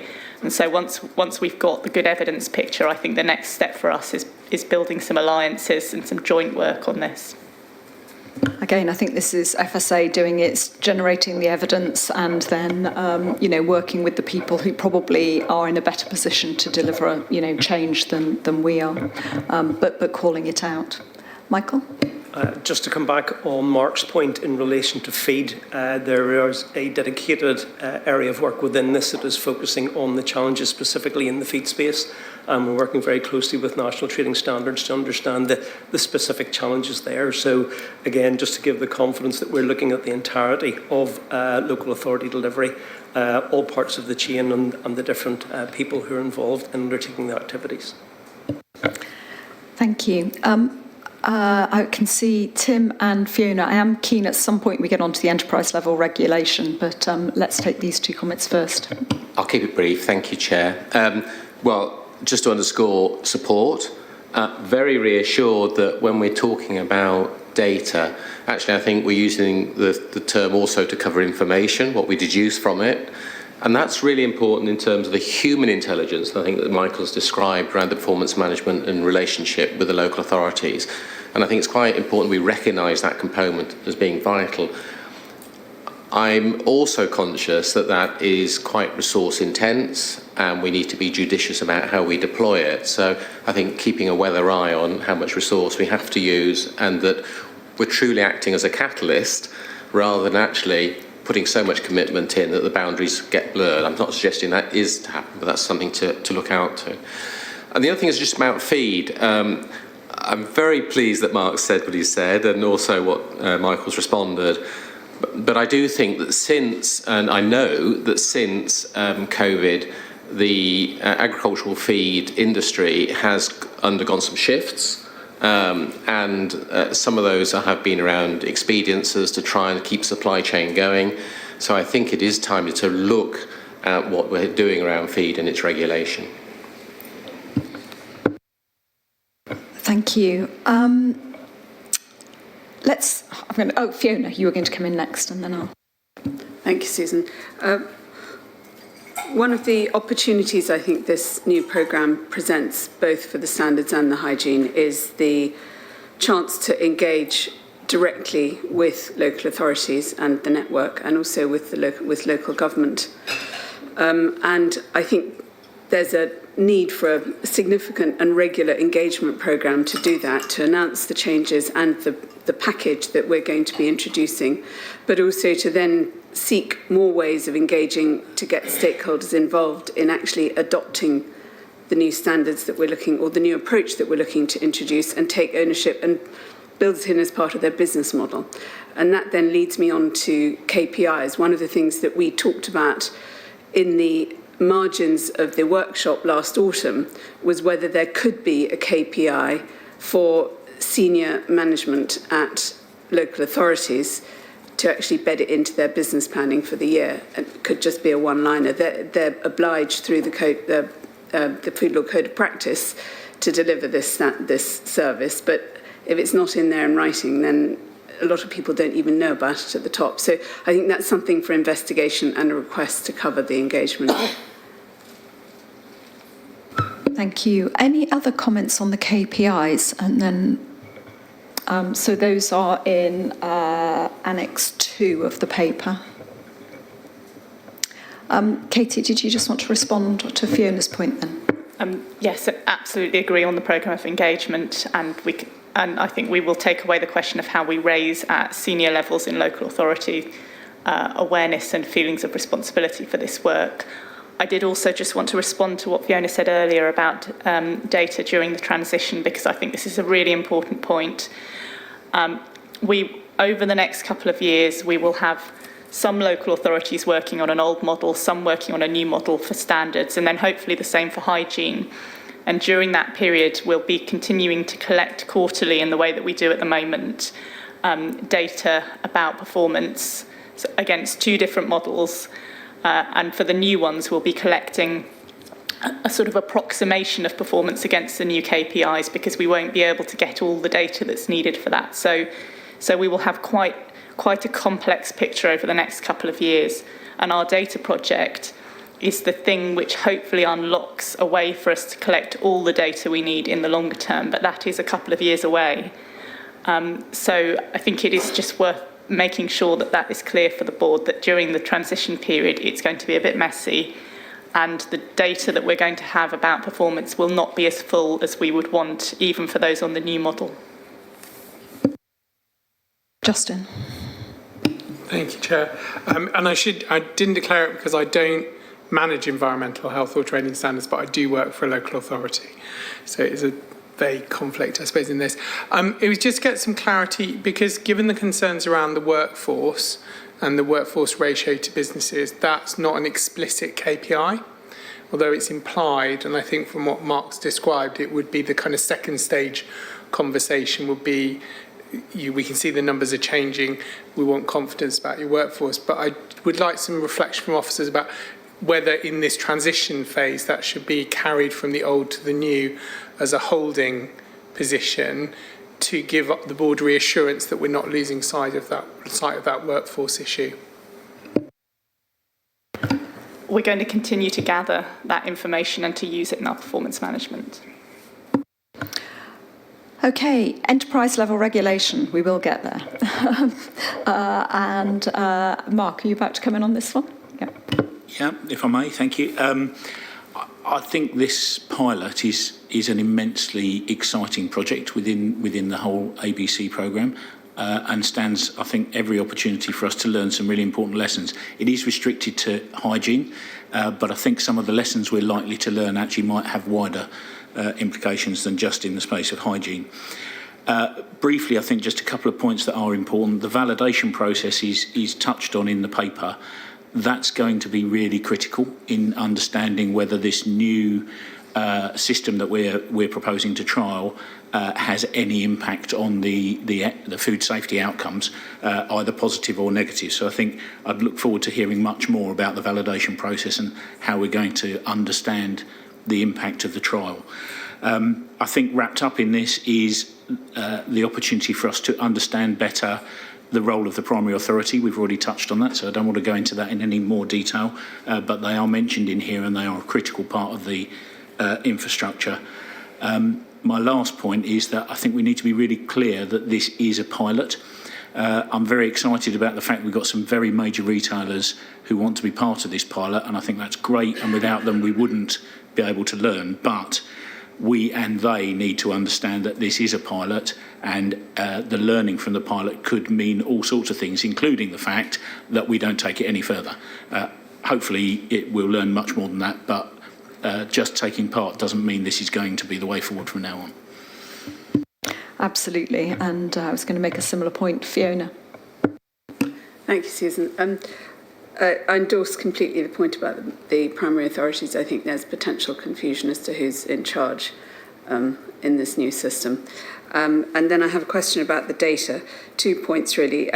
Is this reporting direct back to FSA? Do they circumvent the primary authority, local authority system and that accountability? But also, how comparable is that data going to be? If we're using existing data within systems, they're broadly going to be measuring the same things, but is it data that we can use to report back?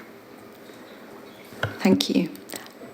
Any further comments? Okay, let me take those two back to the team. Thank you. I'll come to the data point first, if I may. So, Fiona, what we're going to do is we're going to view the data directly on the retailer systems. So the data isn't being reported into us. It will continue to be reported to the primary authority so that we're not circumventing that process. So essentially, we'll have access to their data. We'll see the same data that the primary authority sees. And part of the validation that Mark picks up is really a three-way conversation, a three-way review of the data, of what we're seeing through that data, and how we want to go ahead and validate what it's telling us on the ground. The point on validation, I think, is really key. And the project themselves are really conscious that because this is a real trial, as you say, we have to try some different things while we're doing it. So there will be opportunity for us to try different routes to validation, to learn what works, to learn what could be effective, to understand that full impact. And as you say, then take stock, reflect, and understand that wider picture. There's some more work to do on validation. We do intend to hold a series of workshops, and Mark's going to be part of those for us, which is very kind, but also with all of those key players. So OPSS, as Michael has explained previously about their relationship with the primary authorities themselves and the retailers. Thank you. One question, Margaret's unable to be here for this item, but one question that she raised was, given the way we're running the pilots with the large retailers at that sort of enterprise level, how much are we dependent on what happens in individual premises, and to what extent do we need to know about how managers of individual premises will respond and comply with this? And will we be able to find that out during the validation? So, because we'll be seeing all of the data, if you think about the current system, a local authority will inspect an individual premises and have a direct conversation with that store manager. We'll be seeing all of the data for all of the premises every month through this route. And we'll be holding those quarterly conversations with the retailers themselves at quite a senior level, so not necessarily at store manager level. And I think that's part of understanding this validation piece. How do we then work back to the store managers to understand the impact on them? What I would also say is that whilst we're running the trial, because we're running it alongside the existing regulatory framework, so local authority inspections will still take place, and we'll be able to compare and contrast what's found on the ground with what we're seeing in the data. Thank you, that's helpful. Good.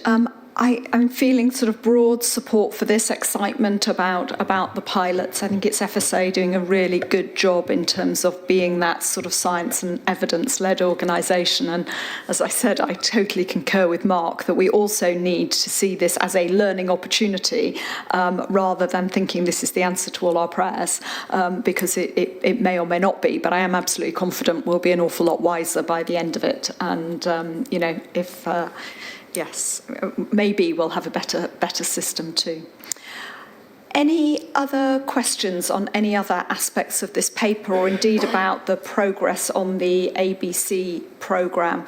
The team have got a lot on, but any other areas in which people have got questions, comments, concerns? Mark, how astonishing it should be you. So I did warn Carmel that I had a couple of pages of notes. I'm not going to read all of it, okay? But just a couple of comments, if I may.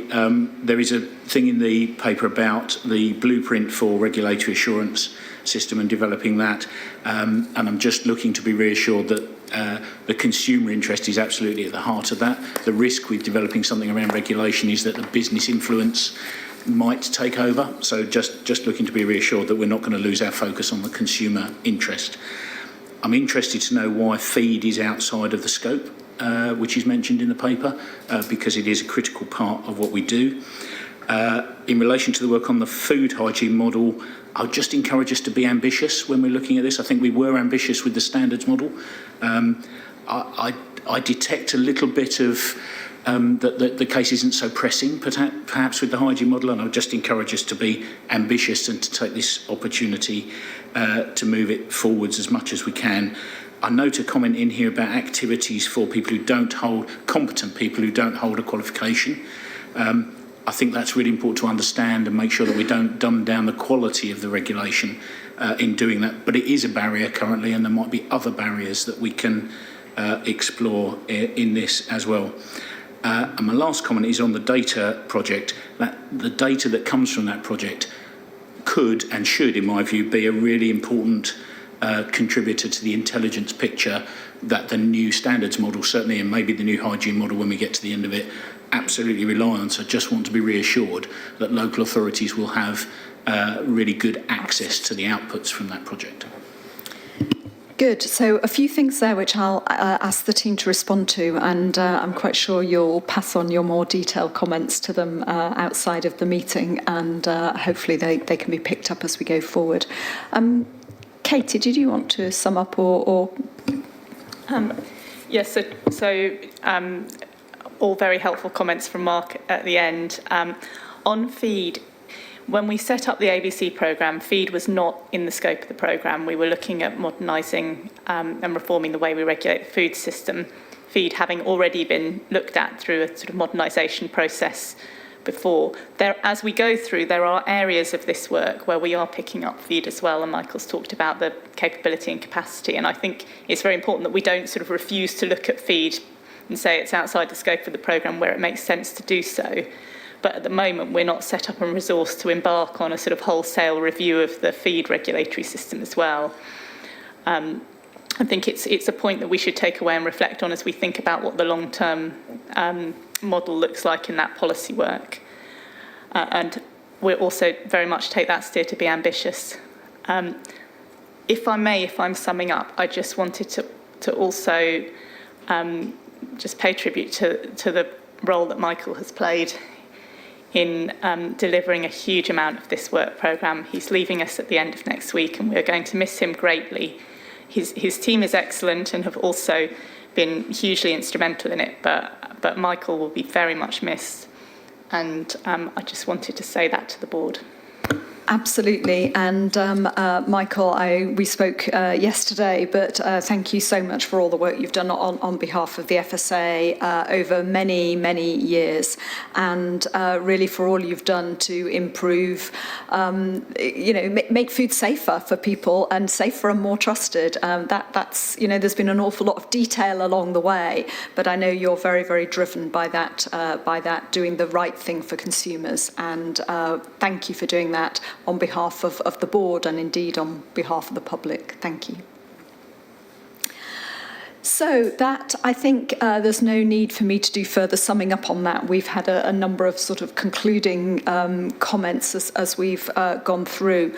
We look forward to seeing the progress on this. The Business Committee will continue to scrutinise the data coming through from the local authorities. And we're optimistic and excited to see how this develops. Huge thanks, yes, to Michael, to Carmel, and please pass on our thanks to the rest of your team too. Good. Well, I suppose for the record, I should absolutely say that I think you've heard clear agreement that we should begin implementing the new food standards delivery model, despite all the pressures in the system. We look forward to the pilots of the new food hygiene delivery next year, and you heard the message that we're keen on that and want to be equally ambitious. And yes, we look forward to seeing what comes out of the enterprise level pilots. Thanks. Okay, so we're moving on to the next item on the agenda, which is our 3-year corporate plan. I'm really pleased to be joined by Sam Faulkner, who's the Deputy Director of Strategy within the FSA. This corporate plan, is important to say, this sits underneath the FSA's strategy. When we published the strategy around about this time last year, we set that out as a high-level vision about what we wanted to achieve over the next 5 years. This is something more of a delivery plan that sits underneath that, which provides sort of a framework for the executive in developing their work programme. So the board really here is just being asked to agree the sort of overall objectives and the approach, and then we'll leave the executive to finalise the details underneath that. Sam, do you want to just give us the sort of top lines on this? Yeah, thank you, Chair. As you outlined, the plan itself bridges the gap between our mission and vision that we set in our strategy last year and then our annual business plans that really direct the detail of the work we're going to do. So effectively, it sets the direction and frames our work for the next 3 years. The plan itself covers 2 main areas as outlined in Section 3. Firstly, it sets our ambition for our mission of food you can trust. Food is safe and food is what it says it is, and that food is healthier and more sustainable. And then secondly, it sets 9 objectives that are aligned to the roles that we put out in our strategy and the activities that we want to do to deliver these, which are covered in detail in Annex 1. And our different responsibilities across the 3 nations are reflected within this ambition and within those objectives. So the ambition that the plan lays out is to maintain our high levels of trust, of food safety and of food authenticity, and to grow our contribution within the healthier and more sustainable part of our vision. We have discussed with the board our approach to measuring our progress through a set of indicators, and taking on this feedback, we'll continue to work on these to make sure that, when taken in context, they're able to tell a useful and informative story of how we're delivering our strategy. The structure of the plan itself has been designed to allow flexibility and should be seen as a framework through which we can continue to prioritise our work. It's scalable and adaptable, so our ambition and our objectives won't change, but the speed at which we deliver them may vary. So in summary, the board is just asked to agree the objectives outlined in the plan. Note that we'll continue to work on the indicators ahead of a further discussion with the board and agree that the executive can continue to refine the plan and look to publish it over the coming months. Thank you, Sam. So comments, please, from the board about the objectives, and I guess in particular on the indicators of success of the strategy, which are in this paper.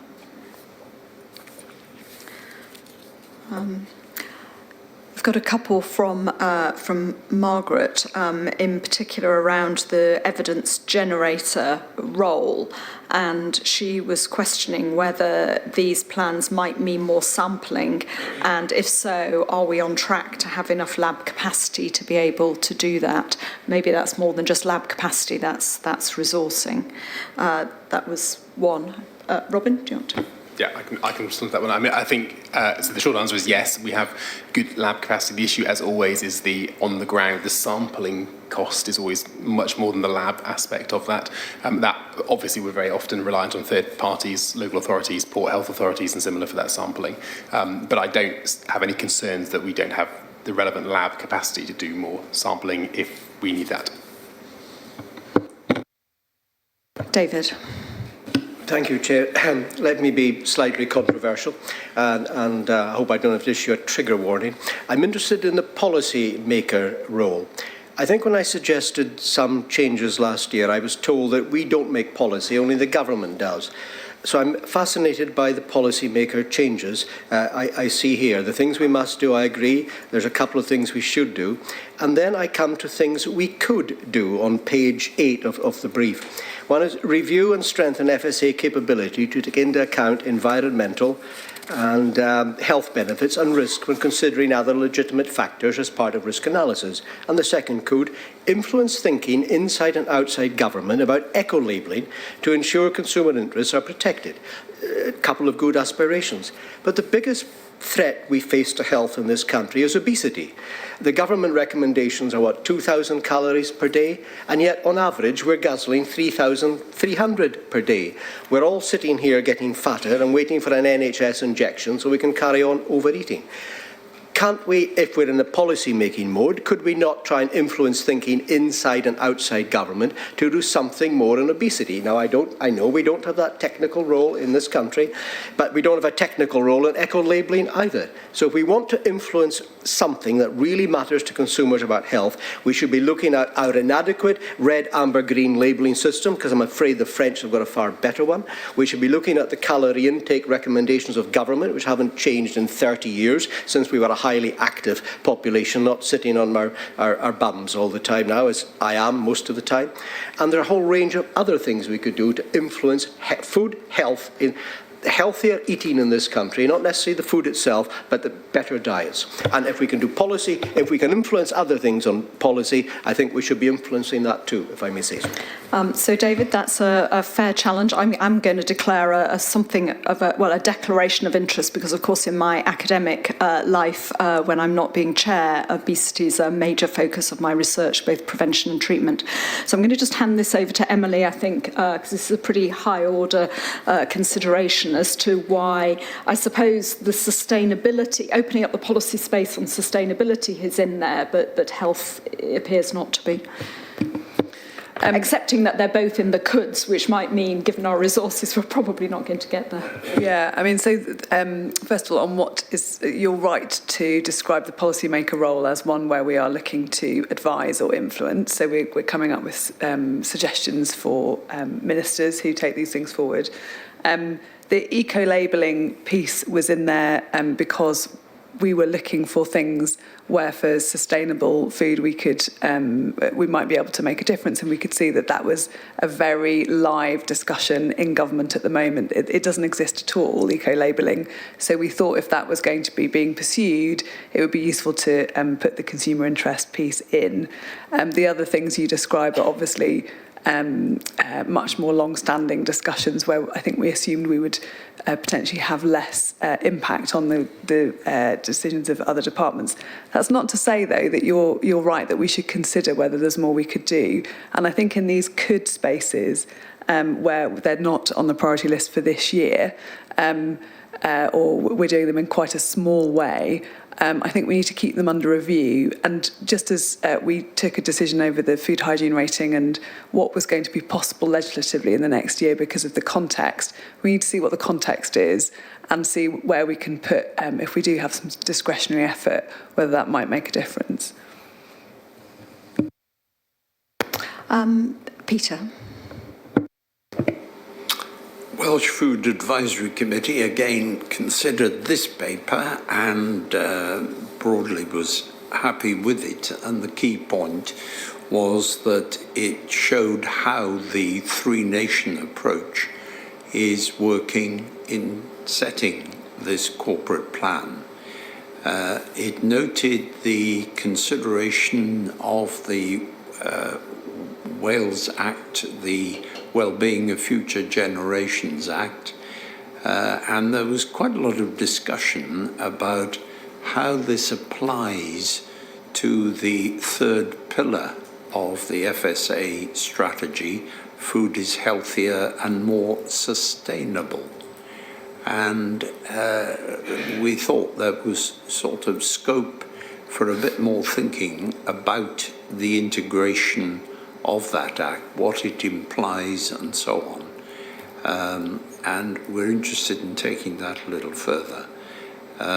So far as the objectives around evidence-generated change, there was a question mark around capacity in public analysis in the laboratories in Wales to be able to meet future needs. And that was flagged up as a potential problem that is down the road in the future. Committee also picked up some points about definitions and chain differences between the language used in the ABC paper and this paper, but those points were noted, taken on board, and no doubt they won't recur, so I won't carry on with that one. Thank you. Thank you, Peter. Tim. Thank you. Yes.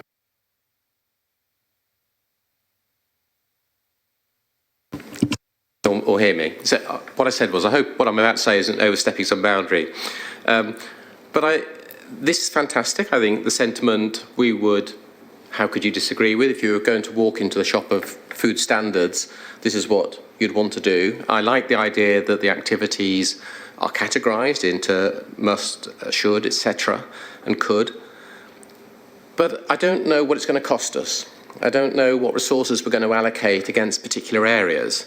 So, in a sense, I can't see the tariff that's involved with us doing this. So when we have the activities as must, should and could, I think they're driven by what we want to achieve strategically, but I couldn't make a judgment as a board member as to can we afford to do this, how we prioritise between it. Now, maybe I've missed a conversation somewhere else, and if I have, I very much apologise.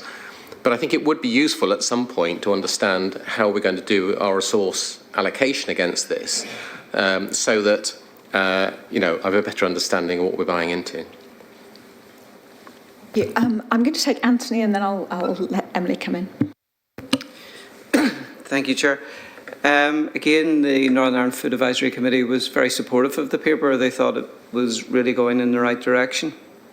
They had some concern, though, that the healthier and sustainable vision was set as discretionary. They expressed how much work had been done on sustainability within Northern Ireland, and they were just concerned that we don't lose anything that we've already got, and they felt that maybe the language could be better used to show that we're not deprioritising sustainability, but there is a process and there is a resourcing issue which they accept. And they were just also conscious to hear, or concerned to hear, a little bit more about the external plans for engagement and how that would be taken forward, going forward. Thank you. Thank you. Anthony, you mentioned sustainability there, but of course we should also remember that in Northern Ireland we do have some additional responsibilities for health, coming back to some of the points that David mentioned, and perhaps we might consider whether those need to be reflected here. Emily, do you want to? I'll come in first, and then again, if Katie and Sam think I've missed something, they can supplement.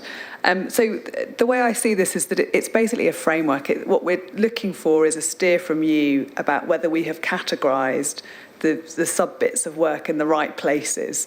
So and the reason why we're doing a 3-year pitch to you on that is because we've just gone through an enormous prioritisation exercise in relation to year one, and we just weren't able to do all the things we wanted to do in year one. But we want to convey to you that we still have ambitions in these areas.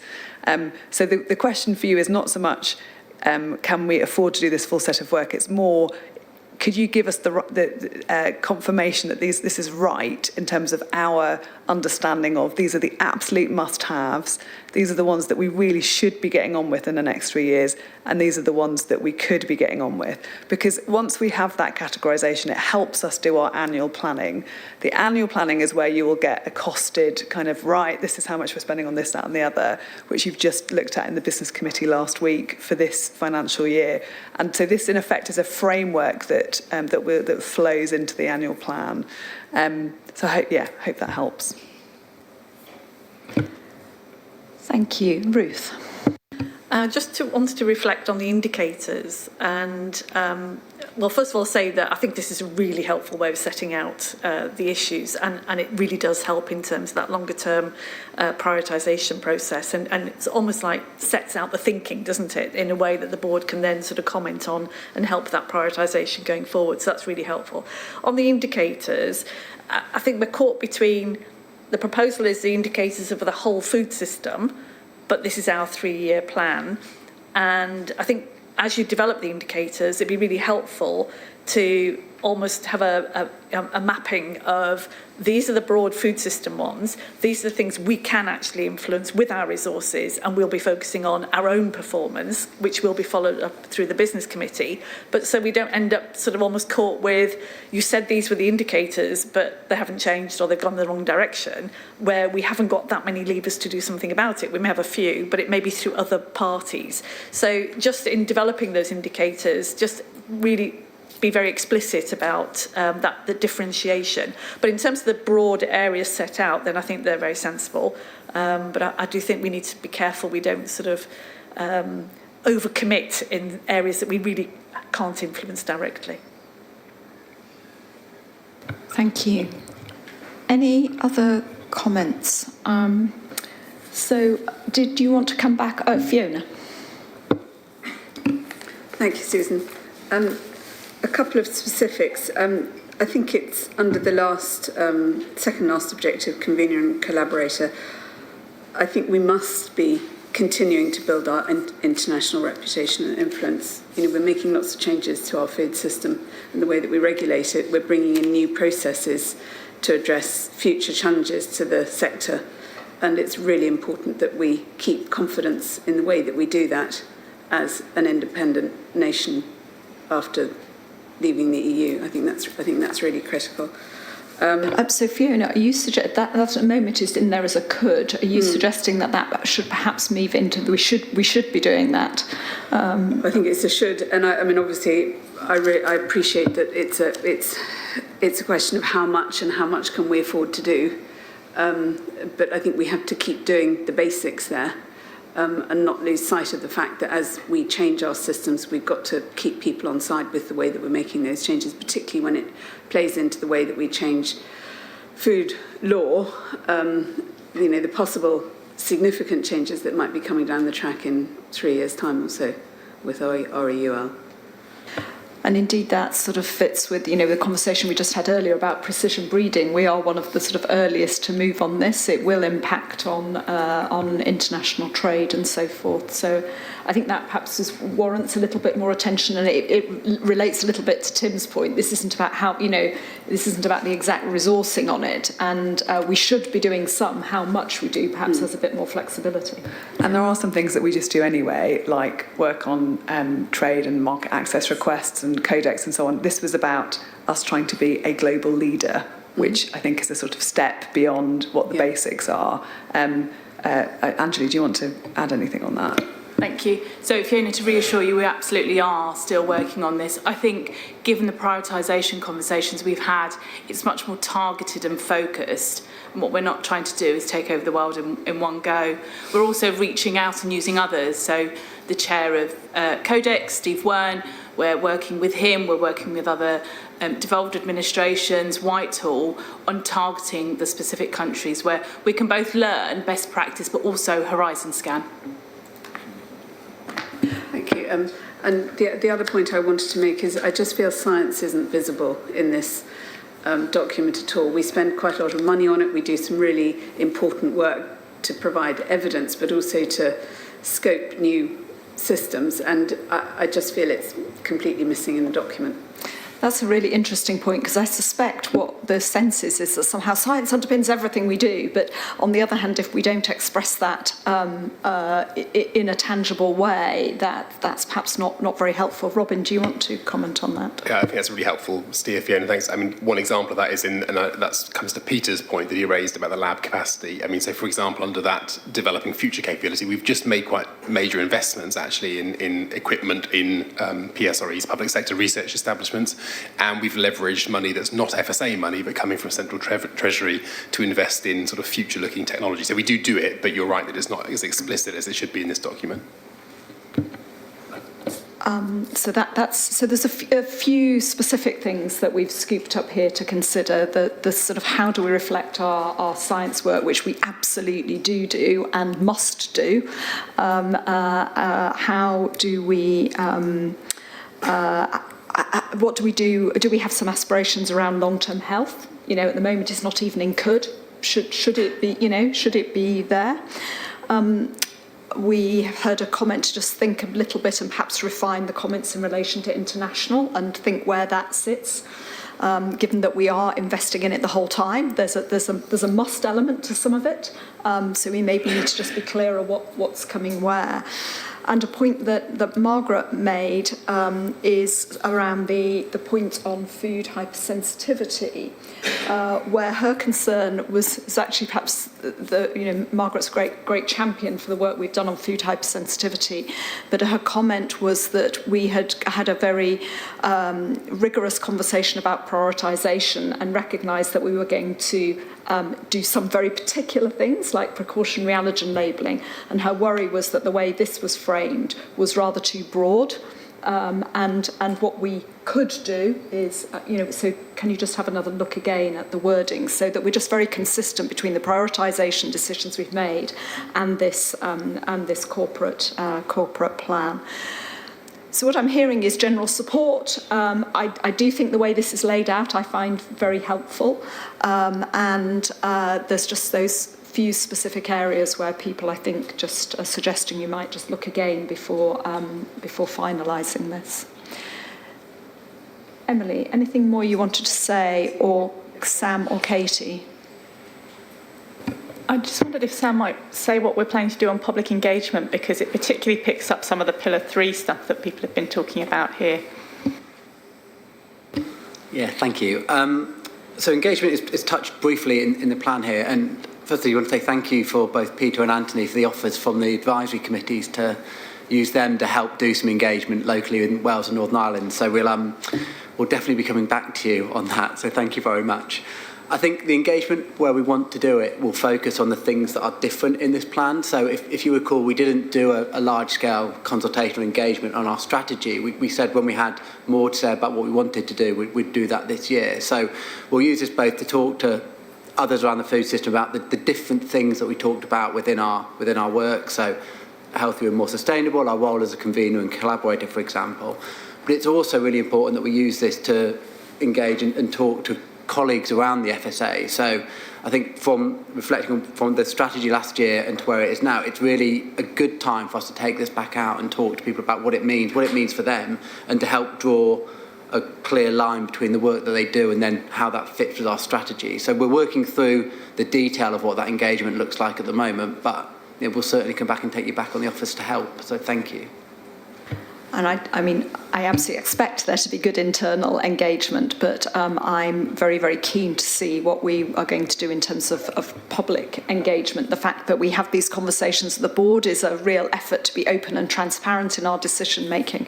But I think when people see something written down like this, it makes it much more tangible. And this must, should, could, I think will be helpful for people in challenging and sort of stress testing whether we've got this right. Are we doing what they think will make the biggest difference in the system? So keen that we should explore that.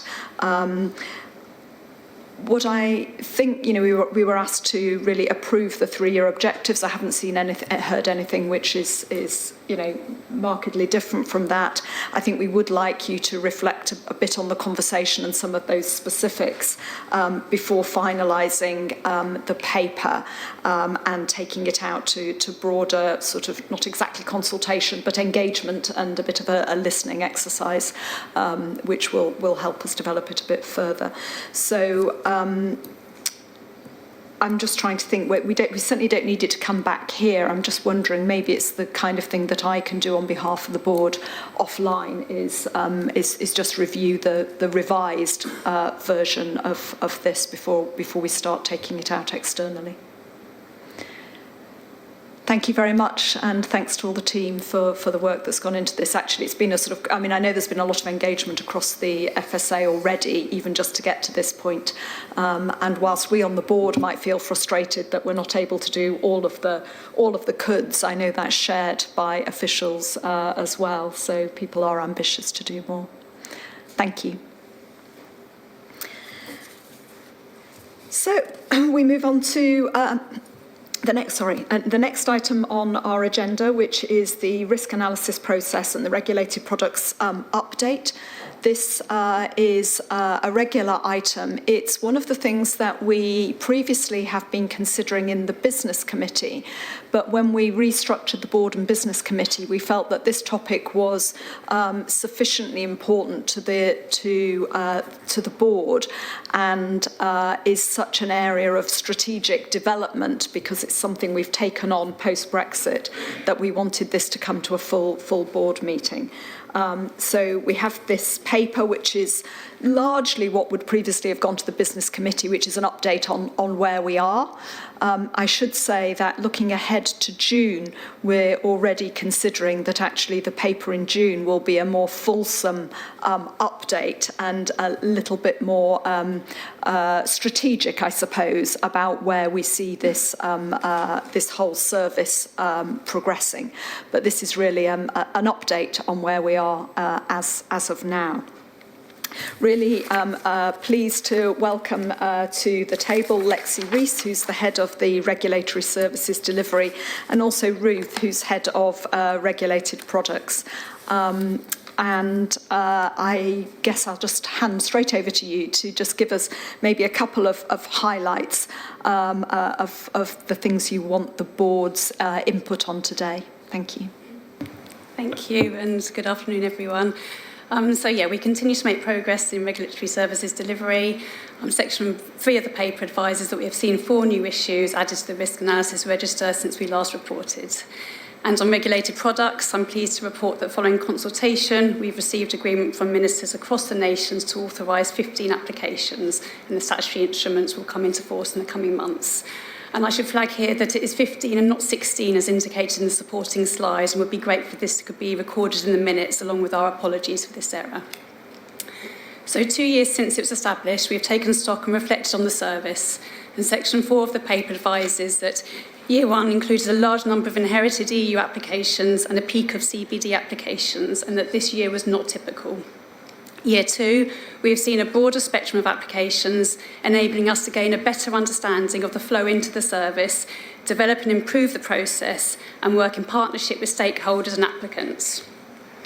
We now have 424 applications in the system, and we are likely to receive 150 a year.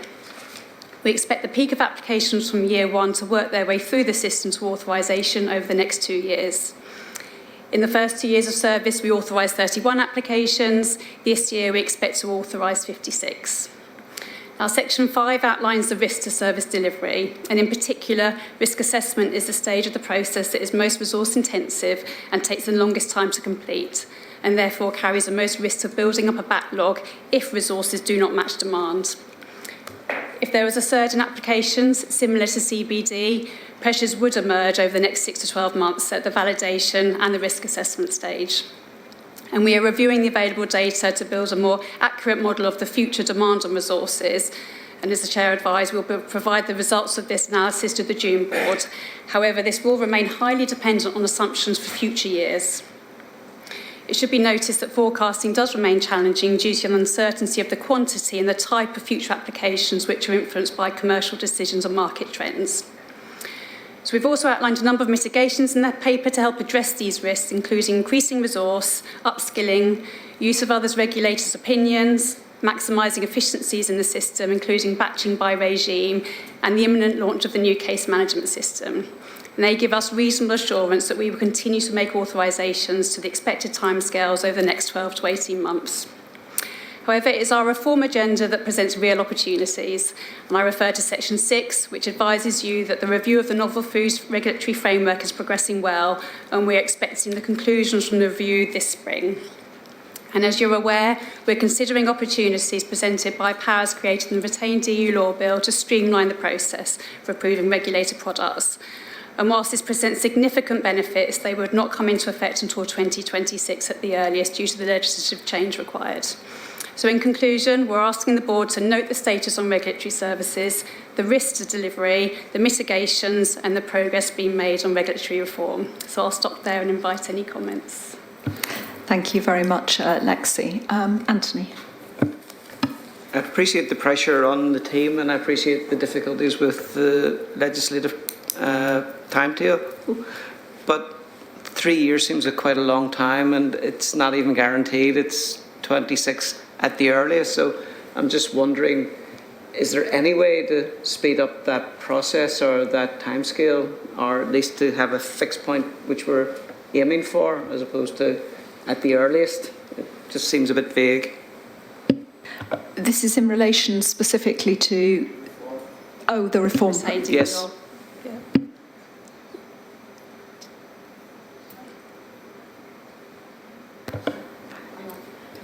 Okay. So two slightly conflicting responses, Anthony, to give you. The first is that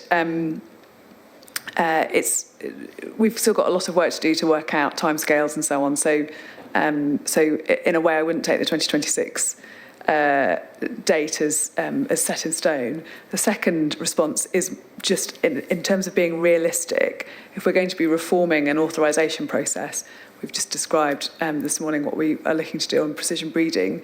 Even if we were to start immediately, we would need to design it, consult on it, get 3 sets of ministers across 3 nations to agree it, train businesses on it, and then train staff and roll out a new process. So to me, I think 2026 is quite quick. But I think there's a lot for us to do to think that through. And we've also, potentially we might need primary legislation. So again, a consultation and then primary and then secondary. Sorry, I didn't really have a problem with 2026. It was the idea of at the earliest and the possibility of it slipping and not having a sort of an anchor that we were aiming for. I think that was more my issue. I think that, as Lexi said, the first part of this review of the novel foods is due any time now from the external consultants. What I guess was trying to signal in my opening comments is that I hope by June we'll be in a better position to have a sense of what the future will look like. I think what this paper makes absolutely clear when we just look at the numbers and the caseload that we're carrying and indeed accumulating is that reform is absolutely crucial in order for us to be able to deliver the kind of, efficient and innovative service that we want to do. But I think, I'm not sure we're there yet. Rebecca. Yeah, just to be even clearer, so the reference to 2026 is because these are the reforms that we want to take forward as part of retained EU law.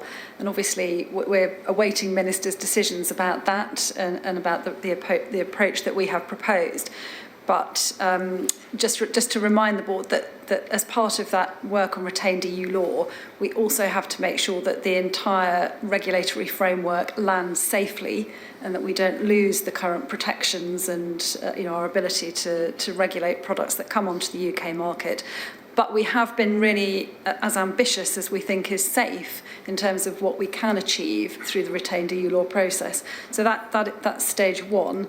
And then alongside that, we're thinking more creatively and for the longer term about some more fundamental changes that we may wish to introduce, and that would include things like the novel foods framework and the reforms that may arise as a result of the work that we do following the review that's underway.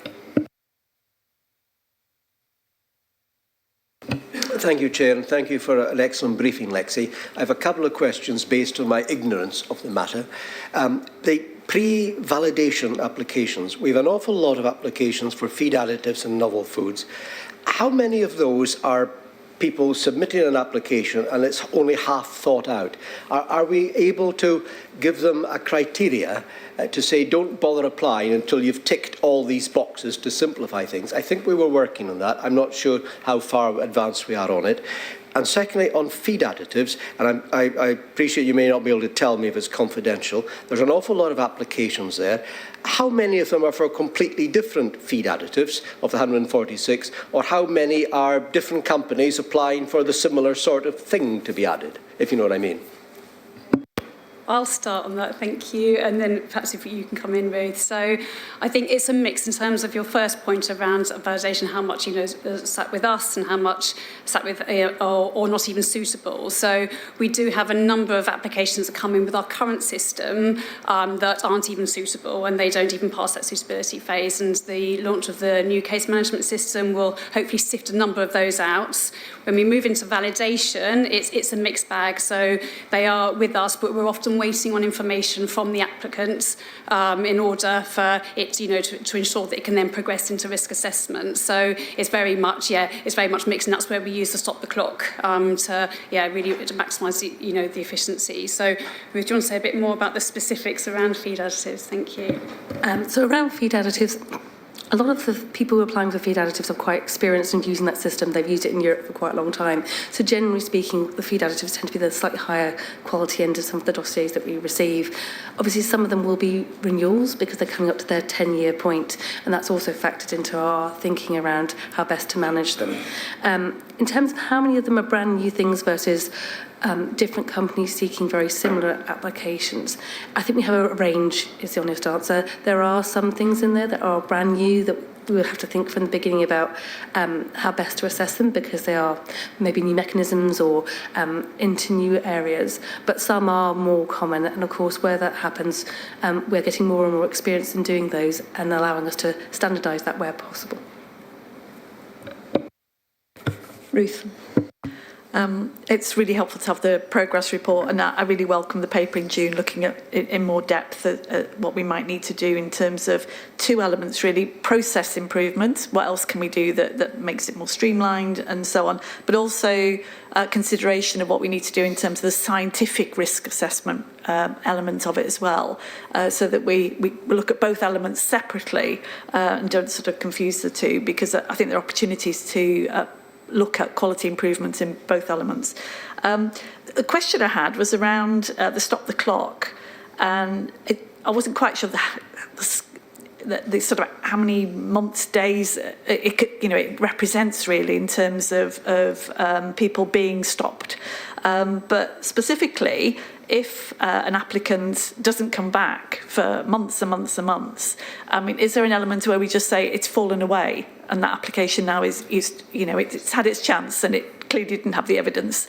Otherwise, it feels like we just accumulate more and more people who once put an application in and we just wait and wait until we get something. So I do think there's maybe in the process improvement we think about, there's a question there for me about, well, if it's not ready within a period of time, then we start again.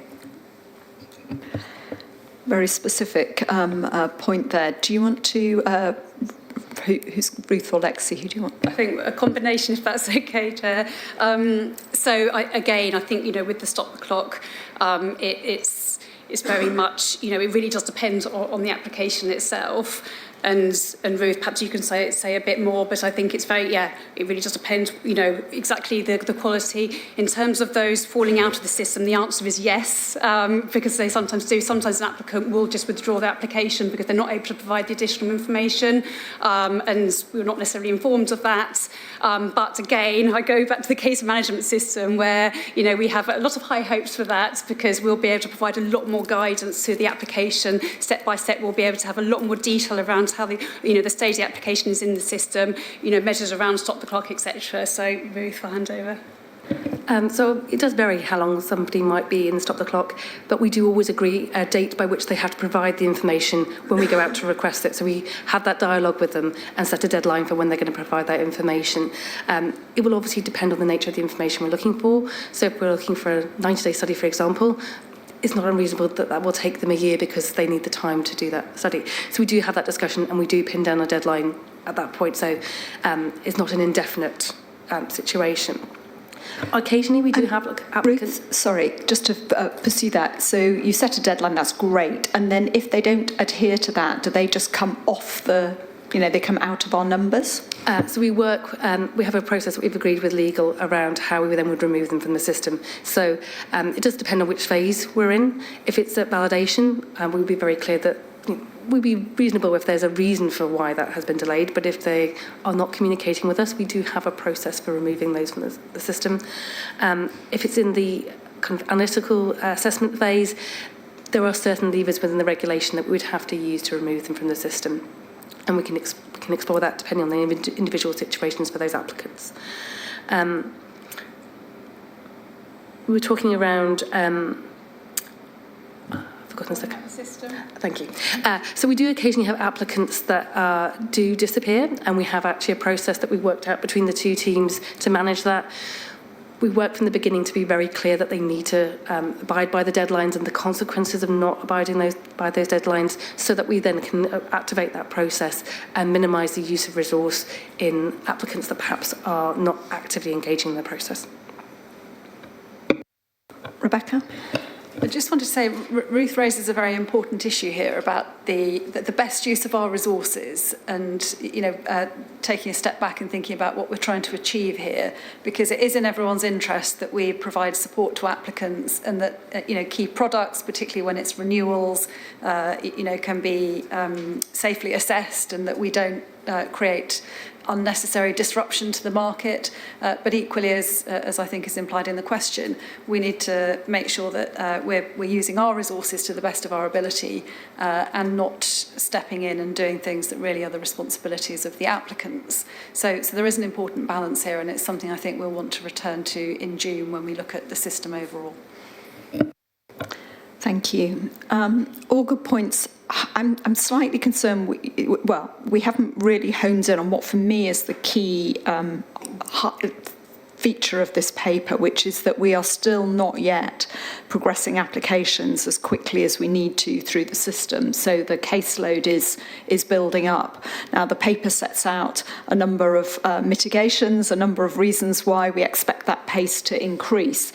But I do think the board need to understand that there is a risk there, and there's a lot of assumptions about how things are going to improve going forward, which we need to keep a very careful eye on.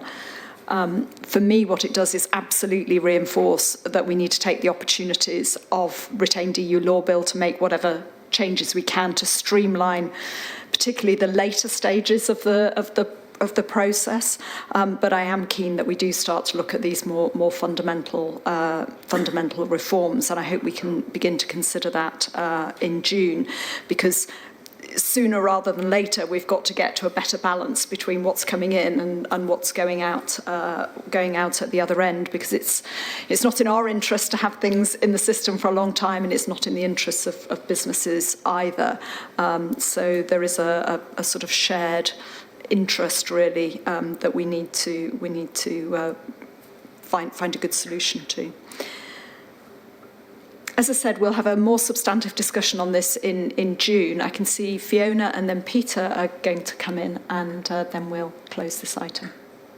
Thank you, Susan. And it's picking up a bit on your point on speed. It's a clarification that the coloured chart that you've given us the total number of applications completed, which is 27, if my maths is right. Is that total to date since we've left the EU, or is that an annual number? Because it gives you a very different timeline for the process. And again, my maths, if it's correct, implies that it's going to take 4 years to get a CBD product through the system, which is really slow. So I'll pick up to start, if that's right, and then perhaps you can pick up on CBD as a specific. So we've authorised 31 to date, although we are pending the coming into force of the statutory instruments, we'll have another 15. So we are making, we're certainly, this year alone, we've already authorised 15. So we're certainly increasing the numbers we're authorised. We're on track to authorise 56 this year. So, we are doing well given, the caveats we set out earlier around, resources, and so we are putting our resource on CBD in particular. Do you want to come in on that, Ruth? CBD is a particularly difficult issue, in part because obviously the numbers we've got coming through the system, and in part because CBD is a challenging product to assess. There are a number of cross-cutting issues that we need to be addressing, which goes beyond just the normal assessment we would do for the individual dossiers. So some of those, it is actually beneficial to think of them as a bigger group, and that's actually a more efficient way of doing it.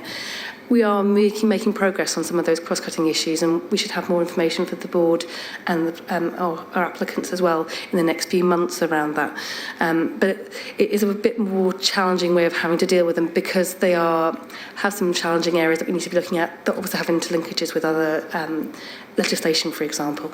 So they are a little bit unusual in that sense, and it is a slightly different challenge than our normal set of applications. The observations of the Welsh Food Advisory Committee are very much in line with the thinking of the paper and some of the points that have already been made. And fundamentally, it is that the committee wanted to encourage development, innovative development, because this has so many possibilities in terms of health and sustainability, and there was quite a lot of underlining of the word sustainability. The kind of points that were made were about engagement. First of all, trying to be as proactive as we can be in improving the quality of the applications, that the more that it is understood what will or will not gain regulatory approval, so that time is not wasted on applications that have got no chance, and in the other direction, that the quality of those that come in don't involve going to and fro, but that the application is able to be speeded up, and therefore that the innovative development can take place that much more quickly. And the other point, what you might call the usual kind of comment, that we're very keen to see that stakeholder engagement of all kinds, including a Welsh element, and I'm sure Lexi will take that into account. And lastly, that the scale of innovation is increasing in such a way that they questioned our resource forecasting. If there is development in this area apace, are we going to have the resources to be able to cope? So that was a question mark, and one with meaning. Thank you. I think, Robin, do you want to comment? Yeah, thanks, Chair. Just very briefly, on that innovation piece, the board will be aware that in the autumn fiscal statement, the Chancellor announced a review of regulation led by Patrick Vallance, specifically to support innovation. Just to reassure the board that in addition to the work that obviously we're doing internally on our regulatory process, we're feeding in very closely to that wider government review of regulation, and in particular, learnings that can be done and I guess, shared ambition between multiple regulators, for example, MHRA, where we have some shared interests in the area of health and food. Thanks. Thanks, Robin. I noticed the MHRA had announced some reforms that they're planning to take forward, and there may be things we can learn there. Fiona. Thank you. On that point, I wondered whether there are pots of funding that FSA, in partnership with perhaps some of the academic institutions that are doing development work on the food technology side, that we could bid for to help maybe even facilitate the process. And I don't know what that looks like. Yeah, I can respond briefly. I mean, there are, and we have done some of that in the past. So, for example, the Evaluation Accelerator Fund, which is about measuring impact, we've successfully bid into and are looking at those on the impact area. I think for some of the scale of the ambition that we and other regulators are looking at, we would need major investment, and we've also made that clear to this wider government review that, you know, all these things come at a cost, but there is a potential payoff, and it's really important that we measure both of those things at the same time.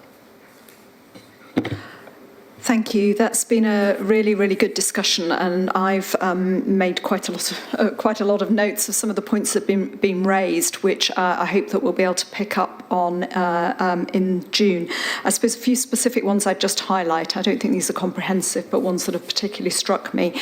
One is, my comments about this balance of applications in and authorisations out, which I think was echoed from the Welsh Food Advisory Committee in relation to forecasting, and I would quite like us to see some more detail about the implications of that for sort of flow through the system. And I think also, given that there are clearly a lot of assumptions in that, I'd be interested to know what we're doing in relation to some of our horizon scanning work to really understand where those new innovations are coming. I know some colleagues were at Manchester Met yesterday and were sort of perhaps rather surprised at some of the new ingredients and products that are coming down the line, and I think we need to make sure we've got a good sense of that. The second I've heard several comments about, which is that how much support we provide to people. So one is our process. Well, obviously we need to make that as obvious as possible, but the second would be how far do we go in helping industry to produce good dossiers?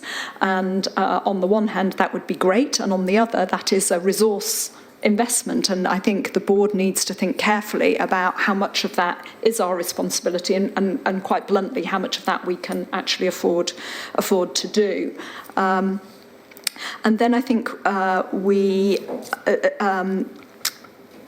it will be helpful for us to understand more about the risk assessment process. It clearly, although we have broad principles, actually at a more detailed level, I think maybe we need to think about exposing the board to some more of that, because you are making critical decisions all the time about risk, and I think that the board perhaps need to visit our risk appetite in this whole regulatory process, because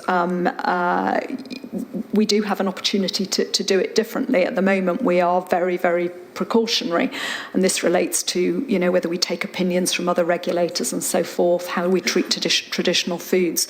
But what it boils down to is the board's risk appetite, and so I think some careful thought, and I'd welcome discussions with officials ahead of the June board to really think how we can best take a genuinely strategic view over that process, accepting that underneath that there's also very detailed work on the sort of operation of how that happens, which the executive are pursuing anyway.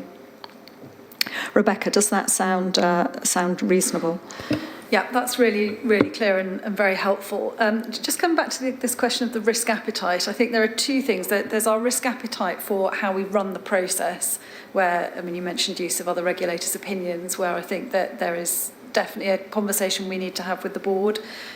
You mentioned traditional foods. When it comes to the design of the regulatory regimes, I think this needs to be considered in the light of the regulatory reform and the longer term thinking, because that would be considerable. You mentioned the amount of work to reform precision, the GMO regime and precision breeding. So I think there are two different ways to approach this.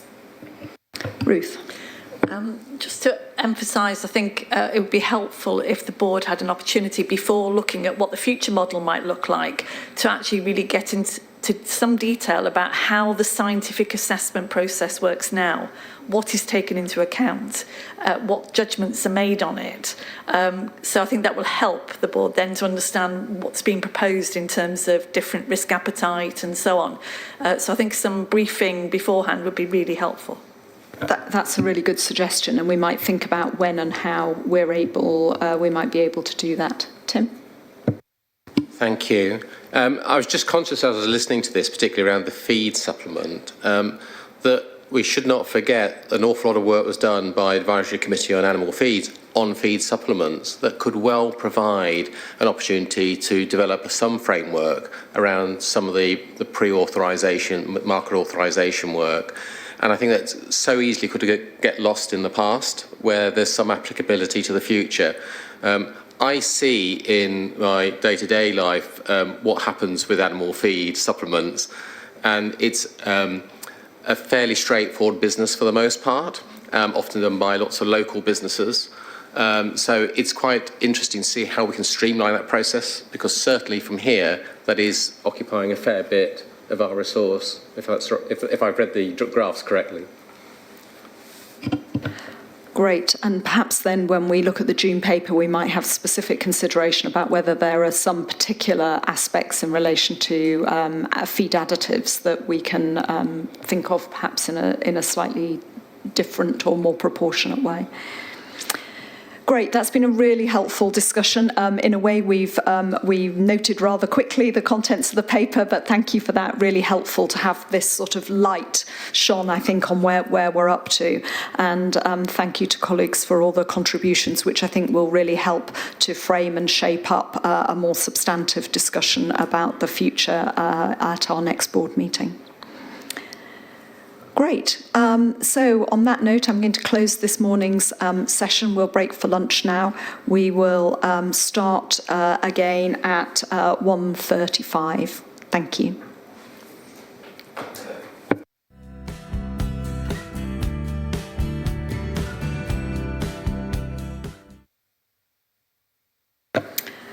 So welcome back, everybody, to this final session of today's board meeting. And we're starting with the annual Science Council report from Professor Sandy Thomas.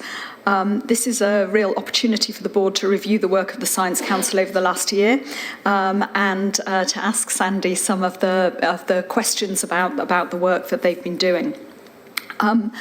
Usually there'd be a sort of big forward plan for what was coming. There is some indication of directions of travel, but it's probably worth me just reminding the board that we've intentionally sort of scaled back that vision at this stage as we await the findings of the external review, both of the Science Council and the Advisory Committee on Social Sciences. So just to put that in context. I'm really delighted that Sandy's been able to come in person and join us today. Always nice to see you. But today it's a particular opportunity for us to say a big thank you, because this is actually Sandy's last appearance in front of the board. Sounds ridiculous, but the last time we'll see Sandy at the board in this capacity, because she's about to stand down after 6 years of absolutely tremendous leadership and huge hard work on behalf of the FSA and the Science Council, and you'll see some of that reflected in her report. So Sandy, without further ado, let me hand over to you. Thank you. Thank you very much, Susan, and thank you particularly for those kind words, and good afternoon, everybody. I'm very pleased to have this opportunity to once again present my annual report to you. What I'm going to describe in many ways has been a productive year, but as Susan indicated, the final report of our main piece of work won't be published until April the 20th, so I won't be able to share with you the recommendations today, but of course you'll be made aware of those in due course. What I'm going to talk to you about is set out in paper 9. And before I go further, I should just point out a typo. The Secretariat have asked me to do this. In paragraph 4.3, in the last sentence, there is word not, and that should be replaced by now. So this is a small point, but I'm just setting the record straight there. So in this past year, our main focus has been a review, which has involved the entire Council, on the implications of food safety for changes to achieve net zero carbon. That's taken up most of our time, and I will be talking mainly about that. We have more recently also been cooperating with the periodic independent review for science councils, and that's being led by Professor Charles Godfrey and Professor Annette Boaz. And that report, which will look at quite comprehensively of the work of the council, will become available later in the spring. I haven't seen it yet. I'm also very pleased this year that we've been able to welcome 3 new members to the Science Council: Simon Pearson, Mike Tinsley and Peter Borriello, and they bring with them really excellent experience to the Science Council, particularly around agri-food technology, veterinary science and also epidemiology, and that brings our membership to 10, and I'm grateful that we've been able to expand the Council to really cover the waterfront, I think, of the issues that the FSA considers important. So I'm going to now move to just highlighting a few of the points that are in the paper and amplifying 1 or 2 of them to talk about the net zero work that we've done, because I think that is the most substantive piece that we have spent our time on. So I think the rationale for doing this piece of work has been the fact that the way we grow, process and transport and even consume our food is a major contributor to climate change, with food production as a whole accounting for more than 1/4 of all greenhouse gas emissions. And reducing this will require major changes in agriculture, manufacturing and transport. And we'll see essentially big changes, I think, in consumer demand, retail marketing and farm production over the coming decades as the net zero ambition takes hold. And our piece of work has concentrated on the next decade. We're not looking beyond that. We felt that was the most useful timing. Now, this working group has been led by Claire Nicholson, who's one of our council members, and we're going to publish this report on the 20th of April. There is an interim report, which you may have been made aware of, which is currently on the website, but that's really quite a sketch compared to the final report that we'll be seeing. And in terms of the methodology, this has involved expert interviews, face-to-face workshops, particularly interaction with other government departments, because the area that is under study it extends to DEFRA responsibilities as well as some other parts of government. So in the last 6 months, we've been taking a deeper look at some of the issues that have come to the fore. And what we will be producing for the FSA is a series of recommendations, and those recommendations will be broadly in 2 groups. They will be around where we think there are perhaps risks that will be amplified from existing approaches, particularly around farm production, which is where we've mainly focused our efforts, and where there may be new risks coming from new approaches to growing and processing food. So what we've tried to do is get a sense of what those risks might look like and what the mitigation might be. I think one aspect that we have been struck by is that a lot of the work we're talking about is really quite new, in the sense that although for example, regenerative farming is something we're all hearing about, and it seems to be increasingly adopted and so on. And there are other areas, vertical farming and areas of new technology, new feeds for fish in aquaculture, for example.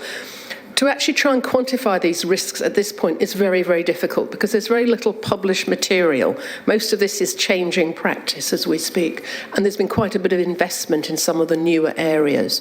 So we're not really talking about quantifying the risk. What we're trying to get a sense of is how can we be well prepared to assess these changes as they progress. Where have we got existing guidance? Where do we need to make adjustments? Are there new codes of practice, or are there existing ones that will suffice, and so on? So there isn't a lot of quantification of risk, I have to say, in what we've been able to do. But I think that's all to come. And what is going to be important in the follow-up to this report is going to be the options, I think, for the FSA to be able to take this forward in conjunction with other government departments, because there is a lot of cross-working potential here. We've already set some of that up. We're grateful, for example, to DEFRA for the comments they gave us on the report, because that was really very helpful, particularly, for example, in the increased use of animal manures might be one example. So there'll be opportunities, I think, to take forward some of the recommendations in a cross-government type way. So in terms of the future direction, because we have the SAC review upcoming, we have not established new work going forward. So we've put a bit of a hold on that. So I'm not able to tell you what we will be doing once the report has been published. Because, for example, there might be a period where new ways of working might be decided. It might be decided to do more shorter projects, which we've done a few of before.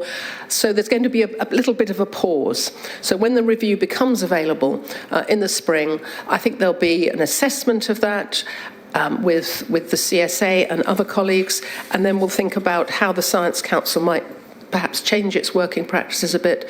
I'll be stepping down, so there'll be a new chair in due course. And so I think all of this comes together really very well in terms of opportunity.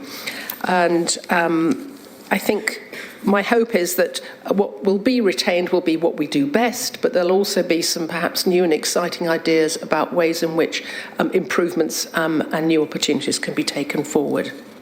So just to come back to the end of my term, I'd just like to take this opportunity to thank everyone at the FSA for all the support we've had over the past 6 years. We've worked with a lot of officials, and we've had really tremendous support, I have to say. It's been great to have the Science Council's work taken so seriously, and I think I've been very pleased with the way in which the work we've done has been taken forward, and so we're often able to really see the impact that we've had. So I'm very grateful for that. And I'd also like to take this opportunity to thank the current members and also past members who've given so generously of their time to help us get to where we need to be.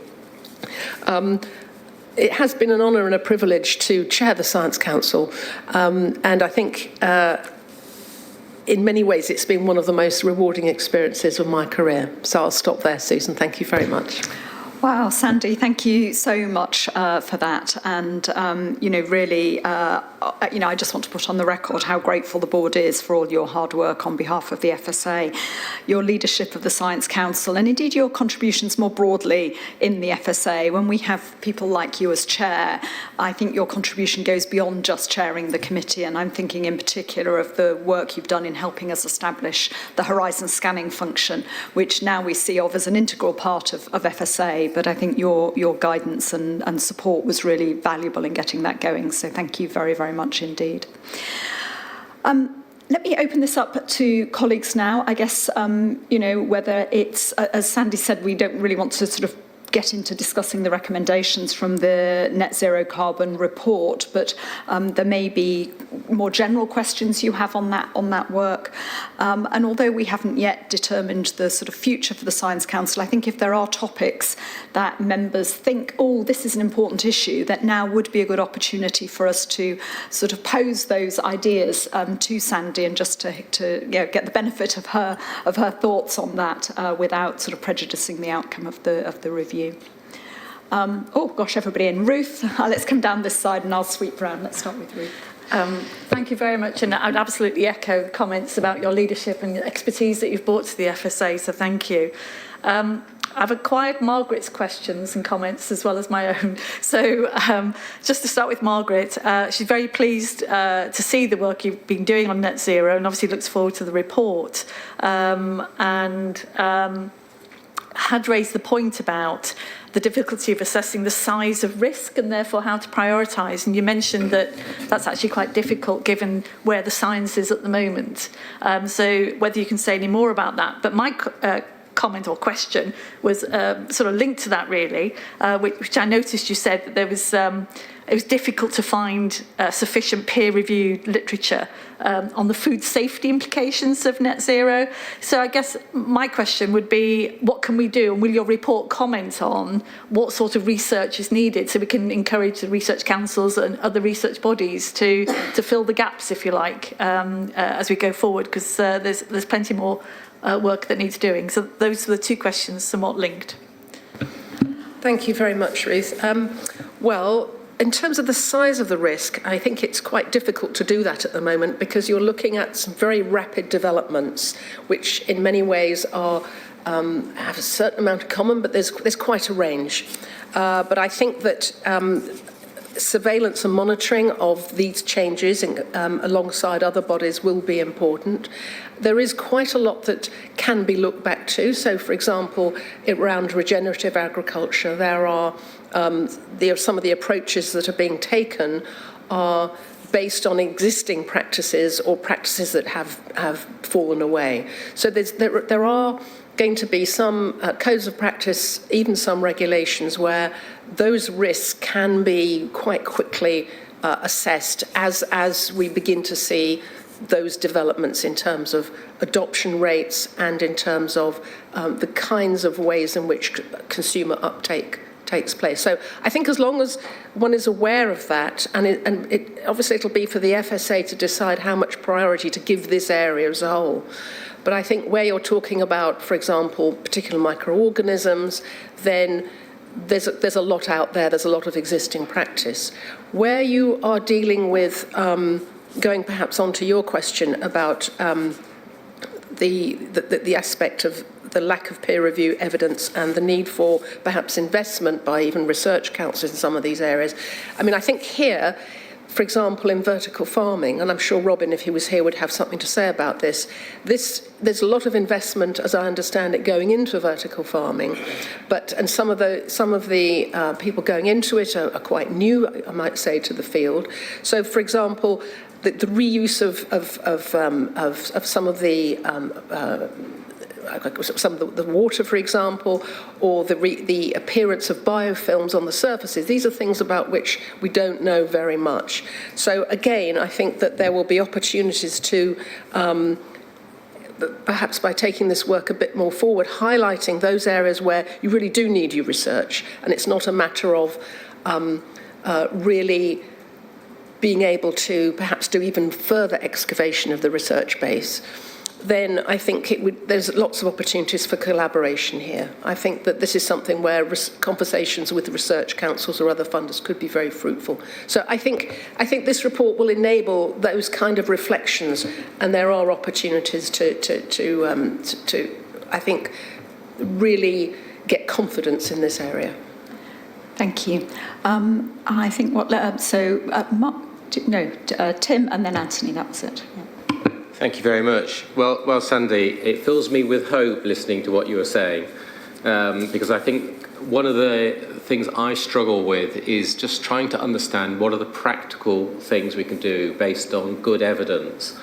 And I have to declare an interest because I'm a farmer that claims to be regenerative, so I've got a little bit of a vested interest. But I think there is a real need around trying to understand what the costs and benefits are, particularly in relation to where we invest our public money, and I suppose that links to the public money, public goods discussion. But the linkage between science opportunity and economic benefit seems to be rather poorly described, despite the range of literature that's written behind it. So we can't really understand the benefit of some of the interventions we might choose as a consequence. So at one level, we can look at scientific innovation and specific technologies perhaps and see at a investment level what the return is. And we might be able to translate that in terms of carbon benefit. But what's quite difficult is putting that into a transferable and practical system. And I'm hoping that in the report there might be some signposts at least to how we might be able to do that. And I think that's important because we've just talked about public funding, whether it's Research Council, but also perhaps more broadly. Because one of the things I do see in other activities I'm involved in around investments is that the ESG investment and investment in understanding, if you like, a carbon economy is still very much at an early stage. So I think we do need a scientific methodology and pathways to be able to describe how we can move forward and secure credibility with those that can provide funding, both in terms of tax revenues, but ultimately, I think, from the private sector. So I've got high anticipation of where we can go to, and I just really, look forward to the report. And thank you very much. Thank you, Tim. I'm going to keep going to Anthony and then and round the other side, and then I'll let Sandy come back with some comments at the end. Thank you, Chair.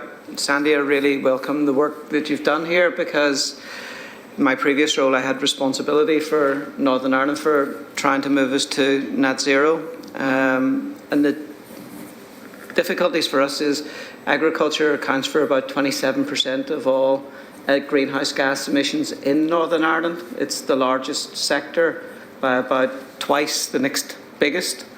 The problem is we have 2 million people, but we produce food for 10 million people, most of which we export.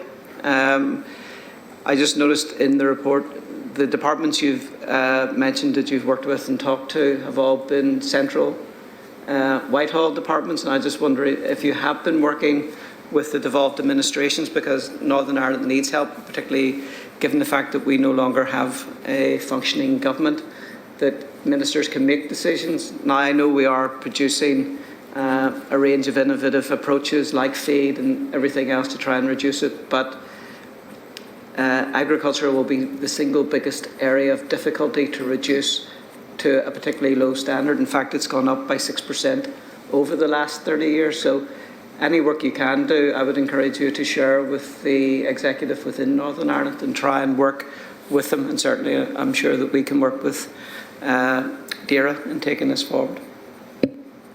Thank you, Fiona. Thanks, Susan. Sandy, it sounds like we're losing you at a fairly critical point of this major piece of work coming to conclusion. And the question is whether it's going to help us to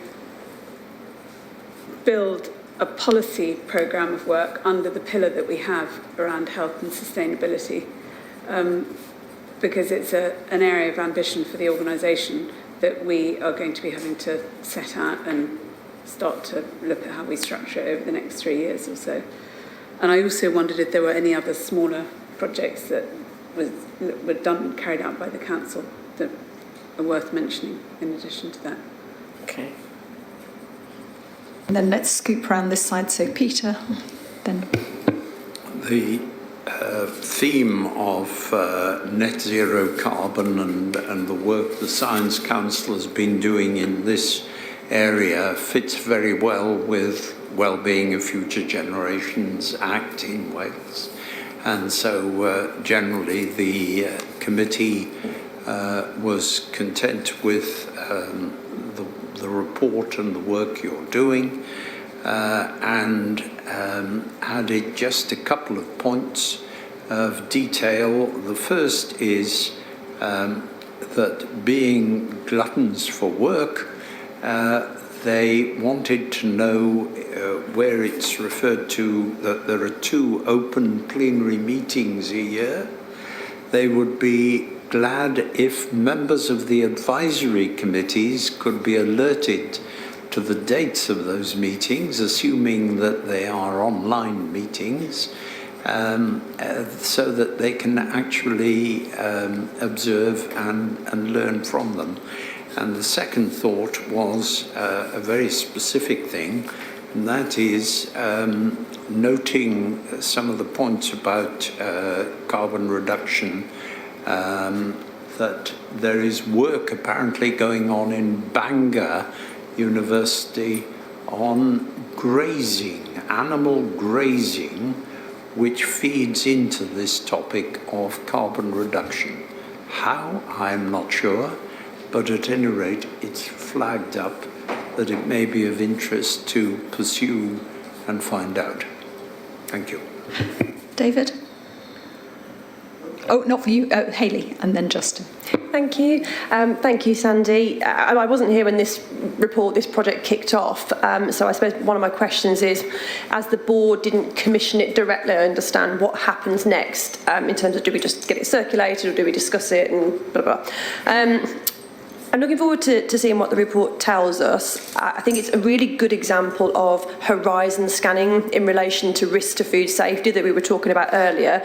I also think it's a really useful way of how we can get involved in the sustainability space, but with a direct impact on the FSA's immediate remit. So I think there's another, this sort of feeds into that. I get the impression from the report we're getting teed up not to expect all the answers, and you've been honest about that. It wasn't clear from the terms of reference to me, but maybe it was when the project started. What exactly is being looked at here? Is it simply carbon reduction and primary production practices? Do we look at any other sustainability matrix beyond carbon, where I do think there are significant food safety risks potentially? So reduction in food waste, for example, and what's going into the chain that might otherwise not have done, alternative packagings in the attempt to reduce plastic and the impact on food there. So I think that looking beyond primary production into other parts of the supply chain and other sustainability metrics would be another area sort of for future research. I do also think that there are significant risks to food safety that are simply presented by climate change, and I know that was explicitly not the focus of this report, but looking at mycotoxins, foodborne pathogens, increasing crop protection products to challenge new pests, blah, blah, blah. There's loads of stuff there. So yeah, I think that that's what we do with it and ideas for where we could take it in future. Justin. Thank you. So, like Hayley, I wasn't around at its conception, but I'm quite pleased to be around at its birth. And not least because I think across the country, a large number of local authorities have declared a climate change emergency. And increasingly, the food activists are pointing out the contribution of food to the climate change emergency. And so I hope the report will also consider how local government and other actors in the system can play a role in their interactions with the FSA. The second point I had was around building on Fiona's position. This helps us as we consider the role of the FSA in relation to sustainability, and it would be good for the future chair of the Food Council to think about how we might do the same or a similar piece of work in something like food, and looking at, say, for example, ultra-processing and its impact on the health benefits or harms of food, for which the evidence base seems to be increasing at pace. But my third and final point was to ask you as an outgoing chair to reflect on what would you like to see in the future the council to look at, and are there any things that you felt, if you had more time, that you would have liked the council to have used its academic and intellectual capacity to help us move forward the work of the FSA? Great, thank you. Well, what a collection. Sandy, you can see the level of interest in this report, which means we've completely overrun our time, but I am going to come back to you to respond. Let me just do two of the slightly more process things. I'm sure we can arrange, Peter, for people, and indeed board members generally, perhaps to be more aware of when our committees are having their open meetings, because we probably don't. We can pop that into the board briefings and so on. And the second thing is in relation to the timing of the report and when we'll get to discuss that. I did speak to Robin about this previously. As Sandy's indicated, this will come out next month. And what we thought is Robin will be doing his annual CSA update report at the next board meeting, and that will give an opportunity for him to reflect on this as being an important output, and that will be an opportunity for the board to discuss at at that point. So those are the sort of two process things. But Sandy, would love to hear. I hope it isn't too late for some of the comments that board members have made for you just to reflect on when you're doing the final sort of reviews and so on of the paper. But would love to hear your thoughts now, and then perhaps just a quick comment at the end in Justin's remarks about any wise words for us before you go out of the door. I should say Sandy's not leaving tomorrow. She's going to be with us for a little while yet, but this is just her last meeting with the board. Thank you, Susan. So certainly we'd be very pleased for the board to respond to the report in whatever way that you see is fit and appropriate. So I've got several questions here, so I'm just going to go through those. Just from Tim, your comments about, which are broadly around innovation and value for money, I think, and how to get enterprise doing the things that we really need. I think the signposts that are in the report are really a response to what is already happening. So a lot of the ways in which responses to the net zero challenge are accumulating, these are already in play. So I think what the report attempts to do is to say these are the changes that are happening. There hasn't really been an assessment of on that basis of the food safety implications. So this is the first opportunity, I think, to do so. So I think in many ways this puts the FSA very much on the front foot, because there's very little in the literature about this. As pointed out by Hayley, there's quite a lot about food safety and climate change, but obviously the two things aren't exactly the same. So I think that's where the signposts will be. These will be, regardless of how successful these innovations will be, they are in play, and therefore the signposts are really to alert the FSA to those. And of course, some of those signposts will have already been noted as well. Going to the question from your colleague about Ireland, we haven't really had the opportunity in terms of the time to be able to really get involved with the DAs on this topic, but I think there will be scope to do that in whatever follow-up the FSA seeks to do. And I note what you say about Ireland's contributions, the 27% of GHGs, and obviously that's really very important. So we'll feed that back to the team, and certainly sharing the outputs with Northern Ireland, I think, would be the very least that could be done. And I'm sure that they can also there'll be a way to be found of engaging perhaps more directly with the DAs on this topic, perhaps when there's follow-up with cross-government working groups. Okay. So Fiona's comments about helping to build a policy programme, I think this is really, I note the comments about how this work links with the sustainability work the FSA is already involved in, and I can see that there would be fruitful interactions there, but I think it's really for the FSA to decide, obviously, how this is going to be taken forward and fitted in with other areas of work. So I wouldn't really comment on that. In terms of smaller pieces of work, the only other really small piece of work we've done, which is not an 18-month review, is on the quality of evidence, and we did that particularly in response to a request from the FSA about non-commissioned applications that were likely to increase. So that was a good example of a piece of work that was done in under a year, and it's publicly available. With on the dates, I think, of our meetings, I think Susan has already asked that, and of course these are open meetings, so people are able to come. So we would, very much welcome more observers.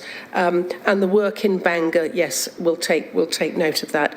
There is quite a lot of work around animal grazing and also around meat itself in terms of GHG outputs and ways in which these can be influenced by different agricultural methodologies. So I'm sure what you're talking about is part of that, but we'll also pass that on. To Hayley, in terms of what happens next, well, I think that this obviously will be for the FSA to decide. I'm hoping that the report itself will excite quite a lot of interest. I think this is a bit of a first to look at food safety and net zero, and it's obviously an area which is attracting a lot of interest worldwide, generally, the whole net zero agenda. And I think we're expecting to see, wearing my other hat, from my day job, we're expecting to see COP28 take a much stronger position on food systems in general in relation to GHG emissions, which I think is overdue. It's been quite difficult to do this. There was a bit of movement at Glasgow, but I think we're quite optimistic about the way food systems will get globally much more attention. And there will be I think there'll be quite a bit of national movement apart from that. With regard to reduction in food waste and packaging that were mentioned, packaging does come into the report, and I think part of the reason for that is quite a lot of the changes around net zero are actually also reflecting other goals, whether it's to do with soil conservation, whether it's to do with biodiversity. So there are multiple goals here, and in fact people often talk about 1.5 plus, because the plus is also all the other goals that we need to be thinking about in terms of planetary sustainability.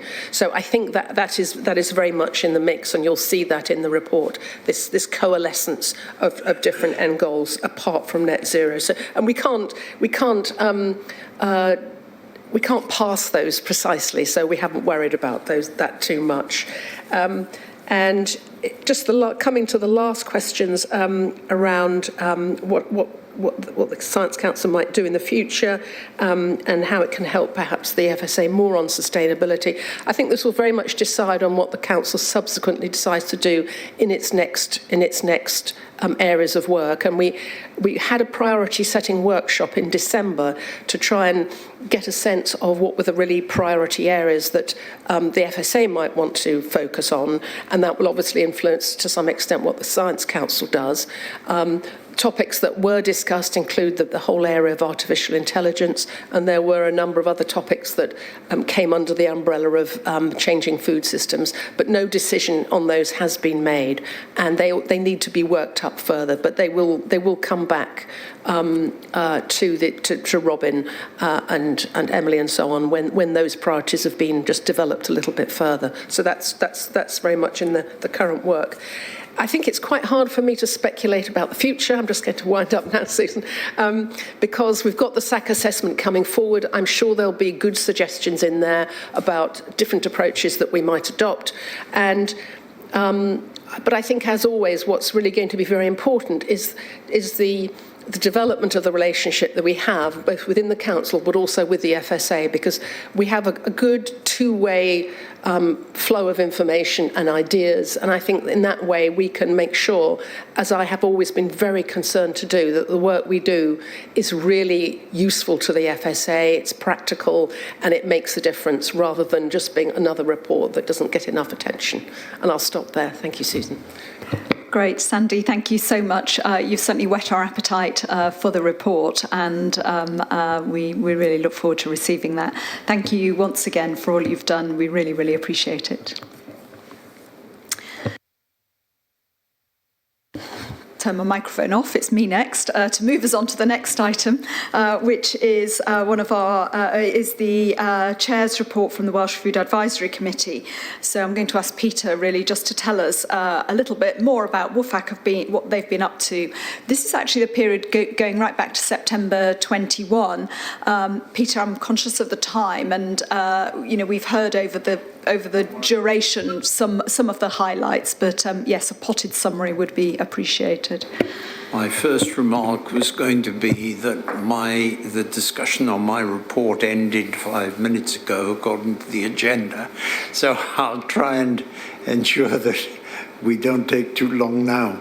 In short, what the report does is to reflect on the committee's role and its membership.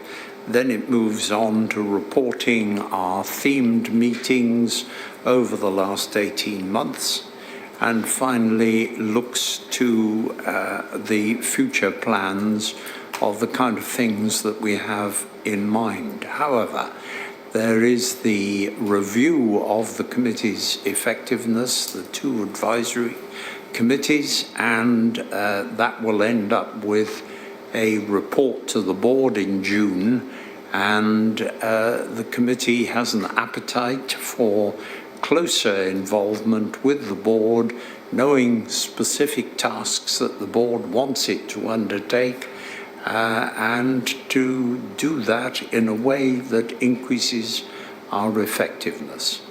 Those are my comments. Thank you, Peter. And yes, it's sort of rather timely, this coming after the Science Council report, because by June, there's opportunities for us to think about how other groups provide advice into the board and how we can make best strategic use of that. I know that you and Anthony have been working on the review of the facts and having some ideas about topics that it would be helpful for them to explore. So we look forward to discussing that next meeting. Meanwhile, any specific comments or questions that colleagues might have about what the FAC in Wales have been up to? No, in which case, my great thanks for all the work the committee do, for your leadership of it, Peter, and my extreme thanks for helping us to get a little bit back on time. So moving on to the next item, and this is the report from the Chair of the Business Committee. So we've referred a couple of times to the sort of new structure whereby we had the Business Committee in advance of the board. That was very ably chaired by Ruth Hussey, our Deputy Chair. And the papers, just as a reminder, the papers from that meeting have all been published. I should just note that we have redacted one slide from the report which related to the people survey, and the results of that are still under embargo, though we'll obviously make them available in due course. This paper was originally labelled for information only. In fact, there is a decision for the board to make in relation to the terms of reference. And I think at this early stage of this new structure of the business committee, I think we would also, be very happy to have other comments from board members who, if there's anything that you feel didn't get discussed at the previous meeting. But I'll hand over to Ruth. Thank you very much, Susan. In the interest of time, I won't repeat what's in the note of the meeting. First of all, can I just set a reminder, all the papers are available except that page that's still under embargo. Secondly, this is a rapid turnaround note. Huge appreciation to our secretariat who produced this, as we only met, I think I've lost track of time, 9 days ago or something like that. So really appreciate the efforts to get this note to you. Third point, this is the first meeting in this new style. You'll see the items that we discussed, and really I wasn't going to go through each of the issues. I think they're well captured there. What was clear when we discussed the budget setting was the uncertainties facing us in the next few months. We've rehearsed that through the course of today, the uncertainty about what work will be required on the retained EU law, for instance. And so I think the Business Committee was very clear that we really, at the end of Q1, we should really just take stock and have another look at the next Business Committee as to how things are going and whether budget adjustments are required. But in terms of the process, I certainly felt that there was substantial scrutiny on all the issues. It did allow more time, a bit fresher in doing it, even though it was sort of late afternoon meeting. But I do think we need to learn from this process. And what I propose is any comments today, but also at the end of the second meeting, we'll probably do something slightly more formal, both from the execs and the non-execs, as to how this is working for them and whether any further adjustments are required. And finally, as Susan said, there is a specific approval required or asked for in terms of the terms of reference and the adjustments that were proposed in the discussion that we had. I don't propose to say any more unless there's any specific things that people want to discuss, in which case I'll look to the exec to help me on any of those specific questions. Thank you. Great. So can we just look at the terms of reference first and just invite any comments on those revisions?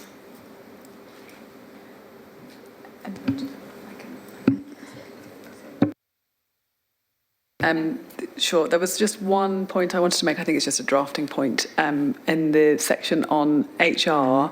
it talks about reward packages, which I don't think is what's intended. And what I suggest is that it instead describes strategic HR and reward as the issue. Thank you very much. I absolutely agree with that. I don't think we were trying to get into the realms of a remuneration committee. It's very much a business committee, so that's really helpful to clarify that, and we can take that on board. I think Margaret left a note to say we need to continue to review overlap with ARAC and IDF membership of both. So we'll continue to, as part of the reflection as we go through the process, we'll do that. Thank you. So people, I think, are content with the terms of reference with that small change which we'll just make. Are there any other questions that anybody wants to raise on the papers from the Business Committee? Tim, is there anything from an ARAC perspective that we've talked about making sure these two are distinct. I think they were. I think we did what we normally do in a Business Committee, but... Yeah, I was just going to mention in the ARAC note a little bit about it, but I'll do it now. We've in ARAC considered the terms of reference, and we were happy with the complementarity. I think as we work through the process, we're bound to see issues that we want to make sure there will be continuity between the role of the Business Committee and ARAC. But I don't predict issues out of that. I just think there's a learning exercise as we go through it. So I think, unless other members of ARAC want to comment, I think we're comfortable with where we are at the moment. Thank you. Is there any matters or questions of substance on the papers? Or good. I hope you found that. Oh, sorry, Mark. Just want to make sure that we've just covered everything, because the proposed standing orders also say on the top of the paper we need to approve those today, and I'm not sure if we've done that in approving the terms of reference. Standing orders. Let me pull up my standing orders. Was there any comments that any... had we not approved those the last time, or have those been edited as well? I'm not sure. Well, let's just have a look at them. They're in Annex B. Oh, no, they're not. They're in... They're attached. Oh, right, okay. The second half of the paper. Any comments? Not everybody happy. Any comments, or are we content to accept those? Thank you. Thanks for calling me up on that. Good. Okay, Ruth, thank you again for chairing that. Thank you to members for contributing. My own view is that it was a very useful meeting. I think did have real scrutiny, and we clearly do need to take care. We don't stray into operational matters, but I'm very confident Ruth will keep us in check on that, and as she suggested, we'll review it in due course. Good. I'll close that item then and move on to the next one, which is indeed Tim's item, which is the report from the meeting of the ARAC committee. This is our regular paper for information. I was pleased to join a meeting last month as an observer and saw sort of at first hand the level of scrutiny and challenge that does go on within ARAC, which really helps the whole of FSA to do its job better. So thank you to all of that committee, and particularly to Tim as chair. Thank you very much, Chair. So thankfully I don't need to repeat the bit about us looking at the terms of reference, and we were comfortable with that, as I just said. I'm just going to compartmentalise my comments into two categories. One is on the process and direction of travel, and the other is on the substantive agenda. On the first, obviously the terms of reference, but also that we're looking at how we can make the business more focused in terms of what we're considering and how we describe the items that we've got. So we can see that interface with the business committee, but also understand where an item is in its passage through ARAC. And that's been really helped, I think, by both Tara and Catherine Andrews. Catherine has been a breath of fresh air and really reinvigorated and enabled how we're working now, and I'm really pleased about that. I meet both with Tara and Catherine regularly, and that allows us to have a forward look on where we're going with the agenda, and also to anticipate and make sure we focus that agenda, and that preparation has been absolutely vital. On a similar vein, I've been meeting with the NAO as well, with James Edmonds, and equally, so we're foresight on the NAO's agenda, but it allows us to work with the NAO to understand how we can represent the value we get out of them, and that we do see value in the forward agenda, and that we're cited on what their objectives are in the forward year. And that's been quite important, because certainly I've seen in previous roles in around AREC that when working with the NAO, we realise that they have an agenda that isn't always completely driven by the individual departments they work for. The NAO presented, on the content, NAO presented their management letter, and as we say in the note, the police report that there was no qualifications, so we were proceeding on that, and that's a very good outcome. As we mentioned earlier, AREC does act in part as the last line of defence, according to the HMT's Orange Book. But as I said earlier today, I think have got a role around a degree of horizon scanning on risk as well, because we have an objective step back, I think, from the melee of business in a way. And it allows us to hopefully anticipate some issues and inform both Business Committee and the Executive in a way that it's right and appropriate for an ARAC to do. But also picking up on a point made earlier today, that we can review and interrogate outcomes of mitigating actions, and I think that becomes important, so that we know we've driven home any responses that we can make. I'll come to the deep dives. We took at face value, I think, what we believe the benefit we would get out of the so-called deep dives, and I think we have, and a case in point would be the governance and cybersecurity. And we considered those in 2 meetings since the last board, in February and in March. And we have got a better view in terms of summarised risk and mitigation. As Emily was saying earlier, some of that is thematic, but also it allows us to have insight to be able to drill down where necessary. But in the context of the future, I think we're looking less as an assumption that we have to decide an area for deep dives, and therefore creating a degree of resource utilisation that maybe isn't needed. To think more critically about where we do direct our efforts. And I think that's about the sort of thresholds that we use to say, yes, this is tipped to the point that we need to learn more, we need to drive more into that, and it's a valid use of executive time to enable and support us in this process. And so, for example, I think a case in point today has been when we've been discussing the feed regulations and where we think we are at the moment. There are also areas around food poverty and availability at the moment.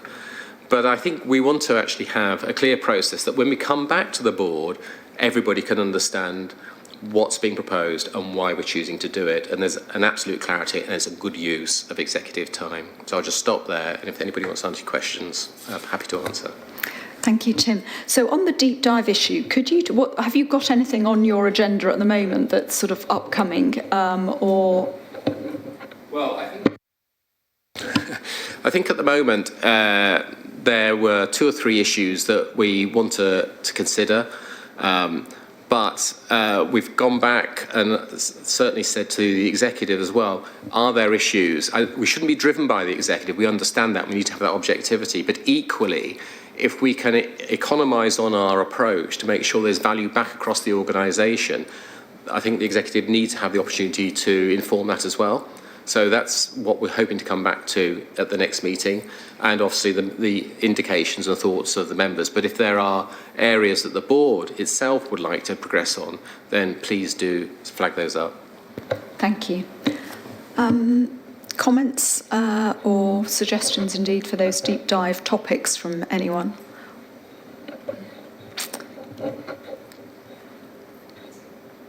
Anthony.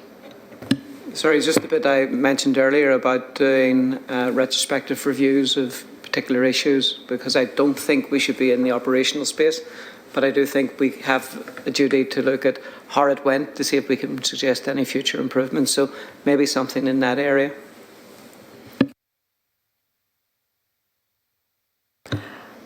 Okay, Hayley?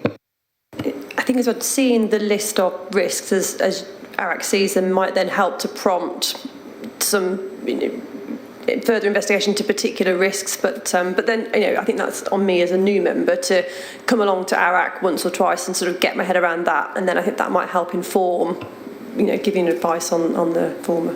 And that would be very welcome. And to repeat a comment that Emily made earlier, at the operational level, risks are mitigated and carried through, and it's only where we're sort of getting to our third line of defence does it then tip into the threshold that that ARAC would then become more heavily involved. But I think by experiencing that, you'll better understand. Thank you. Well, I'll close that item there. Thanks again to the committee, and that brings us to the final item on the agenda of the sort of main business, which is reports from the chairs of the food advisory committees.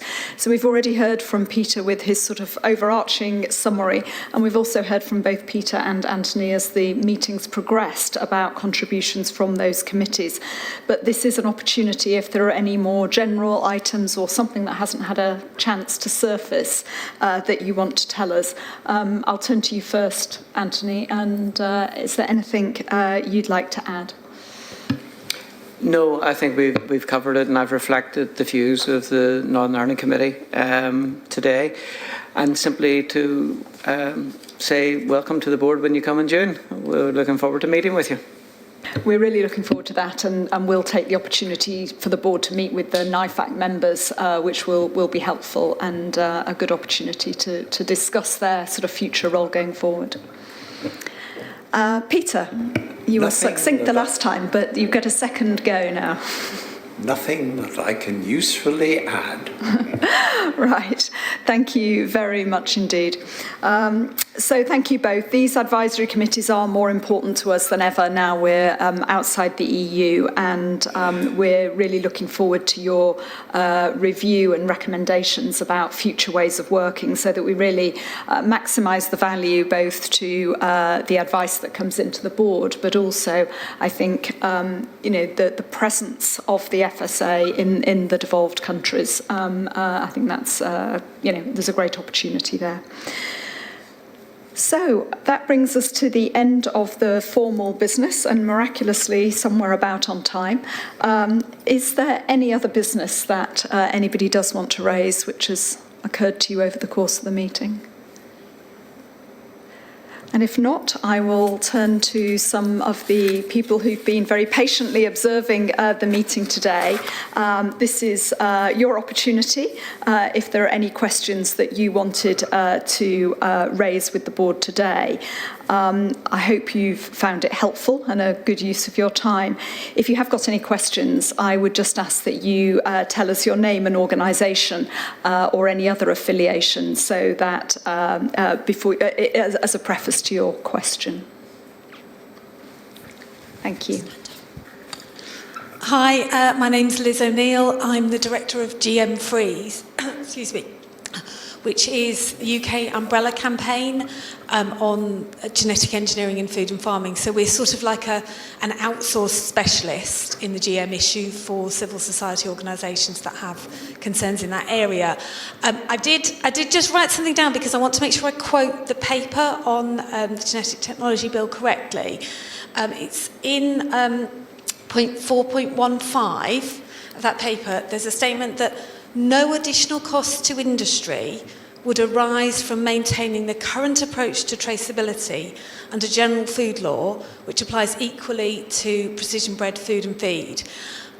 What I wonder is how cost to industry was defined, and perhaps indeed how industry was defined in that statement, because there doesn't seem to have been any consideration of the costs that will be incurred by businesses that want to avoid these having these ingredients in their food, and that obviously includes organic. You know, I know there were some questions to the board from one of the organic certifier organisations, but it's not just about organic. Anyone who wants to export their products to the EU or indeed any other territory that isn't going to be treating these things the same way that England is absolutely going to incur costs, particularly if there isn't detailed additional traceability put in place as a statutory requirement. So, you know, there's a lot of concern about that statement. I've had quite a lot of correspondence from it already. Thank you very much, Liz, for that question. I think, Rebecca, I might ask you to comment on that, please. Yes, I'm happy to, and I'm also happy to pick up separately with Liz and with GM Freeze, just to understand a little bit more about what lies behind their concerns. I think there are two different things here. I think there are lots of aspects of food where businesses may choose to sort of promote certain aspects of it or direct consumers to making certain choices, whether that's around environmental benefits, animal welfare, food production techniques, that sorts of things. So obviously that may incur costs if businesses want to do that, but that's a choice that they can make. On the specific issue of exports, obviously, you know, we've left the European Union. We now have a different regulatory system. We need to meet requirements if we're exporting food, the same for countries importing into us. And businesses already have to take into account regulatory differences, and that's no different in terms of precision breeding. So again, you know, regulations change all the time, and it is up to businesses to keep pace with that. But that is no different. So the costs aren't specifically additional to precision breeding. They arise from the need to maintain that focus on what's allowed and what isn't allowed. So, Rebecca, I get that is the situation. I understand that's how it was written, but I think Liz's question was almost the other way round, that if this bill goes through, what will be the costs to businesses who want to remain, you know, PB free, I suppose, is the... And would that come into any sort of impact assessment, or how would that be thought of? Yes, so I think that would depend on what basis on which those declarations were made and any additional assurance that they wanted to put in place. So I think it's too soon to say on that. Liz, thank you very much. We'll, I think probably the sensible thing is for you to pick up with Rebecca outside of this meeting and talk in more detail.